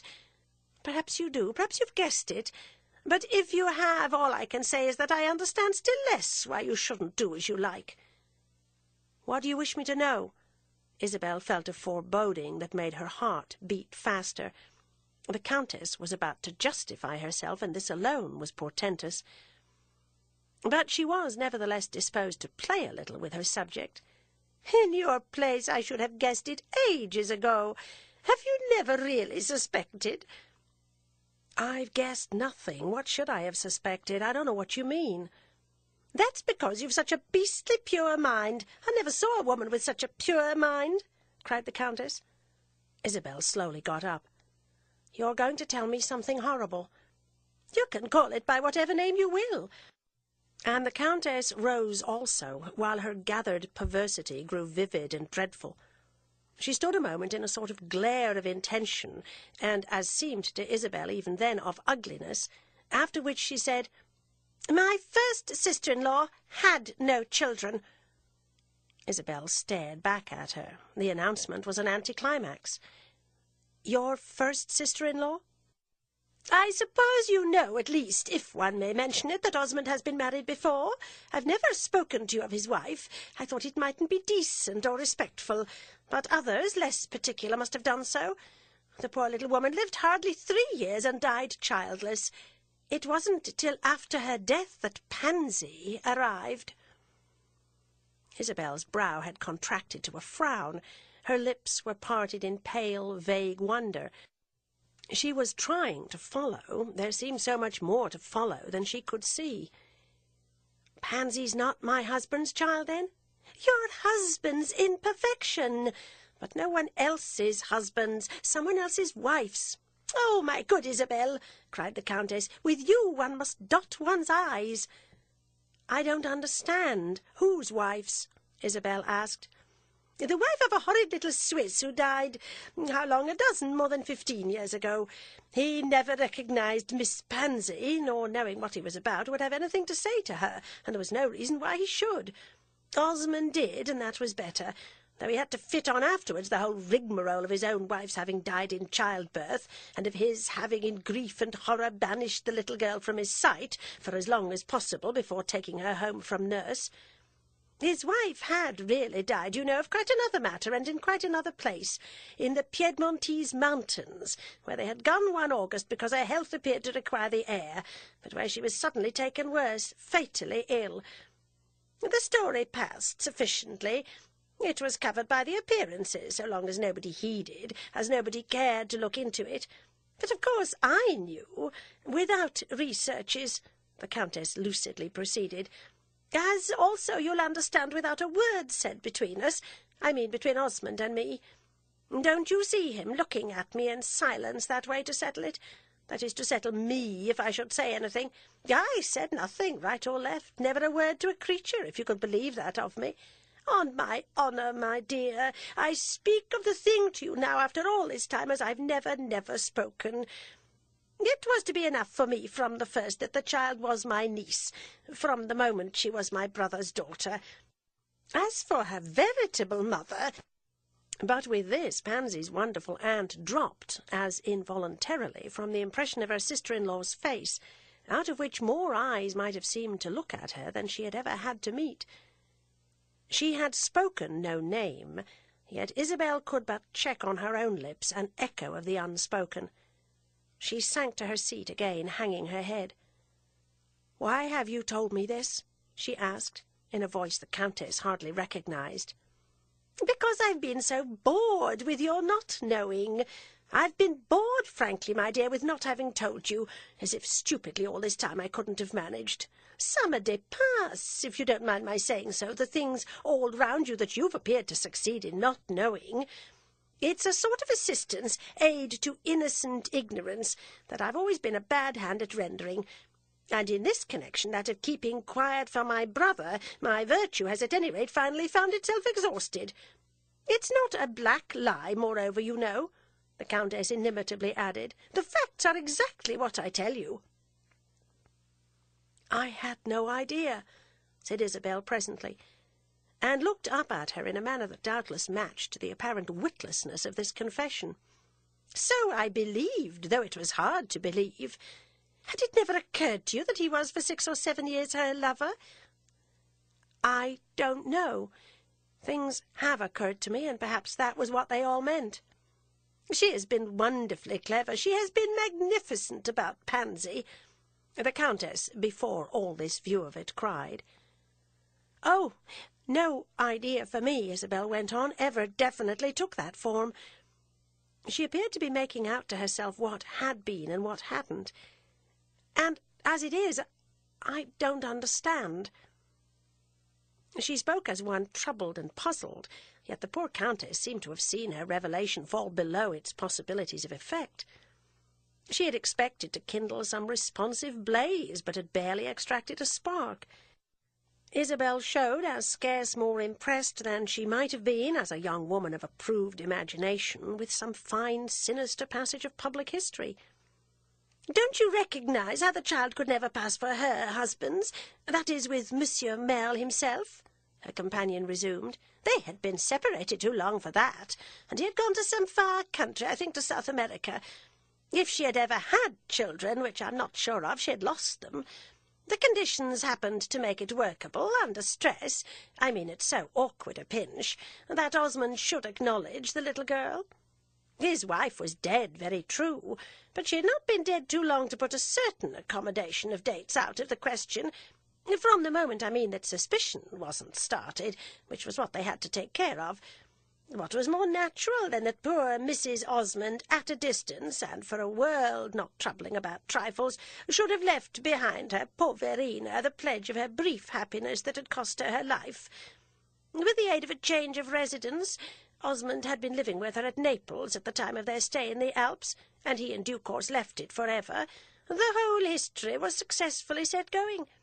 My poor sister-in-law, in her grave, couldn't help herself, and the real mother, to save her skin, renounced all visible property in the child." "Ah, poor, poor woman!" cried Isabel, who herewith burst into tears. It was a long time since she had shed any. She had suffered a high reaction from weeping, but now they flowed with an abundance in which the Countess Gemini found only another discomfiture. "It's very kind of you to pity her," she discordantly laughed. "Yes, indeed, you have a way of your own." "He must have been false to his wife, and so very soon," said Isabel with a sudden check. "That's all it's wanting, that you should take up her cause," the Countess went on. I quite agree with you, however, that it was much too soon. But to me? To me? And Isabel hesitated as if she had not heard, as if her question, though it was sufficiently there in her eyes, were all for herself. To you he has been faithful? Well, it depends, my dear, on what you call faithful. When he married you, he was no longer the lover of another woman. Such a lover as he had been, cara mia, between their risks and their precautions while the thing lasted. That state of affairs had passed away. The lady had repented, or at all events for reasons of her own drawn back. She had always had, too, a worship of appearances so intense that even Osmond himself had got bored with it. You may therefore imagine what it was, when he couldn't patch it on conveniently to any of those he goes in for. But the whole past was between them. Yes, Isabel mechanically echoed. The whole past is between them. Oh, this later past is nothing. But for 6 or 7 years, as I say, they had kept it up. She was silent a little. Why, then, did she want him to marry me? Oh, my dear, that's her superiority, because you had money, and because she believed you would be good to Pansy. Poor woman, and Pansy, who doesn't like her, cried Isabel. That's the reason she wanted someone whom Pansy would like. She knows it. She knows everything. Will she know that you've told me this? That will depend upon whether you tell her. She's prepared for it, and you know what she counts upon for her defence, on your believing that I lie. Perhaps you do. Don't make yourself uncomfortable to hide it. Only as it happens this time, I don't. I've told plenty of little idiotic fibs, but they've never hurt anyone but myself. Isabel sat staring at her companion's story, as at a bale of fantastic wares some strolling gypsy might have unpacked on the carpet at her feet. Why did Osmond never marry her? She finally asked. Because she had no money. The Countess had an answer for everything, and if she lied well. No one knows, no one has ever known what she lives on, or how she has got all those beautiful things. I don't believe Osmond himself knows. Besides, she wouldn't have married him. How can she have loved him, then? She doesn't love him in that way. She did at first, and then I suppose she would have married him, but at that time her husband was living. By the time Monsieur Merle had rejoined, I won't say his ancestors, because he never had any, her relations with Osmond had changed, and she had grown more ambitious. Besides, she has never had about him, the Countess went on, leaving Isabel to wince for it so tragically afterwards. She had never had what you might call any illusions of intelligence. She hoped she might marry a great man. That has always been her idea. She has waited and watched and plotted and prayed, but she has never succeeded. I don't call Madame Merle a success, you know. I don't know what she may accomplish yet, but at present she has very little to show. The only tangible result she has ever achieved, except, of course, getting to know everyone and staying with them free of expense, has been her bringing you and Osmond together. Oh, she did that, my dear. You needn't look as if you doubted it. I've watched them for years. I know everything, everything. I'm thought a great scatterbrain, but I've had enough application of mind to follow up those two. She hates me, and her way of showing it is to pretend to be forever defending me. When people say I've had 15 lovers, she looks horrified, and declares that quite half of them were never proved. She has been afraid of me for years, and she has taken great comfort in the vile, false things people have said about me. She has been afraid I'd expose her, and she threatened me one day when Osmond began to pay his court to you. It was at his house in Florence. Do you remember that afternoon when she brought you there and we had tea in the garden? She let me know then that if I should tell tales, two could play at that game. She pretends there's a good deal more to tell about me than about her. It would be an interesting comparison. I don't care a fig what she may say, simply because I know you don't care a fig. You can't trouble your head about me less than you do already, so she may take her revenge as she chooses. I don't think she'll frighten you very much. Her great idea has been to be tremendously irreproachable, a kind of full-blown lily, the incarnation of propriety. She has always worshipped that god. There should be no scandal about Caesar's wife, you know, and as I say, she has always hoped to marry Caesar. That was one reason she wouldn't marry Osmond, the fear that on seeing her with Pansy people would put things together, would even see a resemblance. She has had a terror lest the mother should betray herself. She has been awfully careful. The mother has never done so." Yes, the mother has done so," said Isabel, who had listened to all this with a face more and more wan. "She betrayed herself to me the other day, though I didn't recognise her. There appeared to have been a chance of Pansy's making a great marriage, and in her disappointment at its not coming off, she almost dropped the mask." "Ah, that's where she'd dish herself," cried the Countess. "She has failed so dreadfully that she's determined her daughter shall make it up." Isabel started at the words "her daughter," which her guest threw off so familiarly. "It seems very wonderful," she murmured, and in this bewildering impression she had almost lost her sense of being personally touched by the story. "Now don't go and turn against the poor innocent child," the Countess went on. "She's very nice, in spite of her deplorable origin. I myself have liked Pansy, not naturally because she was hers, but because she had become yours." "Yes, she has become mine, and how the poor woman must have suffered at seeing me," Isabel exclaimed, while she flushed at the thought. "I don't believe she has suffered. On the contrary, she has enjoyed. Osmond's marriage has given his daughter a great little lift. Before that she lived in a hole. And do you know what the mother thought? That you might take such a fancy to the child that you do something for her. Osmond, of course, could never give her a portion. Osmond was really extremely poor, but of course you know all about that." "Oh, my dear," cried the Countess, "why did you ever inherit money?" She stopped a moment, as if she saw something singular in Isabel's face. "Don't tell me now that you'll give her a dot. You're capable of that, but I would refuse to believe it. And don't try to be too good. Be a little easy and natural and nasty. Feel a little wicked for the comfort of it once in your life." "It's very strange. I suppose I ought to know, but I'm sorry," Isabel said. "I'm much obliged to you." "Yes, you seem to be," cried the Countess with a mocking laugh. "Perhaps you are, perhaps you're not. You don't take it as I should have thought." "How should I take it?" Isabel asked. "Well, I should say as a woman who has been made use of." Isabel made no answer to this. She only listened, and the Countess went on. "They've always been bound to each other. They remained so even after she broke off, or he did. But he has always been more for her than she has been for him.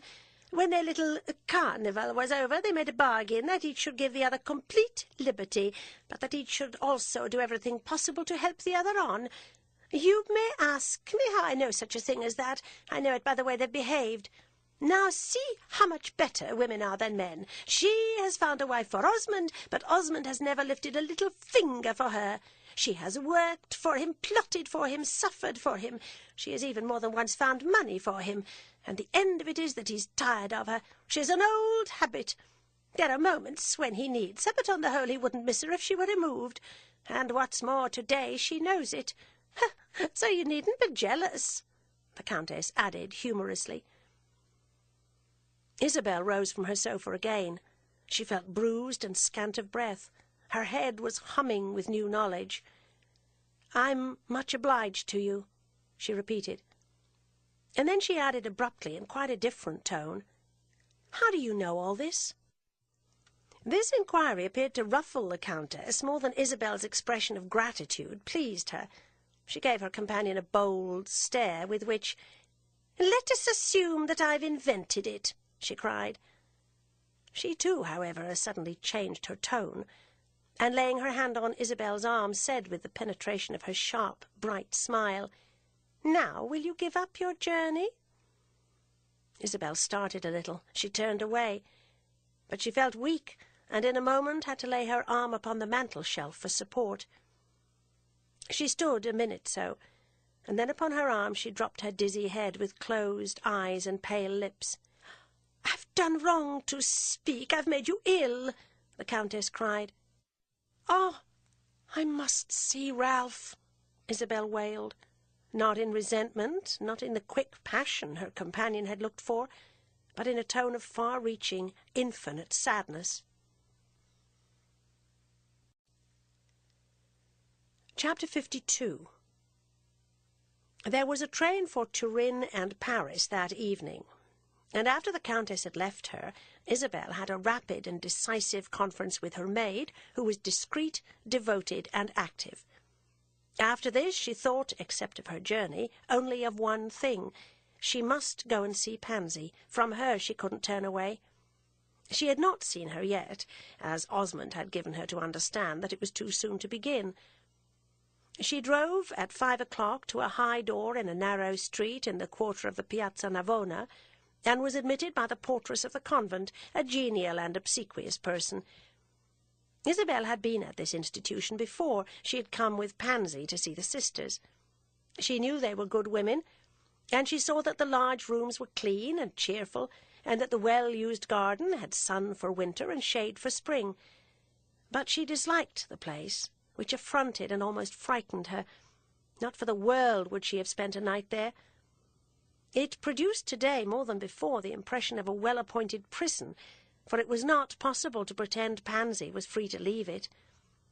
This innocent creature had been presented to her in a new and violent light, but the secondary effect of the revelation was to make her reach out a hand. The portress left her to wait in the parlour of the convent, while she went to make it known that there was a visitor for the dear young lady. The parlour was a vast, cold apartment, with new-looking furniture, a large, clean stove of white porcelain, unlighted, a collection of wax flowers under glass, and a series of engravings from religious pictures on the walls. On the other occasion Isabel had thought it less like Rome than like Philadelphia, but today she made no reflections. The apartment only seemed to her very empty and very soundless. The portress returned at the end of some 5 minutes, ushering in another person. Isabel got up, expecting to see one of the ladies of the sisterhood, but to her extreme surprise found herself confronted with Madame Merle. The effect was strange, for Madame Merle was already so present to her vision that her appearance in the flesh was like suddenly and rather awfully seeing a painted picture move. Isabel had been thinking all day of her falsity, her audacity, her ability, her probable suffering, and these dark things seemed to flash with a sudden light as she entered the room. Her being there at all had the character of ugly evidence, of handwritings, of profaned relics, of grim things produced in court. It made Isabel feel faint. If it had been necessary to speak on the spot, she would have been quite unable. But no such necessity was distinct to her. It seemed to her, indeed, that she had absolutely nothing to say to Madame Merle.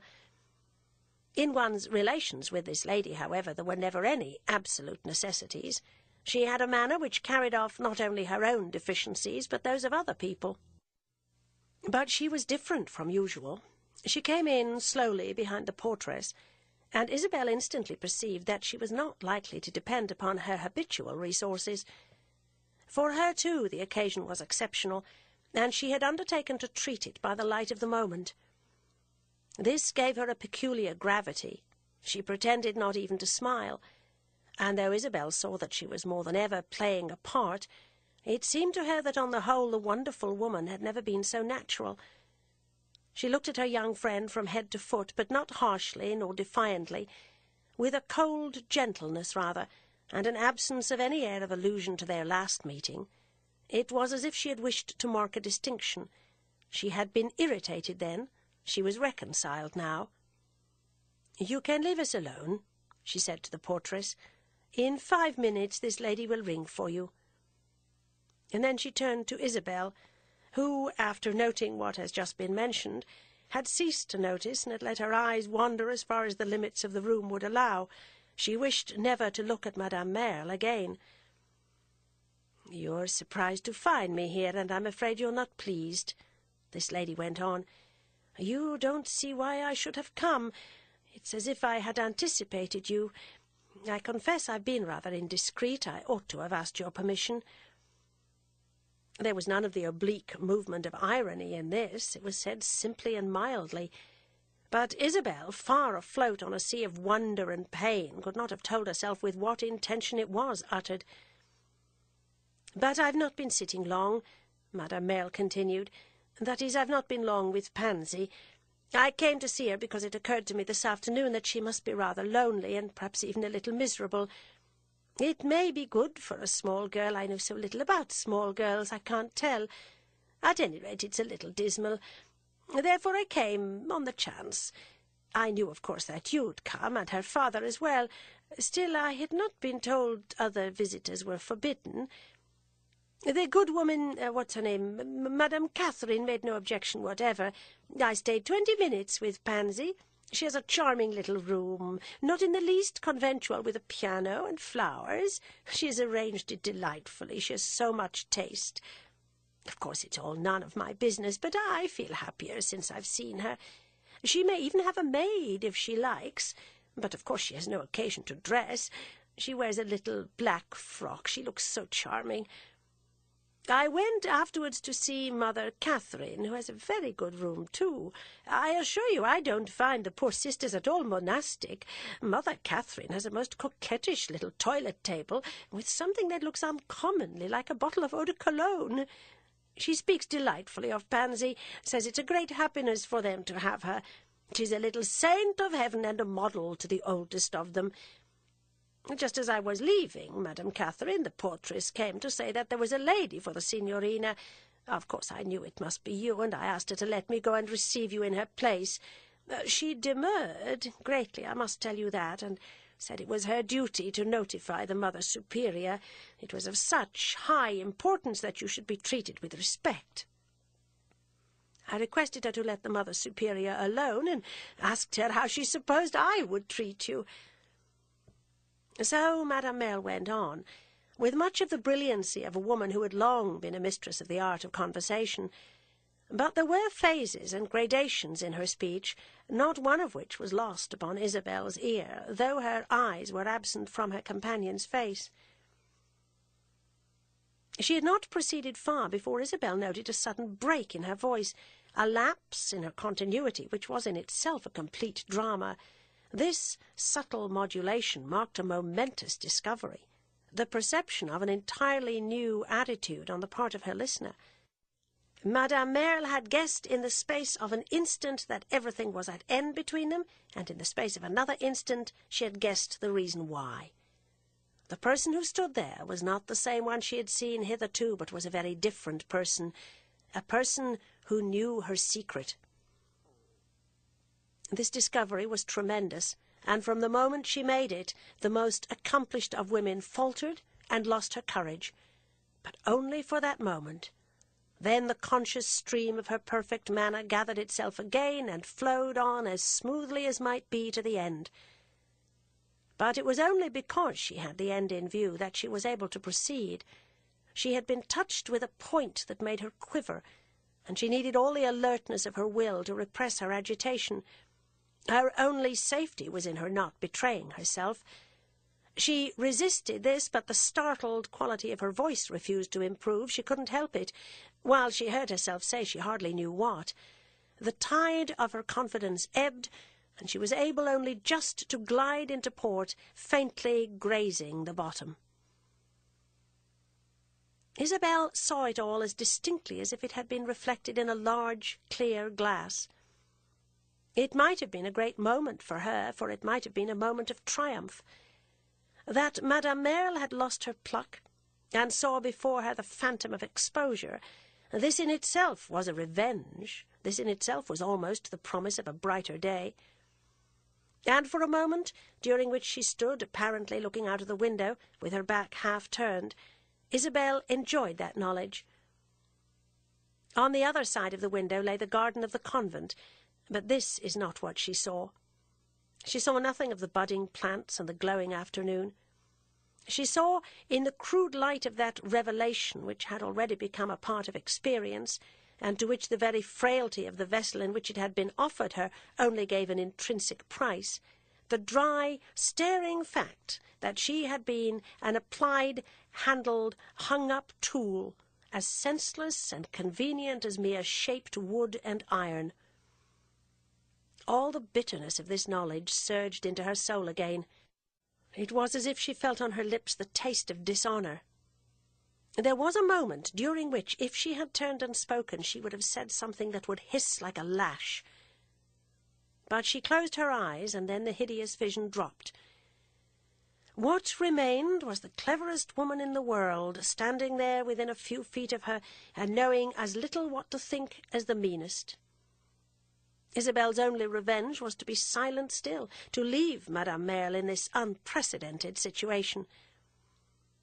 She left her there for a period that must have seemed long to this lady, who at last seated herself with a movement which was in itself a confession of helplessness. Then Isabel turned slow eyes looking down at her. Madame Merle was very pale. Her own eyes covered Isabel's face. She might see what she would, but her danger was over. Isabel would never accuse her, never reproach her. Perhaps she never would give her the opportunity to defend herself. "I'm come to bid Pansy good-bye," our young woman said at last. "I go to England tonight." "Go to England tonight?" Madame Merle repeated, sitting there and looking up at her. "I'm going to Gardencourt. Ralph Touchett's dying." "Oh, you'll feel that—" Madame Merle recovered herself. She had a chance to express sympathy. "Do you go alone?"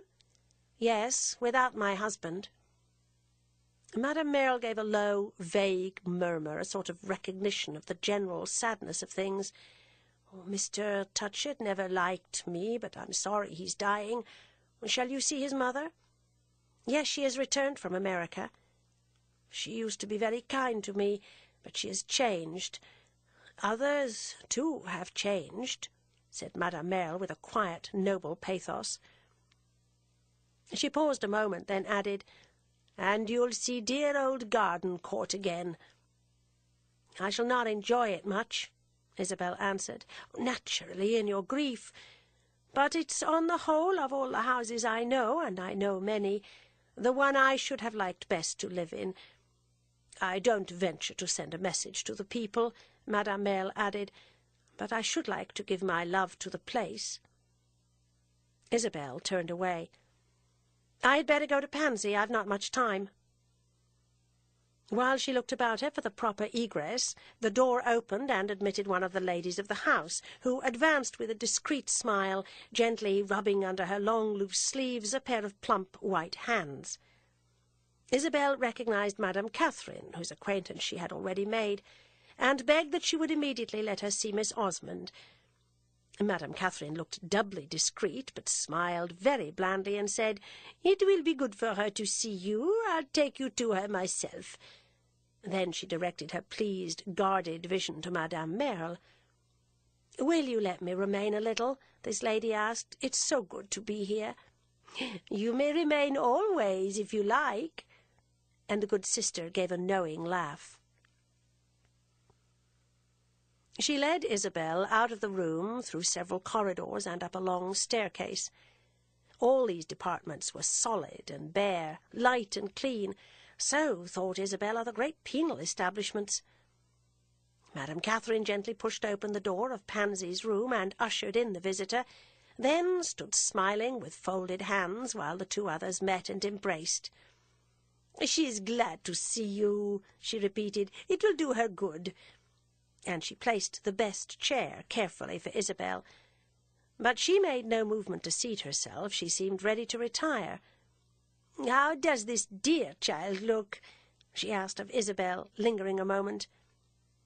"She looks pale," Isabel answered. "That's the pleasure of seeing you. She's very happy. Elle éclaire la maison," said the good sister. Pansy wore, as Madame Merle had said, a little black dress. It was perhaps this that made her look pale. "They're very good to me. They think of everything," she exclaimed, with all her customary eagerness to accommodate. "We think of you always. You are a precious charge," Madame Catherine remarked, in the tone of a woman with whom benevolence was a habit, and whose conception of duty was the acceptance of every care. It fell with a leaden weight on Isabel's ears. It seemed to represent the surrender of a personality, the authority of the church. When Madame Catherine had left them together, Pansy kneeled down and hid her head in her stepmother's lap. So she remained some moments, while Isabel gently stroked her hair. Then she got up, averting her face and looking about the room. "Don't you think I've arranged it well? I've everything I have at home." "It's very pretty. You're very comfortable." Isabel scarcely knew what she could say to her. On the one hand, she couldn't let her think she had come to pity her, and on the other it would be a dull mockery to pretend to rejoice with her. So she simply added after a moment, "I've come to bid you good-bye. I'm going to England." Pansy's white little face turned red. "To England? Not to come back?" "I don't know when I shall come back." "Oh, I'm sorry," Pansy breathed with faintness. She spoke as if she had no right to criticize, but her tone expressed a depth of disappointment. "My cousin, Mr. Touchett, is very ill. He'll probably die. I wish to see him," Isabel said. "Oh, yes, you told me he would die. Of course you must go. And will Papa go?" "No, I shall go alone." For a moment the girl said nothing. Isabel had often wondered what she thought of the apparent relations of her father with his wife, but never by a glance, by an intimation, had she let it be seen that she deemed them deficient in an air of intimacy. She made her reflections, Isabel was sure, and she must have had a conviction that there were husbands and wives who were more intimate than that. But Pansy was not indiscreet even in thought. She would as little have ventured to judge her gentle stepmother as to criticize her magnificent father. Her heart may have stood almost as still as it would have done had she seen two of the saints in the great picture in the convent chapel turn their painted heads and shake them at each other. But as in this latter case she would, for very solemnity's sake, never have mentioned the awful phenomenon, so she put away all knowledge of the secrets of larger lives than her own. "You'll be very far away," she presently went on. "Yes, I shall be far away, but it will scarcely matter," Isabel exclaimed, "since so long as you're here I can't be called near you." "Yes, but you can come and see me, though you've not come very often." "I've not come because your father forbade it. Today I bring nothing with me. I can't amuse you." "I'm not to be amused. That's not what Papa wishes." "Then it hardly matters whether I'm in Rome or in England." "You're not happy, Mrs. Osmond," said Pansy. "Not very, but it doesn't matter." "That's what I say to myself. What does it matter? But I should like to come out." "I wish indeed you might." "Don't leave me here," Pansy went on gently. Isabel said nothing for a minute. Her heart beat fast. "Will you come away with me now?" she asked. Pansy looked at her pleadingly. "Did Papa tell you to bring me?" "No, it's my own proposal." "I think I'd better wait, then. Did Papa send me no message?" "I don't think he knew I was coming." "He thinks I've not had enough," said Pansy, "but I have. The ladies are very kind to me, and the little girls come to see me. There are some very little ones, such charming children. Then my room, you can see for yourself. All that's very delightful. But I've had enough. Papa wished me to think a little, and I've thought a great deal." "What have you thought?" "Well, that I must never displease Papa." "You knew that before." "Yes, but I know it better. I'll do anything, said Pansy. Then, as she heard her own words, a deep, pure blush came into her face. Isabel read the meaning of it. She saw the poor girl had been vanquished. It was well that Mr. Edward Rosier had kept his enamels. Isabel looked into her eyes and saw there mainly a prayer to be treated easily. She laid her hand on Pansy's as if to let her know that her look conveyed no diminution of esteem, for the collapse of the girl's momentary resistance, mute and modest though it had been, seemed only her tribute to the truth of things. She didn't presume to judge others, but she had judged herself. She had seen the reality. She had no vocation for struggling with combinations. In the solemnity of sequestration there was something that overwhelmed her. She bowed her pretty head to authority, and only asked of authority to be merciful. Yes, it was very well that Edward Rosier had reserved a few articles. Isabel got up. Her time was rapidly shortening. "Good-bye, then. I leave Rome tonight." Pansy took hold of her dress. There was a sudden change in the child's face. "You look strange. You frighten me."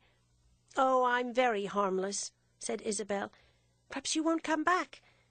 "Perhaps not. I can't tell." "Ah, Mrs. Osmond, you won't leave me?" Isabel now saw she had guessed everything. "My dear child, what can I do for you?" she asked. "I don't know, but I'm happier when I think of you." "You can always think of me." "Not when you're so far. I'm a little afraid," said Pansy. "What are you afraid of?" "Of Papa, a little, and of Madame Merle. She has just been to see me." "You must not say that," Isabel observed. "Oh, I'll do everything they want. Only if you're here I shall do it more easily." Isabel considered. "I won't desert you," she said at last. "Good-bye, my child." Then they held each other a moment in a silent embrace like two sisters, and afterwards Pansy walked along the corridor with her visitor to the top of the staircase. "Madame Merle has been here," she remarked as they went, and as Isabel answered nothing, she added abruptly, "I don't like Madame Merle." Isabel hesitated, then stopped. "You must never say that you don't like Madame Merle." Pansy looked at her in wonder, but wonder with Pansy had never been a reason for non-compliance. "I never will again," she said with exquisite gentleness. At the top of the staircase they had to separate, as it appeared to be part of the mild but very definite discipline under which Pansy lived that she should not go down. Isabel descended, and when she reached the bottom the girl was standing above. "You'll come back?" she called out in a voice that Isabel remembered afterwards. "Yes, I'll come back." Madame Catherine met Mrs. Osmond below and conducted her to the door of the parlour, outside of which the two stood talking a minute. "I won't go in," said the good sister. "Madame Merle's waiting for you." At this announcement Isabel stiffened. She was on the point of asking if there were no other egress from the convent, but a moment's reflection assured her that she would do well not to betray to the worthy nun her desire to avoid Pansy's other friend. Her companion grasped her arm very gently, and, fixing her a moment with wise, benevolent eyes, said in French and almost familiarly, "Eh bien, chère madame, qu'en pensez-vous?" "About my stepdaughter? Oh, it would take long to tell you." "We think it's enough," Madame Catherine distinctly observed, and she pushed open the door of the parlour. Madame Merle was sitting just as Isabel had left her, like a woman so absorbed in thought that she had not moved a little finger. As Madame Catherine closed the door, she got up, and Isabel saw that she had been thinking to some purpose. She had recovered her balance. She was in full possession of her resources. "I found I wished to wait for you," she said urbanely, "but it's not to talk about Pansy." Isabel wondered what it could be to talk about, and in spite of Madame Merle's declaration, she answered after a moment, "Madame Catherine says it's enough." "Yes, it also seems to me enough. I wanted to ask you another word about poor Mr. Touchett," Madame Merle added. "Have you reason to believe that he's really at his last?" "I've no information but a telegram. Unfortunately, it only confirms a probability." "I'm going to ask you a strange question," said Madame Merle. "Are you very fond of your cousin?" And she gave a smile as strange as her utterance. "Yes, I'm very fond of him, but I don't understand you." She just hung fire. "It's rather hard to explain. Something has occurred to me which may not have occurred to you, and I give you the benefit of my idea. Your cousin did you once a great service. Have you never guessed it?" He has done me many services. Yes, but one was much above the rest. He made you a rich woman. He made me. Madame Merle, appearing to see herself successful, she went on more triumphantly. He imparted to you that extra lustre which was required to make you a brilliant match. At bottom it's him you've to thank. She stopped. There was something in Isabel's eyes. I don't understand you. It was my uncle's money. Yes, it was your uncle's money, but it was your cousin's idea. He brought his father over to it. Ah, my dear, the sum was large. Isabel stood staring. She seemed today to live in a world illumined by lurid flashes. I don't know why you say such things. I don't know what you know. I know nothing but what I've guessed, but I've guessed that. Isabel went to the door, and when she had opened it, stood a moment with her hand on the latch. Then she said it was her only revenge. I believed it was you I had to thank. Madame Merle dropped her eyes. She stood there in a kind of proud penance. You're very unhappy, I know, but I'm more so. Yes, I can believe that. I think I should like never to see you again. Madame Merle raised her eyes. I shall go to America, she quietly remarked, while Isabel passed out.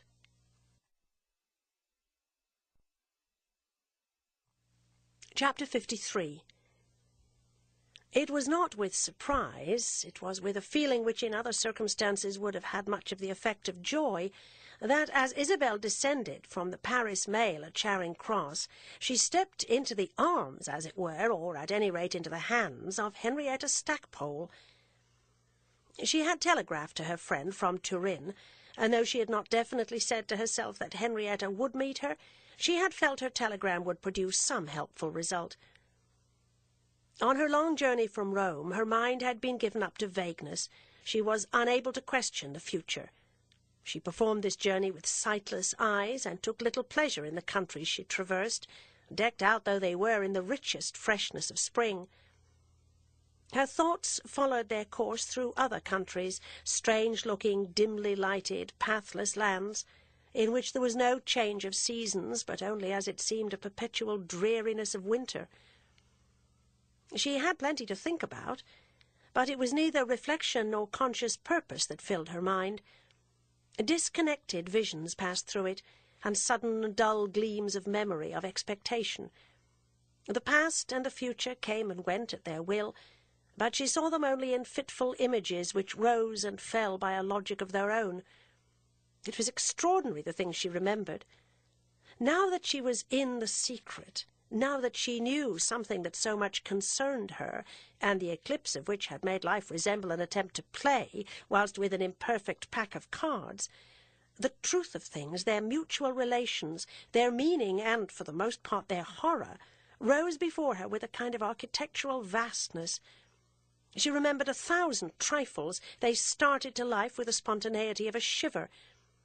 She had thought them trifles at the time. Now she saw that they had been weighted with lead. Yet even now they were trifles after all, for of what use was it to her to understand them? Nothing seemed of use to her today. All purpose, intention was suspended. All desire, too, save the single desire to reach her much-embracing refuge. Gardencourt had been her starting point, and to those muffled chambers it was at least a temporary solution to return. She had gone forth in her strength, she would come back in her weakness, and if the place had been a rest to her before, it would be a sanctuary now. She envied Ralph his dying, for if one were thinking of rest, that was the most perfect of all. To cease utterly, to give it all up and not know anything more, this idea was as sweet as the vision of a cool bath in a marble tank, in a darkened chamber in a hot land. She had moments, indeed, in her journey from Rome, which were almost as good as being dead. She sat in her corner so motionless, so passive, simply with a sense of being carried, so detached from hope and regret, that she recalled to herself one of those Etruscan figures couched upon the receptacle of their ashes. There was nothing to regret now. That was all over. Not only the time of her folly, but the time of her repentance was far. The only thing to regret was that Madame Merle had been so unimaginable. Just here her intelligence dropped from literal inability to say what it was that Madame Merle had been. Whatever it was for Madame Merle herself to regret it, and doubtless she would do so in America, where she had announced she was going. It concerned Isabel no more. She only had an impression that she should never again see Madame Merle. This impression carried her into the future, of which from time to time she had a mutilated glimpse. She saw herself in the distant years, still in the attitude of a woman who had her life to live, and these intimations contradicted the spirit of the present hour. It might be desirable to get quite away, really away, further away than little grey-green England, but this privilege was evidently to be denied her. Deep in her soul, deeper than any appetite for renunciation, was the sense that life would be her business for a long time to come. And at moments there was something inspiring, almost enlivening in the conviction. It was a proof of strength. It was a proof she should some day be happy again. It couldn't be she was to live only to suffer. She was still young, after all, and a great many things might happen to her yet.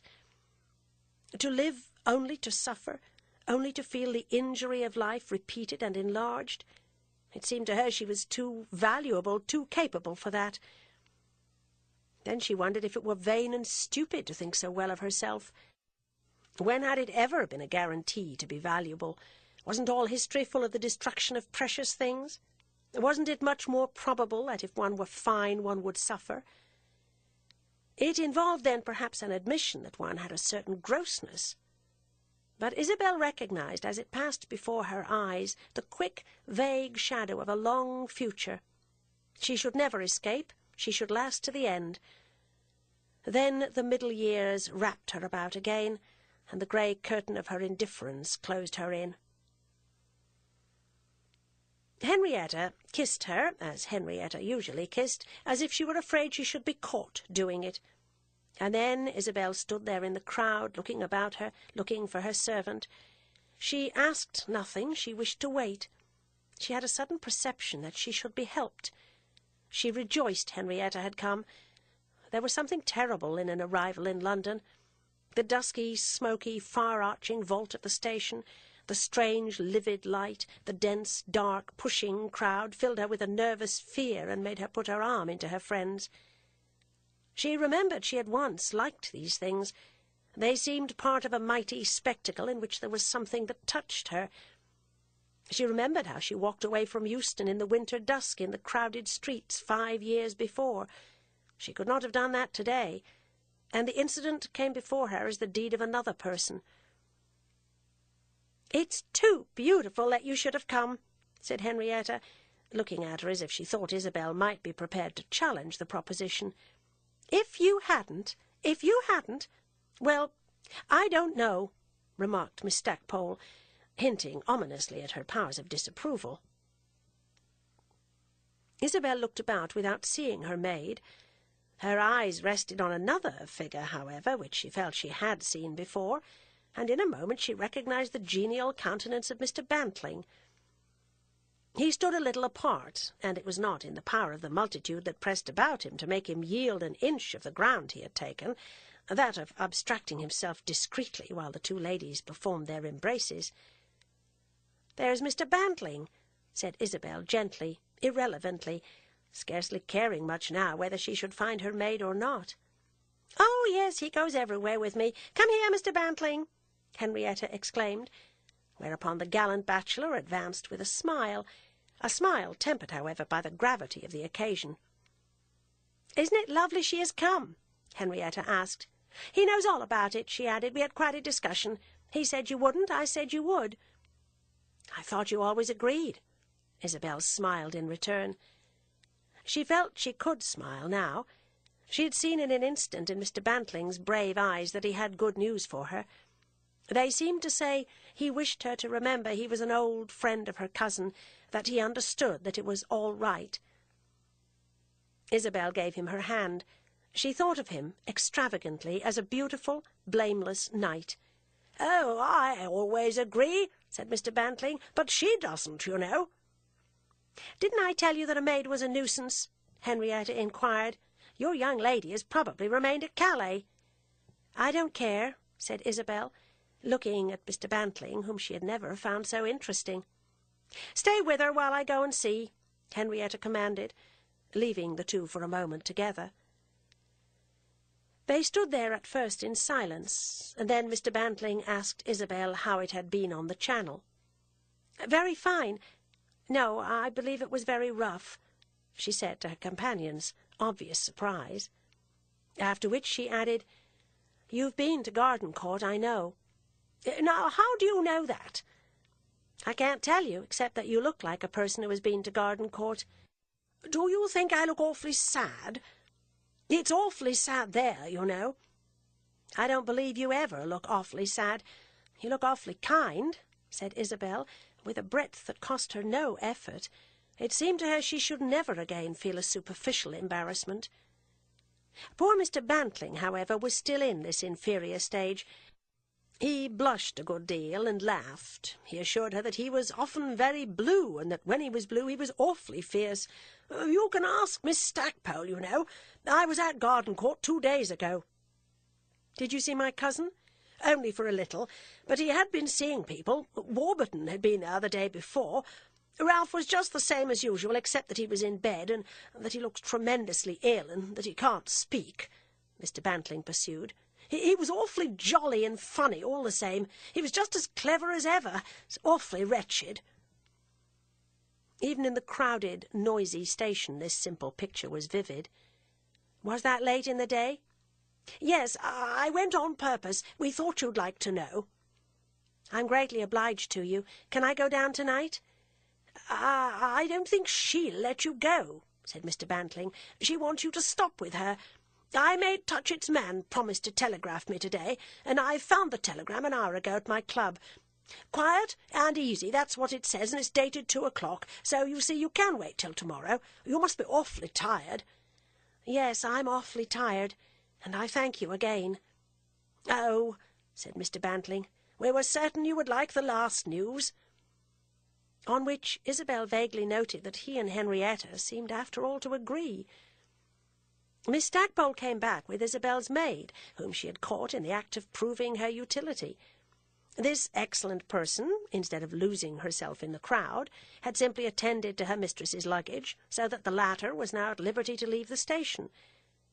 "You know you're not to think of going to the country tonight," Henrietta remarked to her. "It doesn't matter whether there's a train or not. You're to come straight to me in Wimpole Street. There isn't a corner to be had in London, but I've got you one all the same. It isn't a Roman palace, but it will do for a night." "I'll do whatever you wish," Isabel said. "You'll come and answer a few questions, that's what I wish." "She doesn't say anything about dinner, does she, Mrs. Osmond?" Mr. Bantling inquired jocosely. Henrietta fixed him a moment with her speculative gaze.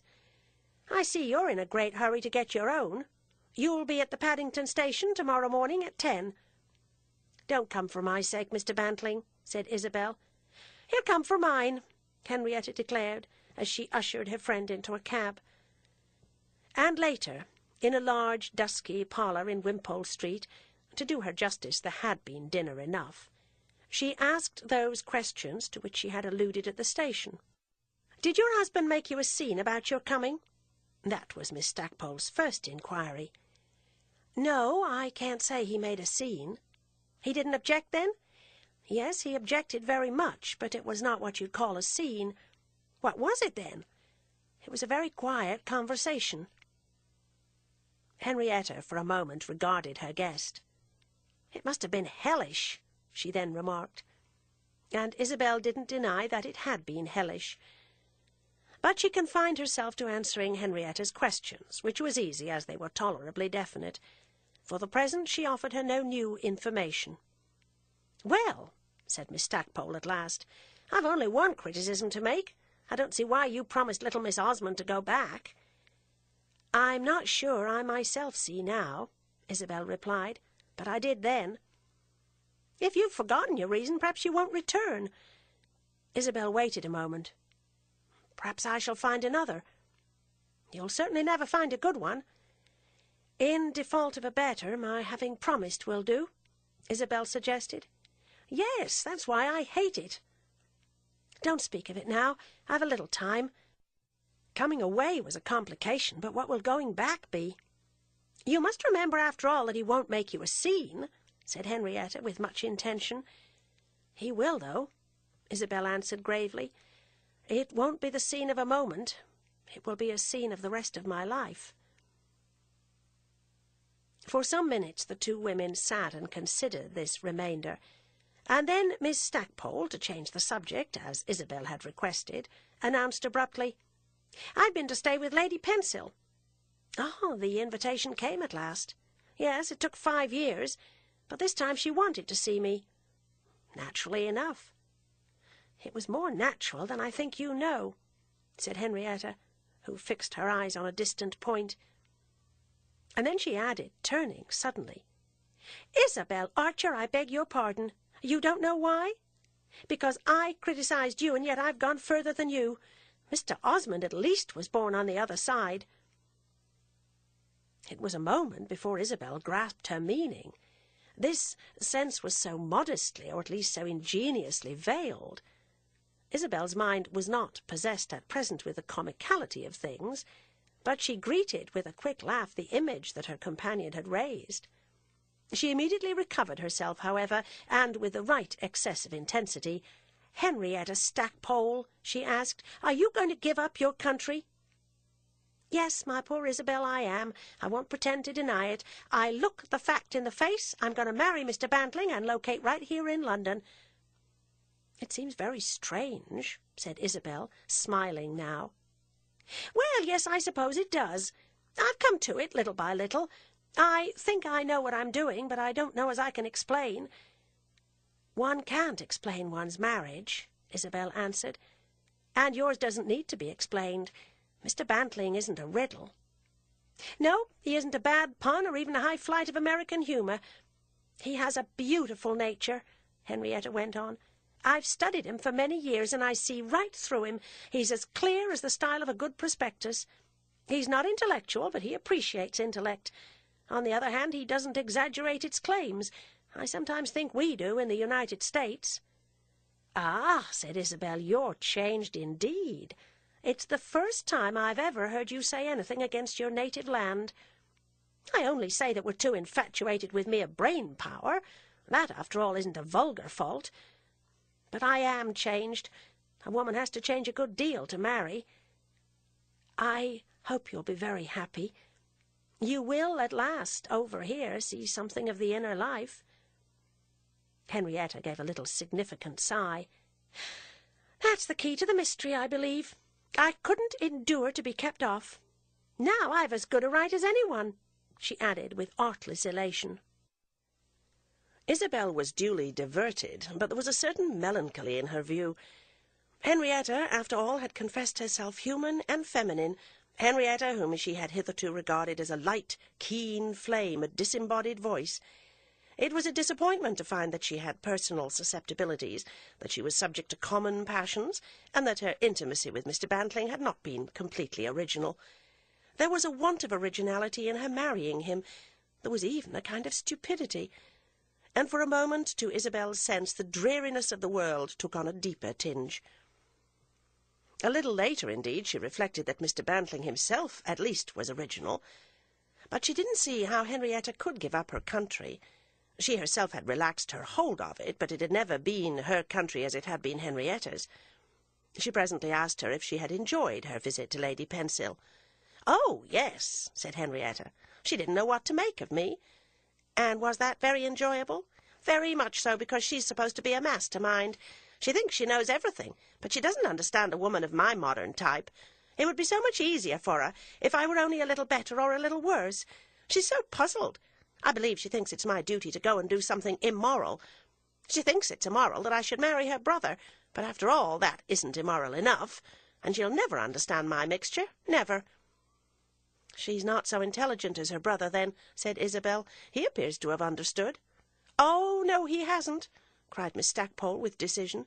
I really believe that's what he wants to marry me for, just to find out the mystery and the proportions of it. That's a fixed idea, a kind of fascination. It's very good in you to humour it. Oh, well, said Henrietta, I've something to find out too. And Isabel saw that she had not renounced an allegiance, but planned an attack. She was at last about to grapple in earnest with England. Isabel also perceived, however, on the morrow at the Paddington station, where she found herself at 10 o'clock in the company both of Miss Stackpole and Mr. Bantling, that the gentleman bore his perplexities lightly.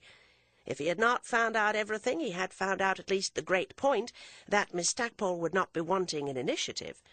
It was evident that, in the selection of a wife, he had been on his guard against this deficiency. "Henrietta has told me, and I'm very glad," Isabel said as she gave him her hand.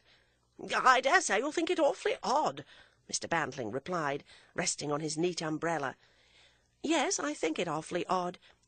"You can't think it so awfully odd as I do, but I've always rather liked striking out a line," said Mr. Bantling serenely.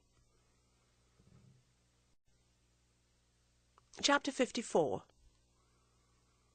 Isabel's arrival at Garden Court on this second occasion was even quieter than it had been on the first.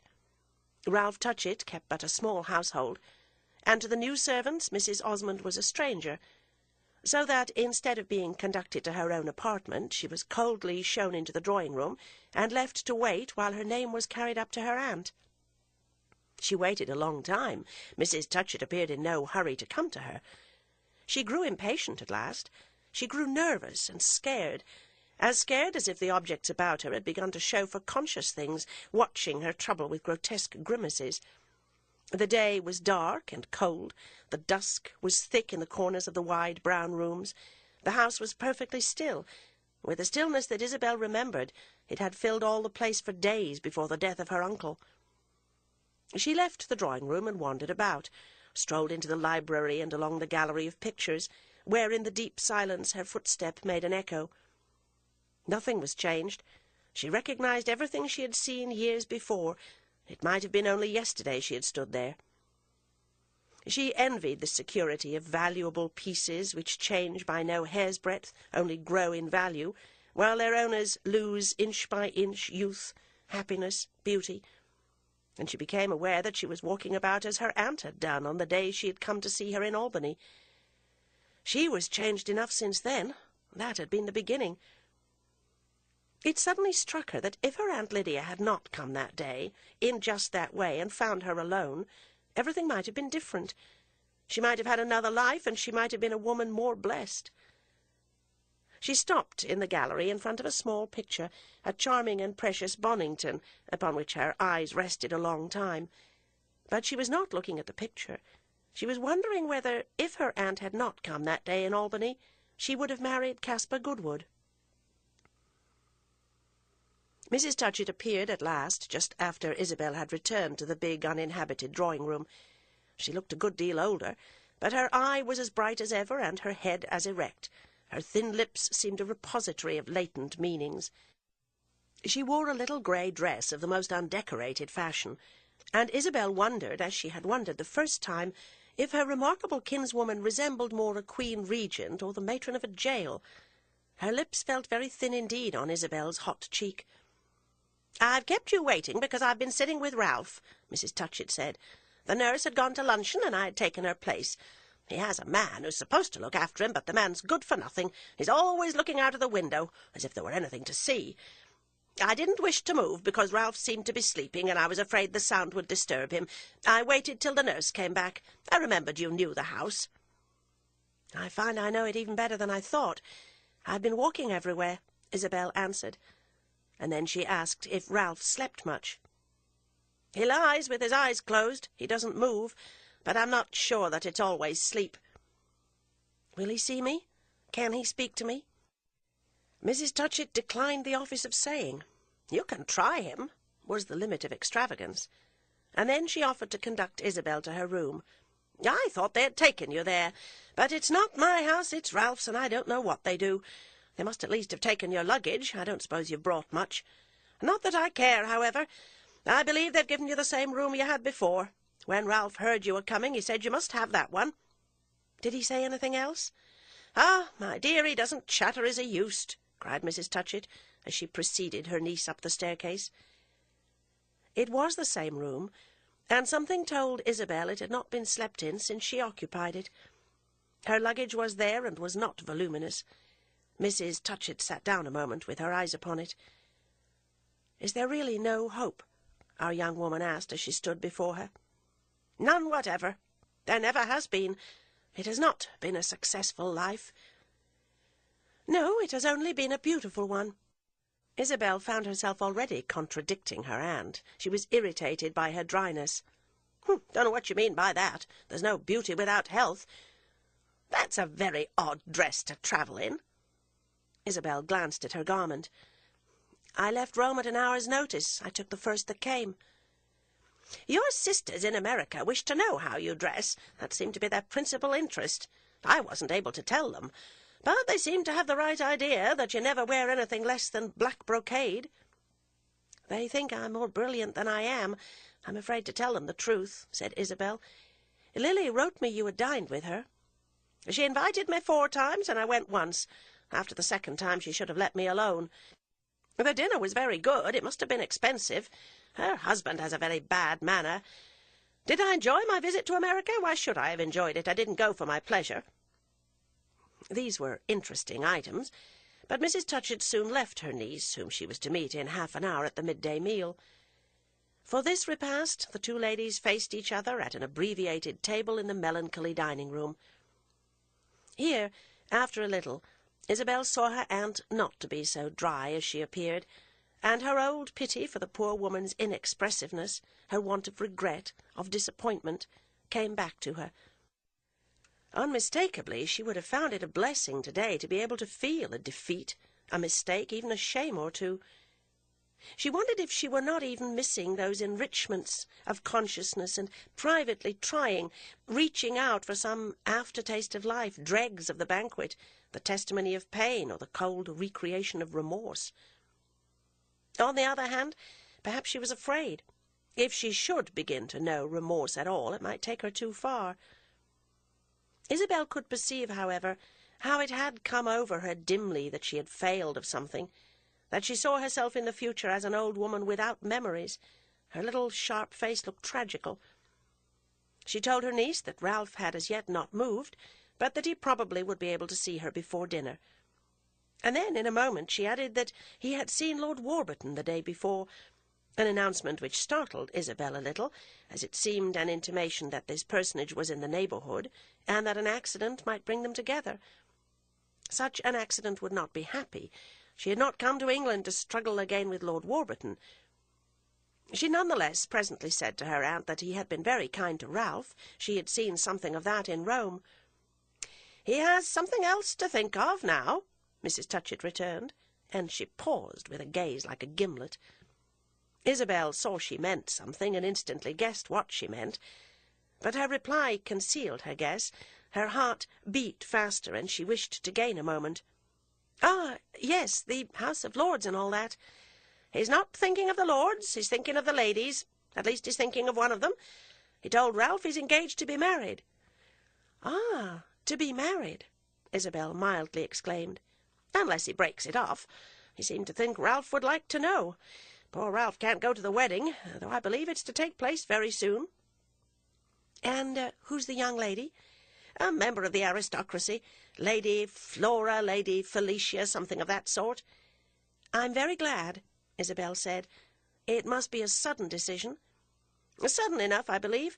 A courtship of 3 weeks. It has only just been made public." "I'm very glad," Isabel repeated with a larger emphasis. She knew her aunt was watching her, looking for the signs of some imputed soreness, and the desire to prevent her companion from seeing anything of this kind enabled her to speak in the tone of quick satisfaction, the tone almost of relief. Mrs. Touchett, of course, followed the tradition that ladies, even married ones, regard the marriage of their old lovers as an offence to themselves. Isabel's first care, therefore, was to show that, however that might be in general, she was not offended now. But meanwhile, as I say, her heart beat faster, and if she sat for some moments thoughtful, she presently forgot Mrs. Touchett's observation. It was not because she had lost an admirer. Her imagination had traversed half Europe. It halted, panting and even trembling a little, in the city of Rome. She figured herself announcing to her husband that Lord Warburton was to lead a bride to the altar, and she was, of course, not aware how extremely wan she must have looked while she made this intellectual effort. But at last she collected herself and said to her aunt, "He was sure to do it some time or other." Mrs. Touchett was silent. Then she gave a sharp little shake of the head. "Oh, my dear, you're beyond me," she cried suddenly. They went on with their luncheon in silence. Isabel felt as if she had heard of Lord Warburton's death. She had known him only as a suitor, and now that was all over. He was dead for poor Pansy. By Pansy he might have lived. A servant had been hovering about. At last Mrs. Touchett requested him to leave them alone. She had finished her meal. She sat with her hands folded on the edge of the table. "I should like to ask you 3 questions," she observed when the servant had gone. "3 are a great many. I can't do with less. I've been thinking. They're all very good ones." "That's what I'm afraid of. The best questions are the worst," Isabel answered. Mrs. Touchett had pushed back her chair, and as her niece left the table and walked rather consciously to one of the deep windows, she felt herself followed by her eyes. "Have you ever been sorry you didn't marry Lord Warburton?" Mrs. Touchett inquired. Isabel shook her head, slowly but not heavily. "No, dear aunt." "Good. I ought to tell you that I propose to believe what you say."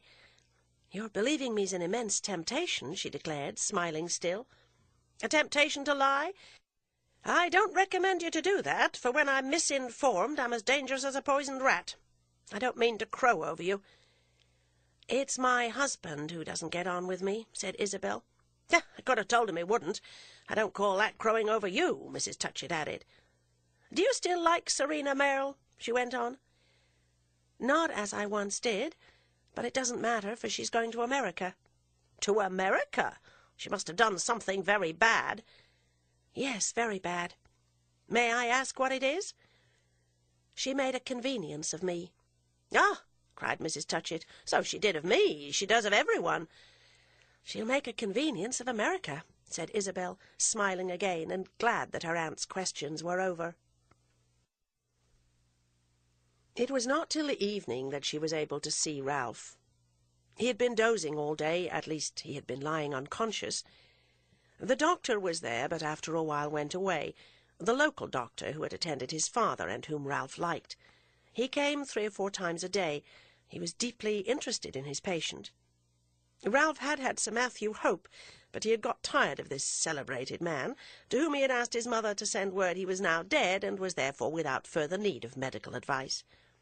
Mrs. Touchett had simply written to Sir Matthew that her son disliked him. On the day of Isabel's arrival, Ralph gave no sign, as I have related, for many hours, but toward evening he raised himself and said he knew that she had come. How he knew was not apparent, inasmuch as for fear of exciting him no one had offered the information. Isabel came in and sat by his bed in the dim light. There was only a shaded candle in a corner of the room. She told the nurse she might go. She herself would sit with him for the rest of the evening. He had opened his eyes and recognized her, and had moved his hand, which lay helpless beside him, so that she might take it, but he was unable to speak. He closed his eyes again and remained perfectly still, only keeping her hand in his own. She sat with him a long time, till the nurse came back, but he gave no further sign. He might have passed away while she looked at him. He was already the figure and pattern of death. She had thought him far gone in Rome, and this was worse. There was but one change possible now. There was a strange tranquillity in his face. It was as still as the lid of a box. With this he was a mere lattice of bones. When he opened his eyes to greet her, it was as if she were looking into immeasurable space. It was not till midnight that the nurse came back, but the hours to Isabel had not seemed long. It was exactly what she had come for. If she had come simply to wait, she found ample occasion, for he lay 3 days in a kind of grateful silence. He recognized her, and at moments seemed to wish to speak, but he found no voice. Then he closed his eyes again, as if he too were waiting for something that certainly would come. He was so absolutely quiet that it seemed to her what was coming had already arrived, and yet she never lost the sense that they were still together. But they were not always together. There were other hours that she passed in wandering through the empty house, and listening for a voice that was not poor Ralph's. She had a constant fear. She thought it possible her husband would write to her. But he remained silent, and she only got a letter from Florence and from the Countess Gemini. Ralph, however, spoke at last, on the evening of the third day. "I feel better tonight," he murmured abruptly, in the soundless dimness of her vigil. "I think I can say something." She sank upon her knees beside his pillow, took his thin hand in her own, begged him not to make an effort, not to tire himself. His face was of necessity serious. It was incapable of that muscular play of a smile, but its owner apparently had not lost a perception of incongruities. "What does it matter if I'm tired when I've all eternity to rest? There's no harm in making an effort when it's the very last of all. Don't people always feel better just before the end? I've often heard of that. It's what I was waiting for. Ever since you've been here I thought it would come. I tried 2 or 3 times. I was afraid you'd get tired of sitting there." He spoke slowly, with painful breaks and long pauses. His voice seemed to come from a distance. When he ceased, he lay with his face turned to Isabel and his large, unwinking eyes open into her own. "It was very good of you to come," he went on. "I thought you would, but I wasn't sure." "I was not sure either till I came," said Isabel. "You've been like an angel beside my bed. You know they talk about the angel of death. It's the most beautiful of all. You've been like that, as if you were waiting for me." "I was not waiting for your death. I was waiting for this. This is not death, dear Ralph. Not for you, no. There's nothing makes us feel so much alive as to see others die. That's the sensation of life, the sense that we remain. I've had it, even I. But now I'm of no use but to give it to others. With me it's all over." And then he paused. Isabel bowed her head further till it rested on the 2 hands that were clasped upon his own. She couldn't see him now, but his far-away voice was close to her ear. "Isabel," he went on suddenly, "I wish it were over for you." She answered nothing. She had burst into sobs. She remained so, with her buried face. He lay silent, listening to her sobs. At last he gave a long groan. "Ah, what is it you have done for me? What is it you did for me?" she cried, her now extreme agitation half smothered by her attitude. She had lost all her shame, all wish to hide things. Now he must know. She wished him to know, for it brought them supremely together, and he was beyond the reach of pain. "You did something once, you know it. Oh, Ralph, you've been everything. What have I done for you? What can I do today? I would die if you could live. But I don't wish you to live. I would die myself, not to lose you." Her voice was as broken as his own, and full of tears and anguish. "You won't lose me. You'll keep me. Keep me in your heart. I shall be nearer to you than I've ever been. Dear Isabel, life is better, for in life there's love. Death is good, but there's no love. I never thanked you. I never spoke. I never was what I should be," Isabel went on. She felt a passionate need to cry out and accuse herself, to let her sorrow possess her. All her troubles for the moment became single and melted together into this present pain. "What must you have thought of me? Yet how could I know? I never knew, and I only know today because there are people less stupid than I." "Don't mind people," said Ralph. "I think I'm glad to leave people." She raised her head and her clasped hands. She seemed for a moment to pray to him. "Is it true? Is it true?" she asked. true that you've been stupid. Oh, no, said Ralph, with a sensible intention of wit. That you made me rich, that all I have is yours.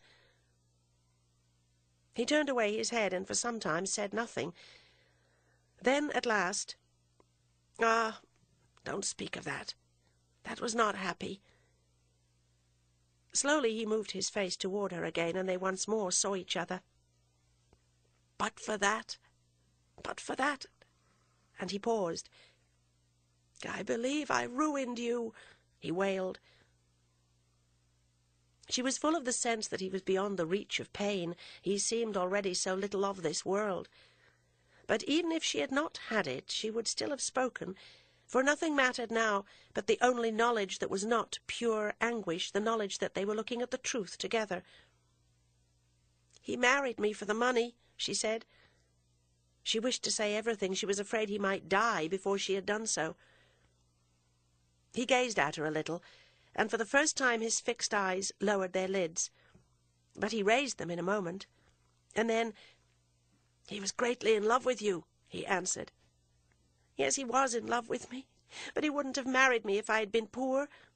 I don't hurt you in saying that. How can I? I only want you to understand. I always tried to keep you from understanding, but that's all over."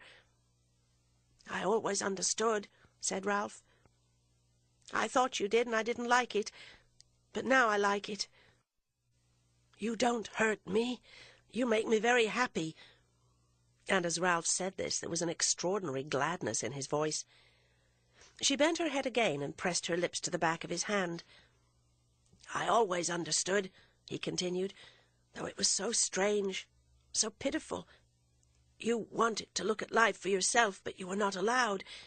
You were punished for your wish. You were ground in the very mill of the conventional." "Oh, yes, I've been punished," Isabel sobbed. He listened to her a little and then continued, "Was he very bad about your coming?" "He made it very hard for me, but I don't care." "It is all over, then, between you?" "Oh, no, I don't think anything's over." "Are you going back to him?" Ralph gasped. "I don't know. I can't tell. I shall stay here as long as I may. I don't want to think. I needn't think. I don't care for anything but you, and that's enough for the present. It will last a little yet. Here on my knees, with you dying in my arms, I'm happier than I've been for a long time. And I want you to be happy, not to think of anything sad, only to feel that I'm near you and I love you. Why should there be pain? In such hours as this, what have we to do with pain? That's not the deepest thing. There's something deeper." Ralph evidently found from moment to moment greater difficulty in speaking. He had to wait longer to collect himself. At first he appeared to make no response to these last words. He let a long time elapse. Then he murmured simply, "You must stay here."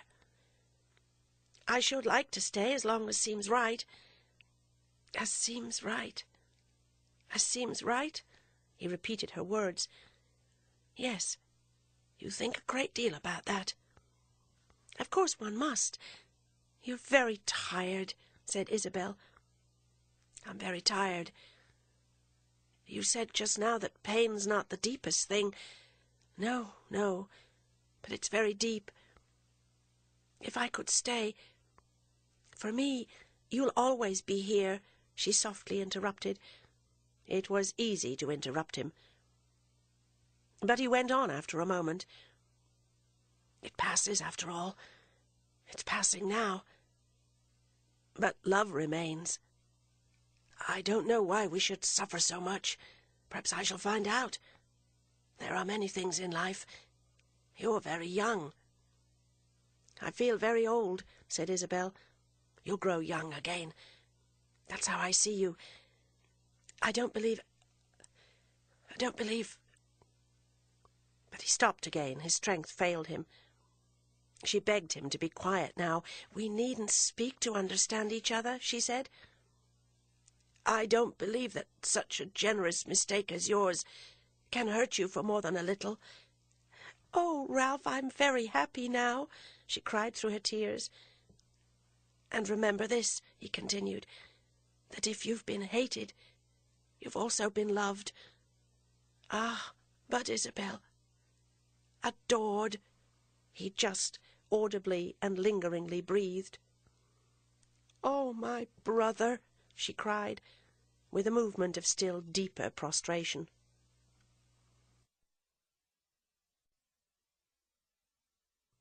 Chapter 55, the last chapter.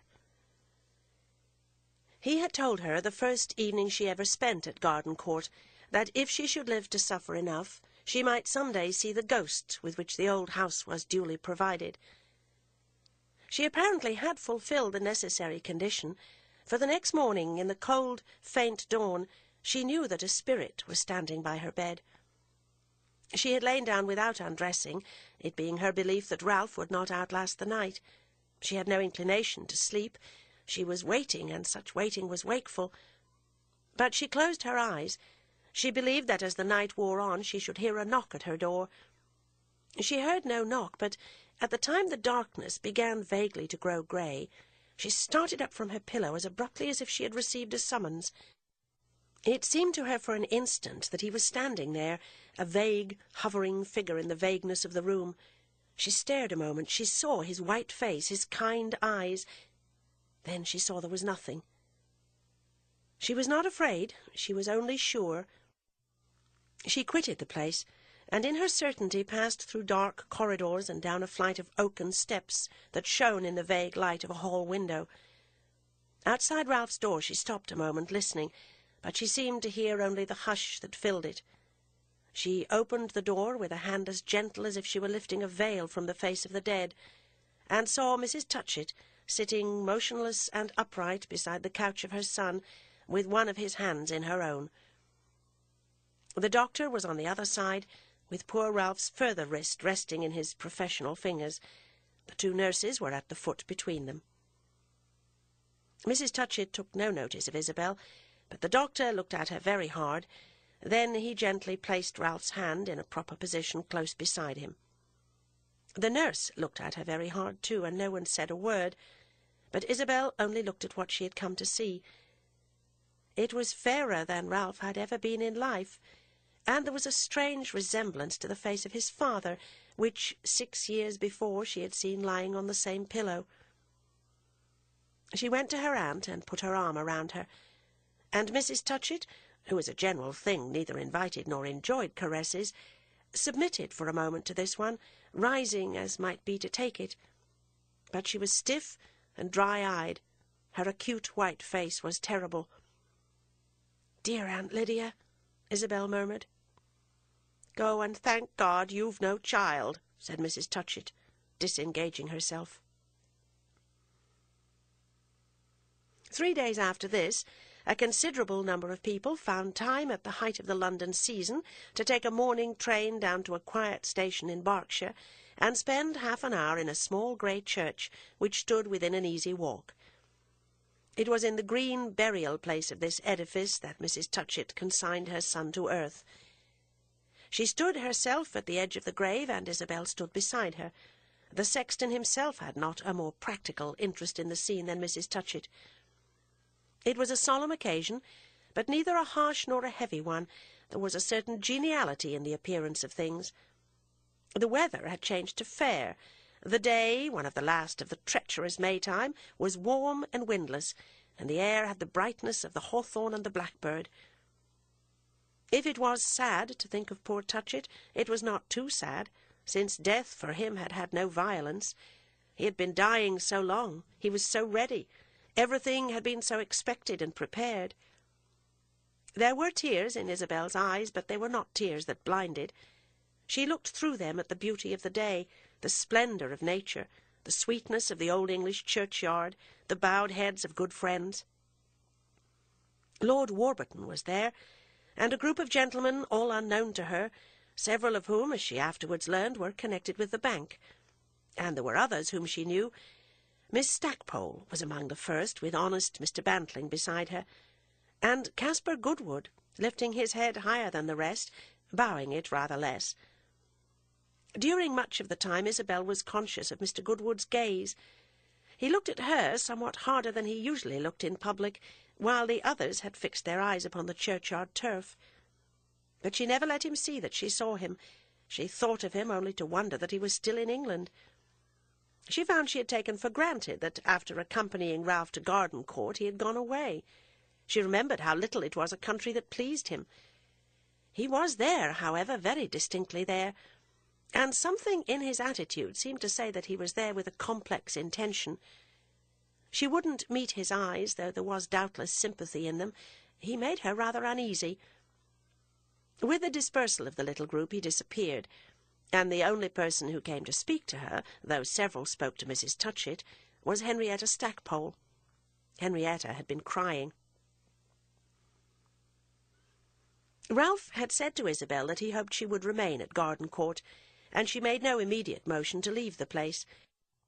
She said to herself that it was but common charity to stay a little with her aunt. It was fortunate she had so good a formula, otherwise she might have been greatly in want of one.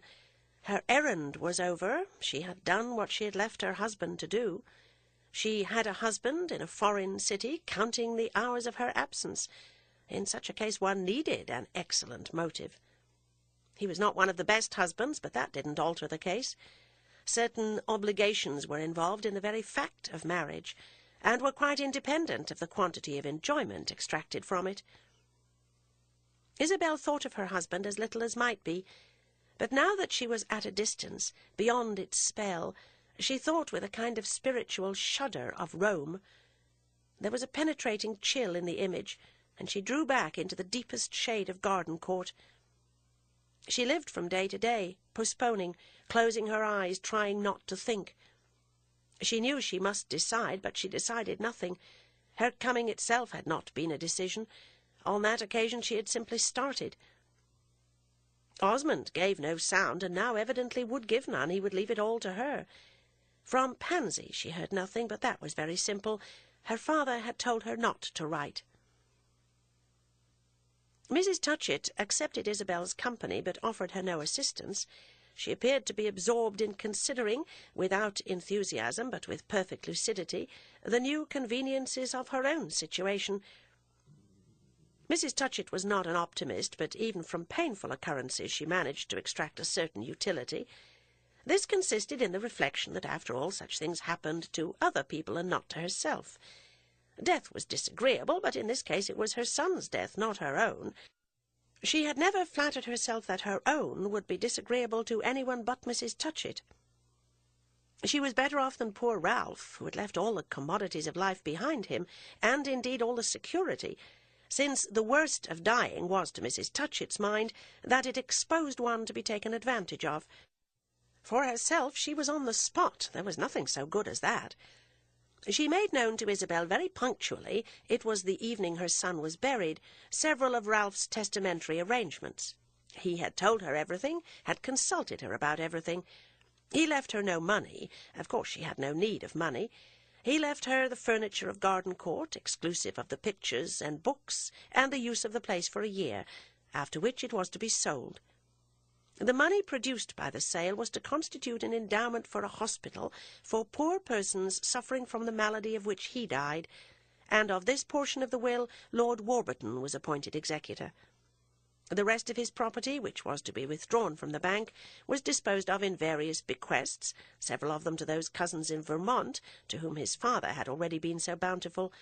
Then there were a number of small legacies. "Some of them are extremely peculiar," said Mrs. Touchett.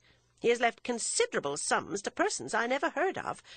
He gave me a list, and I asked then who some of them were, and he told me there were people who at various times had seemed to like him. Apparently he thought you didn't like him, for he hasn't left you a penny. It was his opinion that you had been handsomely treated by his father, which I'm bound to say I think you were, though I don't mean that I ever heard him complain of it. The pictures are to be dispersed. He has distributed them about, one by one, as little keepsakes. The most valuable of the collection goes to Lord Warburton. And what do you think he has done with his library? It sounds like a practical joke. He has left it to your friend Miss Stackpole in recognition of her services to literature. Does he mean her following him up from Rome? Was that a service to literature? It contains a great many rare and valuable books, and as she can't carry it about the world in her trunk, he recommends her to sell it at auction. She will sell it, of course, at Christie's, and with the proceeds she'll set up a newspaper. Will that be a service to literature?" This question Isabel forbore to answer, as it exceeded the little interrogatory to which she had deemed it necessary to submit on her arrival. Besides, she had never been less interested in literature than today, as she found when she occasionally took down from the shelf one of the rare and valuable volumes of which Mrs. Touchett had spoken. She was quite unable to read. Her attention had never been so little at her command. One afternoon, in the library, about a week after the ceremony in the churchyard, she was trying to fix it for an hour, but her eyes often wandered from the book in her hand to the open window which looked down the long avenue. It was in this way that she saw a modest vehicle approach the door, and perceived Lord Warburton sitting in rather an uncomfortable attitude in a corner of it. He had always had a high standard of courtesy, and it was therefore not remarkable under the circumstances that he should have taken the trouble to come down from London to call on Mrs. Touchett. It was, of course, Mrs. Touchett he had come to see, and not Mrs. Osmond, and to prove to herself the validity of this thesis, Isabel presently stepped out of the house and wandered away into the park.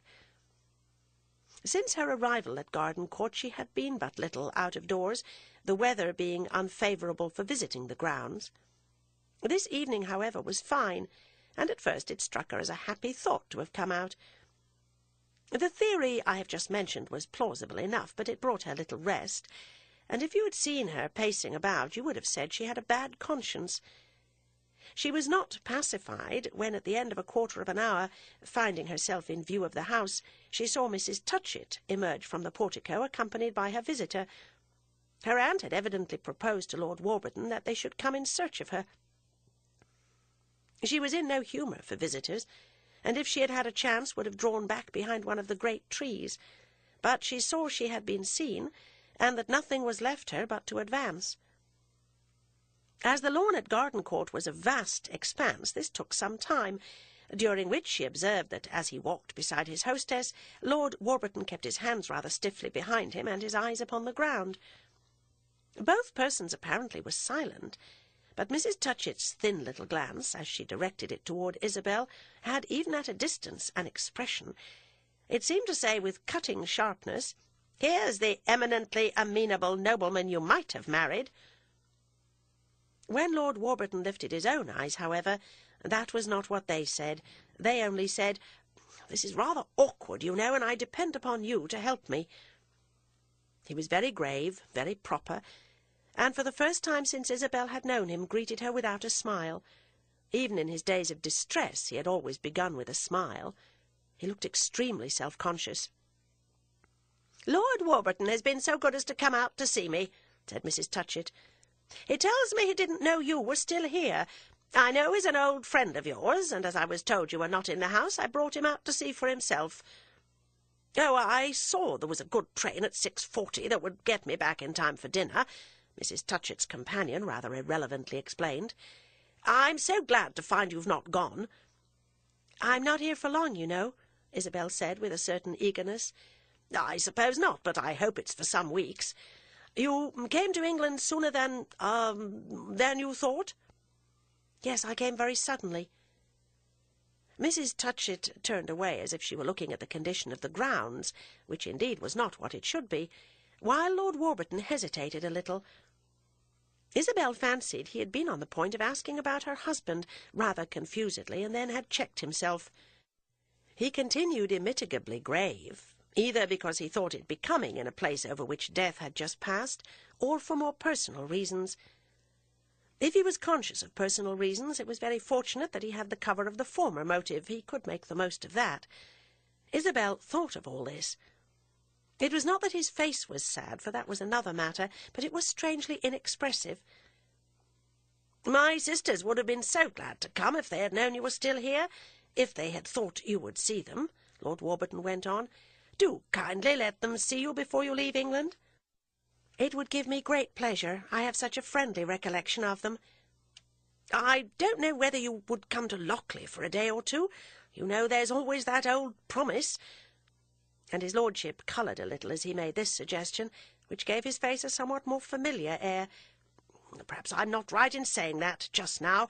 Of course you're not thinking of visiting, but I meant what would hardly be a visit. My sisters are to be at Lochley at Whitsuntide for 5 days, and if you could come then, as you say you're not to be very long in England, I would see that there should be literally no one else." Isabel wondered if not even the young lady he was to marry would be there with her mamma, but she did not express this idea. "Thank you extremely," she contented herself with saying. "I'm afraid I hardly know about Whitsuntide." "But I have your promise, haven't I, for some other time?" There was an interrogation in this, but Isabel let it pass. She looked at her interlocutor a moment, and the result of her observation was that, as had happened before, she felt sorry for him. "Take care you don't miss your train," she said, and then she added, "I wish you every happiness." He blushed again more than before, and he looked at his watch. "Ah, yes, 6:40. I haven't much time, but I've a fly at the door. Thank you very much." It was not apparent whether the thanks applied to her having reminded him of his train, or to the more sentimental remark. "Good-bye, Mrs. Osmond. Good-bye." He shook hands with her without meeting her eyes, and then he turned to Mrs. Touchett, who had wandered back to them. With her his parting was equally brief, and in a moment the two ladies saw him move with long steps across the lawn. "Are you sure he's to be married?" Isabel asked of her aunt. "I can't be surer than he, but he seems sure. I congratulated him, and he accepted it." "Ah," said Isabel, "I give it up," while her aunt returned to the house and to those avocations which the visitor had interrupted. She gave it up, but she still thought of it while she strolled again under the great oaks whose shadows were long upon the acres of turf. At the end of a few minutes she found herself near a rustic bench, which, a moment after she had looked at it, struck her as an object recognized. It was not simply that she had seen it before, nor even that she had sat upon it. It was that on this spot something important had happened to her, that the place had an air of association. Then she remembered that she had been sitting there 6 years before, when a servant brought her from the house the letter in which Caspar Goodwood informed her that he had followed her to Europe, and that when she had read the letter, she looked up to hear Lord Warburton announcing that he should like to marry her. It was indeed an historical, an interesting bench. She stood and looked at it as if it might have something to say to her. She wouldn't sit down on it now. She felt rather afraid of it. She only stood before it. And while she stood, the past came back to her in one of those rushing waves of emotion by which persons of sensibility are visited at odd hours. The effect of this agitation was a sudden sense of being very tired, under the influence of which she overcame her scruples and sank into the rustic seat. I have said that she was restless and unable to occupy herself, and whether or no, if you had seen her there, you would have admired the justice of the former epithet, you would at least have allowed that at this moment she was the image of a victim of idleness. Her attitude had a singular absence of purpose. Her hands, hanging at her sides, lost themselves in the folds of her black dress. Her eyes gazed vaguely before her. There was nothing to recall her to the house. The two ladies, in their seclusion, dined early and had tea at an indefinite hour. How long she had sat in this position she could not have told you, but the twilight had grown thick when she became aware that she was not alone.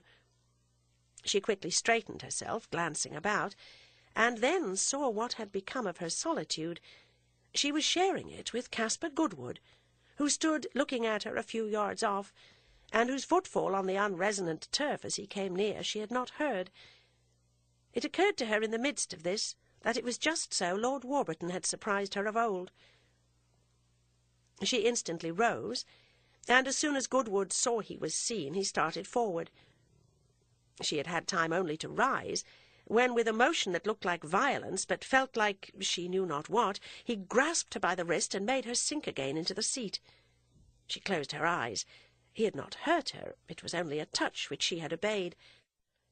But there was something in his face that she wished not to see.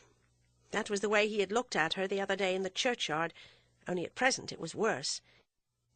He said nothing at first. She only felt him close to her, beside her on the bench, and pressingly turned to her. It almost seemed to her that no one had ever been so close to her as that.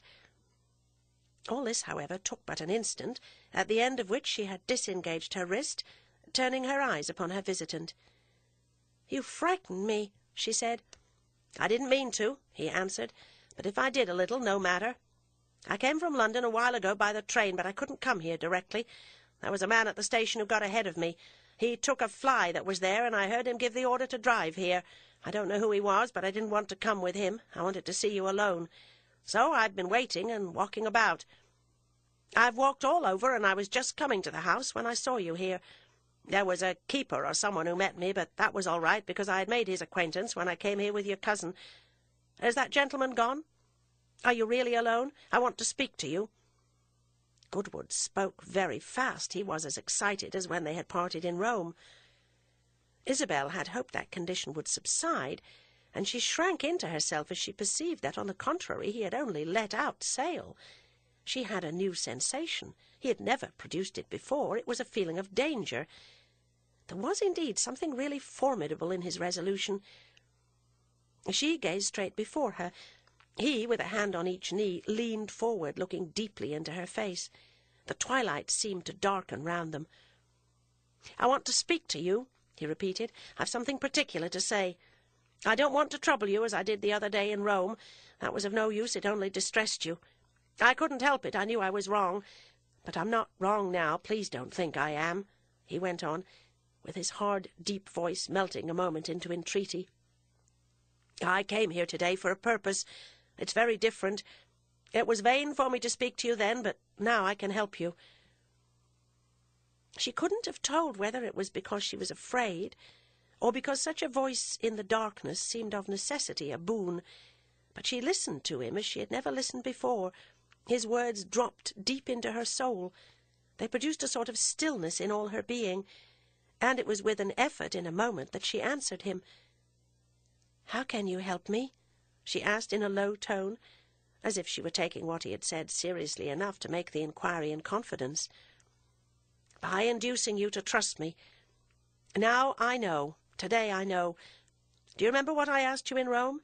Then I was quite in the dark. But today I know on good authority. Everything's clear to me today. It was a good thing when you made me come away with your cousin. He was a good man, a fine man, one of the best. He told me how the case stands for you. He explained everything. He guessed my sentiments. He was a member of your family, and he left you, so long as you should be in England, to my care," said Goodwood, as if he were making a great point. "Do you know what he said to me the last time I saw him, as he lay there where he died? He said, 'Do everything you can for her. Do everything she'll let you.'" Isabel suddenly got up. "You had no business to talk about me." "Why not? Why not, when we talked in that way?" he demanded, following her fast. "And he was dying. When a man's dying, it's different."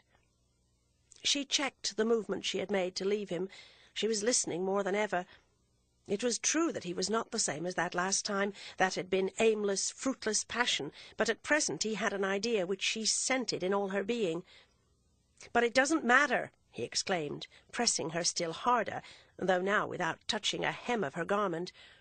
"If Touchett had never opened his mouth, I should have known all the same. I had only to look at you at your cousin's funeral to see what's the matter with you. You can't deceive me any more. For God's sake, be honest with a man who's so honest with you. You're the most unhappy of women, and your husband's the deadliest of fiends." She turned on him as if he had struck her. "Are you mad?" she cried. "I've never been so sane. I see the whole thing. Don't think it's necessary to defend him. But I won't say another word against him. I'll speak only of you," Goodwood added quickly. "How can you pretend you're not heartbroken? You don't know what to do. You don't know where to turn. It's too late to play a part. Didn't you leave all that behind you in Rome? Touchett knew all about it, and I knew it too, what it would cost you to come here. It will have cost you your life. Say it will."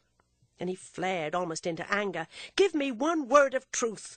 When I know such a horror as that, how can I keep myself from wishing to save you? What would you think of me if I should stand still and see you go back to your reward? It's awful what you'll have to pay for it. That's what Touchett said to me. I may tell you that, mayn't I? It was such a near relation," cried Goodwood, making his queer, grim point again. I'd sooner have been shot than let another man say those things to me, but he was different. He seemed to me to have the right. It was after he got home, when he saw he was dying, and when I saw it too. I understood all about it. You're afraid to go back. You're perfectly alone. You don't know where to turn. You can't turn anywhere. You know that perfectly. Now it is, therefore, that I want you to think of me." "To think of you?" Isabel said, standing before him in the dusk. The idea of which she had caught a glimpse a few moments before now loomed large. She threw back her head a little. She stared at it as if it had been a comet in the sky. "You don't know where to turn. Turn straight to me. I want to persuade you to trust me," Goodwood repeated. And then he paused with his shining eyes. "Why should you go back? Why should you go through that ghastly form?" "To get away from you," she answered. But this expressed only a little of what she felt. The rest was that she had never been loved before. She had believed it, but this was different. This was the hot wind of the desert, at the approach of which the others dropped dead like mere sweet airs of the garden. It wrapped her about, it lifted her off her feet, while the very taste of it, as of something potent, acrid and strange, forced open her set teeth. At first, in rejoinder to what she had said, it seemed to her that he would break out into greater violence. But after an instant he was perfectly quiet. He wished to prove he was sane, that he had reasoned it all out. "I want to prevent that, and I think I may, if you'll only for once listen to me. It's too monstrous of you to think of sinking back into that misery, of going to open your mouth to that poisoned air. It's you that are out of your mind. Trust me as if I had the care of you. Why shouldn't we be happy, when it's here before us, when it's so easy? I'm yours forever and ever. Here I stand, I'm as firm as a rock. What have you to care about? You've no children, that perhaps would be an obstacle. As it is, you've nothing to consider. You must save what you can of your life. You mustn't lose it all simply because you've lost a part. It would be an insult to you to assume that you care for the look of the thing, for what people will say, for the bottomless idiocy of the world. We've nothing to do with all that. We're quite out of it. We look at things as they are. You took the great step in coming away. The next is nothing. It's the natural one. I swear as I stand here that a woman deliberately made to suffer is justified in anything in life, in going down into the streets, if that will help her. I know how you suffer, and that's why I'm here. We can do absolutely as we please. To whom under the sun do we owe anything? What is it that holds us? What is it that has the smallest right to interfere in such a question as this? Such a question is between ourselves, and to say that is to settle it. Were we born to rot in our misery? Were we born to be afraid? I never knew you afraid. If you'll only trust me, how little you will be disappointed. The world's all before us, and the world's very big. I know something about that." Isabel gave a long murmur like a creature in pain. It was as if he were pressing something that hurt her. "The world's very small," she said at random.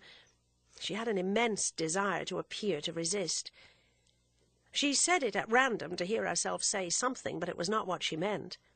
The world, in truth, had never seemed so large. It seemed to open out all round her, to take the form of a mighty sea where she floated in fathomless waters. She had wanted help, and here was help. It had come in a rushing torrent. I know not whether she believed everything he said, but she believed just then that to let him take her in his arms would be the next thing to her dying. This belief for a moment was a kind of rapture in which she felt herself sink and sink. In the movement she seemed to beat with her feet in order to catch herself, to feel something to rest on. "Ah, be mine as I'm yours," she heard her companion cry. He had suddenly given up argument, and his voice seemed to come harsh and terrible through a confusion of vaguer sounds. This, however, of course, was but a subjective fact, as the metaphysicians say. The confusion, the noise of waters, all the rest of it, were in her own swimming head. In an instant she became aware of this. "Do me the greatest kindness of all," she panted. "I beseech you to go away." "Ah, don't say that! Don't kill me!" he cried. She clasped her hands. Her eyes were streaming with tears. "As you love me, as you pity me, leave me alone." He glared at her a moment through the dusk. and the next instant she felt his arms about her and his lips on her own lips. His kiss was like white lightning, a flash that spread and spread again and stayed, and it was extraordinarily as if, while she took it, she felt each thing in his hard manhood that had least pleased her, each aggressive fact of his face, his figure, his presence, justified of its intense identity and made one with this act of possession. So had she heard of those wrecked and under water following a train of images before they sink. But when darkness returned, she was free. She never looked about her, she only darted from the spot. There were lights in the windows of the house. They shone far across the lawn. In an extraordinarily short time, for the distance was considerable, she had moved through the darkness, for she saw nothing, and reached the door. Here only she paused. She looked all about her. She listened a little. Then she put her hand on the latch. She had not known where to turn, but she knew now. There was a very straight path. 2 days afterwards, Caspar Goodwood knocked at the door of the house in Wimpole Street, in which Henrietta Stackpole occupied furnished lodgings. He had hardly removed his hand from the knocker when the door was opened, and Miss Stackpole herself stood before him. She had on her hat and jacket. She was on the point of going out. "Oh, good morning," he said. "I was in hopes I should find Mrs. Osmond." Henrietta kept him waiting a moment for her reply, but there was a good deal of expression about Miss Stackpole, even when she was silent. "Pray, what led you to suppose she was here?" "I went down to Gardencourt this morning, and the servant told me she had come to London. He believed she was to come to you." Again Miss Stackpole held him, with an intention of perfect kindness, in suspense. "She came here yesterday and spent the night, but this morning she started for Rome." Caspar Goodwood was not looking at her. His eyes were fastened on the doorstep. "Oh, she started—" he stammered, and without finishing his phrase or looking up, he stiffly averted himself, but he couldn't otherwise move. Henrietta had come out, closing the door behind her, and now she put out her hand and grasped his arm.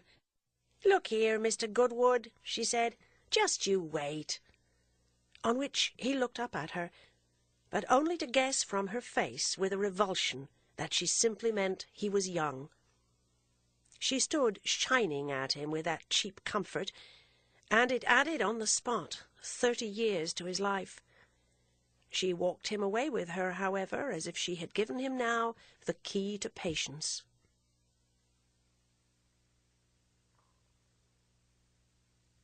This concludes the reading of The Portrait of a Lady by Henry James, originally published in 1881. This unabridged recording was produced in 1995 by Blackstone Audiobooks Incorporated, which holds the copyright thereto. Neither this recording nor any portion of it may be reproduced or used for any purpose without prior written authorization from Blackstone Audiobooks. This book was read by Nadia May. If you would like to obtain a mail-order catalogue or additional information about our growing line of audiobooks, write Blackstone Audiobooks, Post Office Box 969, Ashland, Oregon, zip code 97520, or call 1-800-SAY-BOOK. That's 1-800-729-2665. Thank you.